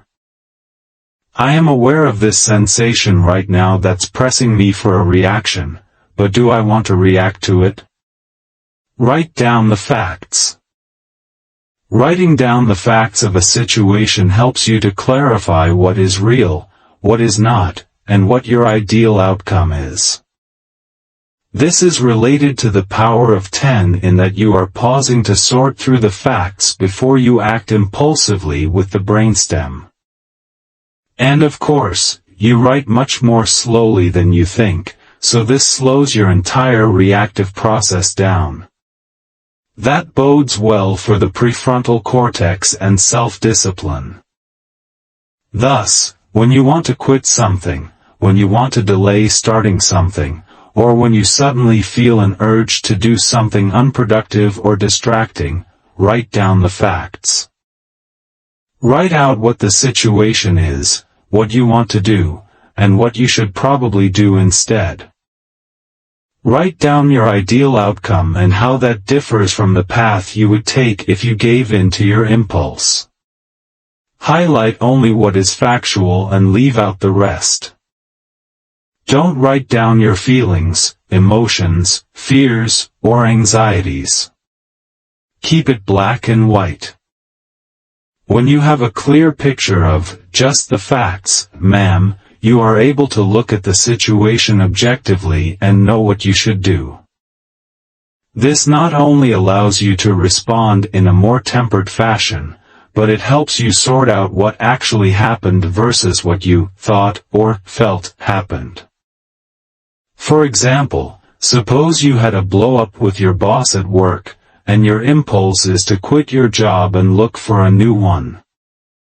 Writing down the facts will help you clarify the situation and sort the emotion from the facts. Maybe the facts are your boss blamed you for a situation, you didn't get to tell your side of the story. You've worked at your current job for 8 years, you are the primary breadwinner of your family, in addition to salary, you have good benefits, and you haven't talked to human resources to help resolve the situation. You want to punch his face and quit, that doesn't get you to your ideal outcome. Your ideal outcome involves being heard, being more assertive, and keeping your job. Suddenly, after taking the time to examine the facts, it's clear what you need to do to maintain self-discipline. An impulse only exists because it is quick and fleeting. Under greater scrutiny, they almost all crumble. Ask why 5 times. A final strategy for helping to control your impulses is asking why.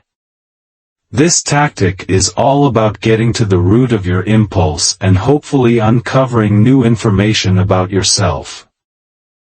You're actually asking the same or similar question 5 times in a row, and you'll be surprised to learn that each time, you just might pull out a different answer than before. You're forcing yourself to justify why an impulse should win out over self-discipline. At the end of the process, you'll either be able to answer why sufficiently, or you'll come to the conclusion that it was simply an impulse not worth partaking in. Impulses are never thought through or founded on deep analysis, so you wouldn't expect to be able to answer why more than once or twice. Thus, only if you can answer why a few times does it pass the sniff test of importance or urgency. Practically speaking, what does this look like? Suppose you have an impulse to break your spending discipline and buy a new sweater. Why do you want it? I like it. Why do you want it? It's a great price. This is as far as an impulse will probably carry you. Why do you want it? No real reason other than wanting it. Why do you want it? Looks cool. Why do you want it? I guess I don't, really. Once you've asked yourself why 5 times in 5 different ways, you have distilled the main pros and cons for why you should or shouldn't buy the shirt. And really, you've come up with nothing to justify the impulse. If this was really a shirt that you needed in some way, you'd be able to come up with better answers, such as, because my other shirt ripped. Or, I have a wedding coming up, or, I want to look nice for a date. In those instances, you are not dealing with an impulse masquerading as a need, it's an actual need. Even if it doesn't bring you to the point where you realize you can't answer why 5 times, which is a red flag, at least it will force you to stop and think about your decisions. Whatever the case, you've become more mindful and more likely to be disciplined in your daily life. Looking at each of these strategies, The common themes involve reflection, self-awareness, and pausing before responding. Takeaways. Self-discipline and habits are innately intertwined. In fact, habits are the natural goal for self-discipline.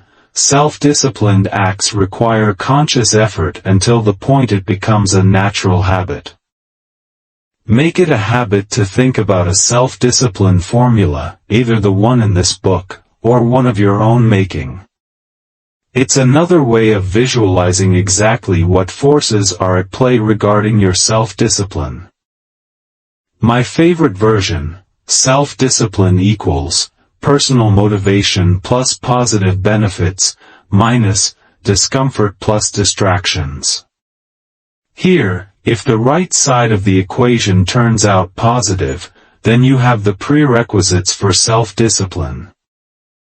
Thus, it becomes a matter of understanding the positive forces, motivation and benefits, and the negative forces, discomfort and distractions, and how they manifest in your life. You may even discover that you are neglecting a few factors, which is just setting yourself up for failure. Use the if-then technique to make your decisions before you have to decide to exercise self-discipline. Our worst decisions come when we rely on our strength of character. Thus, plan around them. If X, then Y can be your new best friend, and it is applicable in just about everything we encounter on a daily basis. It turns out we behave better when linked to other things. What kind of discipline style should you use, abstinence or moderation? Abstinence provides that there are no exceptions allowed, and it actually gives you a sense of freedom because you won't have to negotiate with yourself on when to start, stop, and feel satisfied. Moderation is when you accept a certain amount of deviation, as long as you can meet your goals and milestones you set out beforehand. There is also freedom here because you can indulge and not feel like you are missing out on anything. Peer pressure can be positive. The sad truth is that we are products of our physical and social environments. With regards to the latter, the people around us can sometimes make or break us. Thus, we can construct our social circles to help us become more self-disciplined. You can use accountability partners, role models, mentors, and teachers. You can also dip into the dark side and use the negative emotions of public shame and embarrassment to keep you accountable. After all, we work harder to avoid a punch in the face than to eat our favorite food. Impulses are the antithesis of self-discipline. They are unpredictable urges that can take over at any point. Studies have shown that impulses are stronger during emotional reactions. Thus, battling impulses is about putting as much time as possible between an emotional reaction and the actual response you give. Delaying tactics, in other words. You can use the 10-second/minute rule, label your feelings, write down the facts of a situation without regard to your personal perspective, and ask, why, 5 times to understand the root of the impulse.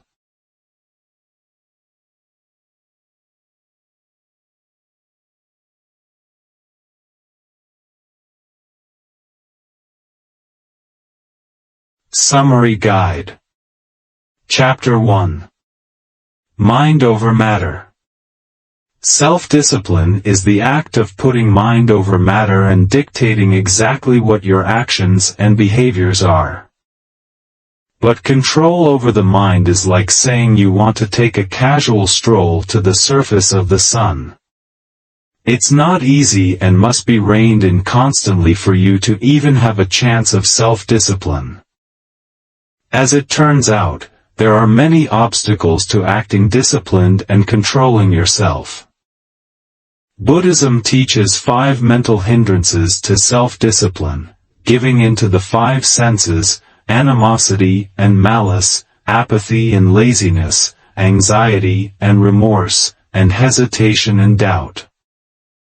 The common thread is that they all require immediate and urgent attention, even if it is fabricated urgency. When you are so focused on the now, the later that self-discipline serves becomes wholly unimportant. Another aspect of being unable to move past the present moment and plan for the future is how the neurotransmitter dopamine influences our actions. Humans abide by the pleasure principle. We seek pleasure and avoid pain whenever possible, even subconsciously. Acting self-disciplined very rarely brings you pleasure, and most of the time it actively brings some measure of pain or at least discomfort. That's a problem. We must change the way we think about pleasure and pain, and who we want to benefit the most, in most cases, your future self. Time orientation is yet another problem with self-discipline. Some of us are present-oriented. This will not serve you well because you won't be able to act in the best interests of future you. Others of us are future-oriented. We think about what we want in the future and work backward to create it. This perspective meshes much better with self-discipline. In the fable of the ant and the grasshopper, the diligent ant is future-oriented and survives the winter, while the hedonistic grasshopper is present-oriented and starves. In the end, despite all these obstacles, whether or not you have self-discipline is up to you. This is in a literal sense. The placebo effect has shown that however much you believe you have, that's what you'll have. This is empowering and freeing because it means there is nothing between you and what you want, besides you. It's up to you. This is actually ultimate freedom, not restriction, as self-discipline is sometimes framed. Take it as a challenge to be overcome. Chapter 2. Understand the cycle, break the cycle. It can be tempting to think of your self-discipline as isolated incidents that you must overcome. This would be a mistake. Self-discipline does not exist in a vacuum and is highly dependent on 5 factors that make up the cycle of self-discipline. Or, more accurately, the cycle of laziness. The phases are unhelpful assumptions. Life is short, so I should enjoy it and not spend my precious time washing that dusty car, increasing discomfort from knowingly avoiding responsibility. I'd rather not wash the car. It's boring and uncomfortable. Excuses to decrease discomfort. It's perfectly reasonable for me not to wash the car. It's so hot outside I would melt. Avoidance activities to decrease discomfort. I will clean the bathroom instead. I'm still productive. And negative and positive consequences from avoiding responsibility. I feel better about myself now. Oh, wait. I still need to wash that car. At which point you find yourself right back at the beginning, except with less willpower and incentive than before because negative consequences create pessimism, while positive consequences create self-sabotage. Aside from knowledge of the cycle and what you tend to fall prey to, there are specific ways to deal with 4 of the 5 phases of the cycle. Regarding unhelpful assumptions, instead embody the empowering belief of the 40% rule. Regarding discomfort, change your expectations and actively practice discomfort to build your mental toughness. Regarding excuses, learn how to reframe your excuses and stop falling into the common traps and self-lies. Regarding avoidance activities, it's a matter of out of sight, out of mind. If you cannot find distractions, you cannot avoid. Other general considerations for beating the cycle of lacking self-discipline are creating goals to reduce discomfort and improve time management, and developing skills to stop making excuses so frequently. Beat the cycle. Chapter 3. Yes or no? Yes or no? Just a simple answer, please, with no BS. This chapter is all about self-interrogation and digging into your excuses and rationalizations to avoid exercising self-discipline. What follows is typically self-awareness at how casually you view avoiding work. There are 6 questions to bring clarity.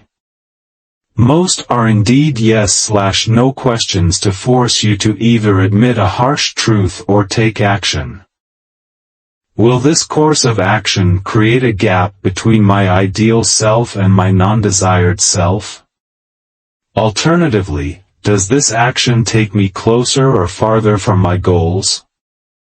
Does this action truly represent my intentions? If not, then what the heck am I doing? Am I merely uncomfortable? Am I letting mere discomfort keep me from my goals? Am I so mentally weak? What would I do if I had no choice but to exercise self-discipline? Certainly not the worst-case scenario. Is "I don't want to" a good enough excuse to not do something? You may have the ability to use this excuse, but what about those who are never able to take a break and have to act every single time? It's difficult to feel gratitude and lack self-discipline at the same time. Am I doing the right thing or the easy thing? There's usually only one path to what you want, and it's not typically an easy one. Is there a real obstacle to my goal that I can't overcome? This focuses you on the fact that most of the time, the so-called obstacle is not the problem, but our attitude is. If we wanted to do it, no obstacle would stop us, and if we didn't want to do it, we wouldn't, even if there were 0 obstacles. What is the outcome of this action if I continue along this path? Switch your focus away from instant gratification and see how a decision plays out over time, from 10 minutes to 10 years into the future. When you choose something, you are also choosing the consequences of that thing, even if those consequences don't kick in for a while. Chapter 4. The Neuropsychology of Self-Discipline. Working with the limitations of your own brain requires an honest appraisal of where you are and how you're functioning. Make it a habit to routinely assess yourself on the following aspects. On a scale of 1 to 10, sense of purpose, the presence of positive mentors, sensory-rich vision, self-belief, planning and organization, education and skills, patient perseverance, and the ability to see work as play. This kind of self-reflection allows you to see exactly what areas you need to work on and see whether your efforts are resulting in progress. Depending on which aspects you identify as underdeveloped, you can do a lot to improve. For a stronger sense of purpose, you'll need to work on self-knowledge, and dig deep into your genuine values. To find positive mentors, reach out to others and network, or simply ask for help and advice from accomplished people. To develop sensory-rich vision, make a goal collage or practice visualization to conjure up a vivid, 5-sense image of the end you're aiming for. To increase self-belief, actively court failure and rejection, to prove to yourself that your worth as a person doesn't stem from these things. Meditation, mindfulness, and self-care also go a long way to cultivating self-compassion. To have better planning and organization, start by decluttering both your mind and workspace to cut down on distractions. Set up habits that allow you to automate, delegate and concentrate. To build skills and education, keep reading. Become curious, and ask questions, learning where you can. To improve patience and perseverance, focus on the smallest, sustainable change you can make and keep up every day. To see work as play, change your language. Don't say, I have to do XYZ, but instead say, I choose to do XYZ. Remember, nobody is forcing you to be the best version of yourself. Focus on a few main principles for lasting motivation.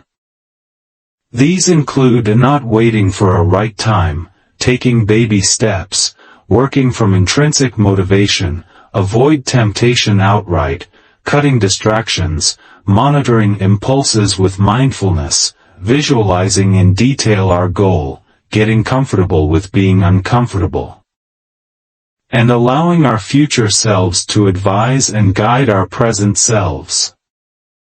Finally, the most important may be to recognize that you will slip up, but will always be ready to forgive, learn from mistakes, and move on to be better next time. Chapter 5. Daily Habits. Self-discipline and habits are innately intertwined. In fact, habits are the natural goal for self-discipline. Self-disciplined acts require conscious effort until the point it becomes a natural habit. Make it a habit to think about a self-discipline formula, either the one in this book, or one of your own making. It's another way of visualizing exactly what forces are at play regarding your self-discipline. My favorite version, self-discipline equals personal motivation plus positive benefits, minus discomfort plus distractions. Here, if the right side of the equation turns out positive, then you have the prerequisites for self-discipline.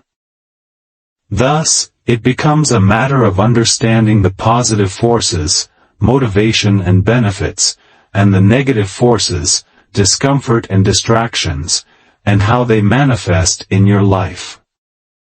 You may even discover that you are neglecting a few factors, which is just setting yourself up for failure. Use the if-then technique to make your decisions before you have to decide to exercise self-discipline. Our worst decisions come when we rely on our strength of character. Thus, plan around them. If X, then Y can be your new best friend, and it is applicable in just about everything we encounter on a daily basis. It turns out we behave better when linked to other things. What kind of discipline style should you use, abstinence or moderation? Abstinence provides that there are no exceptions allowed, and it actually gives you a sense of freedom because you won't have to negotiate with yourself on when to start, stop, and feel satisfied. Moderation is when you accept a certain amount of deviation, as long as you can meet your goals and milestones you set out beforehand. There is also freedom here because you can indulge and not feel like you are missing out on anything. Peer pressure can be positive. The sad truth is that we are products of our physical and social environments. With regards to the latter, the people around us can sometimes make or break us. Thus, we can construct our social circles to help us become more self-disciplined. You can use accountability partners, role models, mentors, and teachers. You can also dip into the dark side and use the negative emotions of public shame and embarrassment to keep you accountable. After all, we work harder to avoid a punch in the face than to eat our favorite food. Impulses are the antithesis of self-discipline. They are unpredictable urges that can take over at any point. Studies have shown that impulses are stronger during emotional reactions. Thus, battling impulses is about putting as much time as possible between an emotional reaction and the actual response you give. Delaying tactics, in other words. You can use the 10-second/minute rule, label your feelings, write down the facts of a situation without regard to your personal perspective, and ask, why, 5 times to understand the root of the impulse.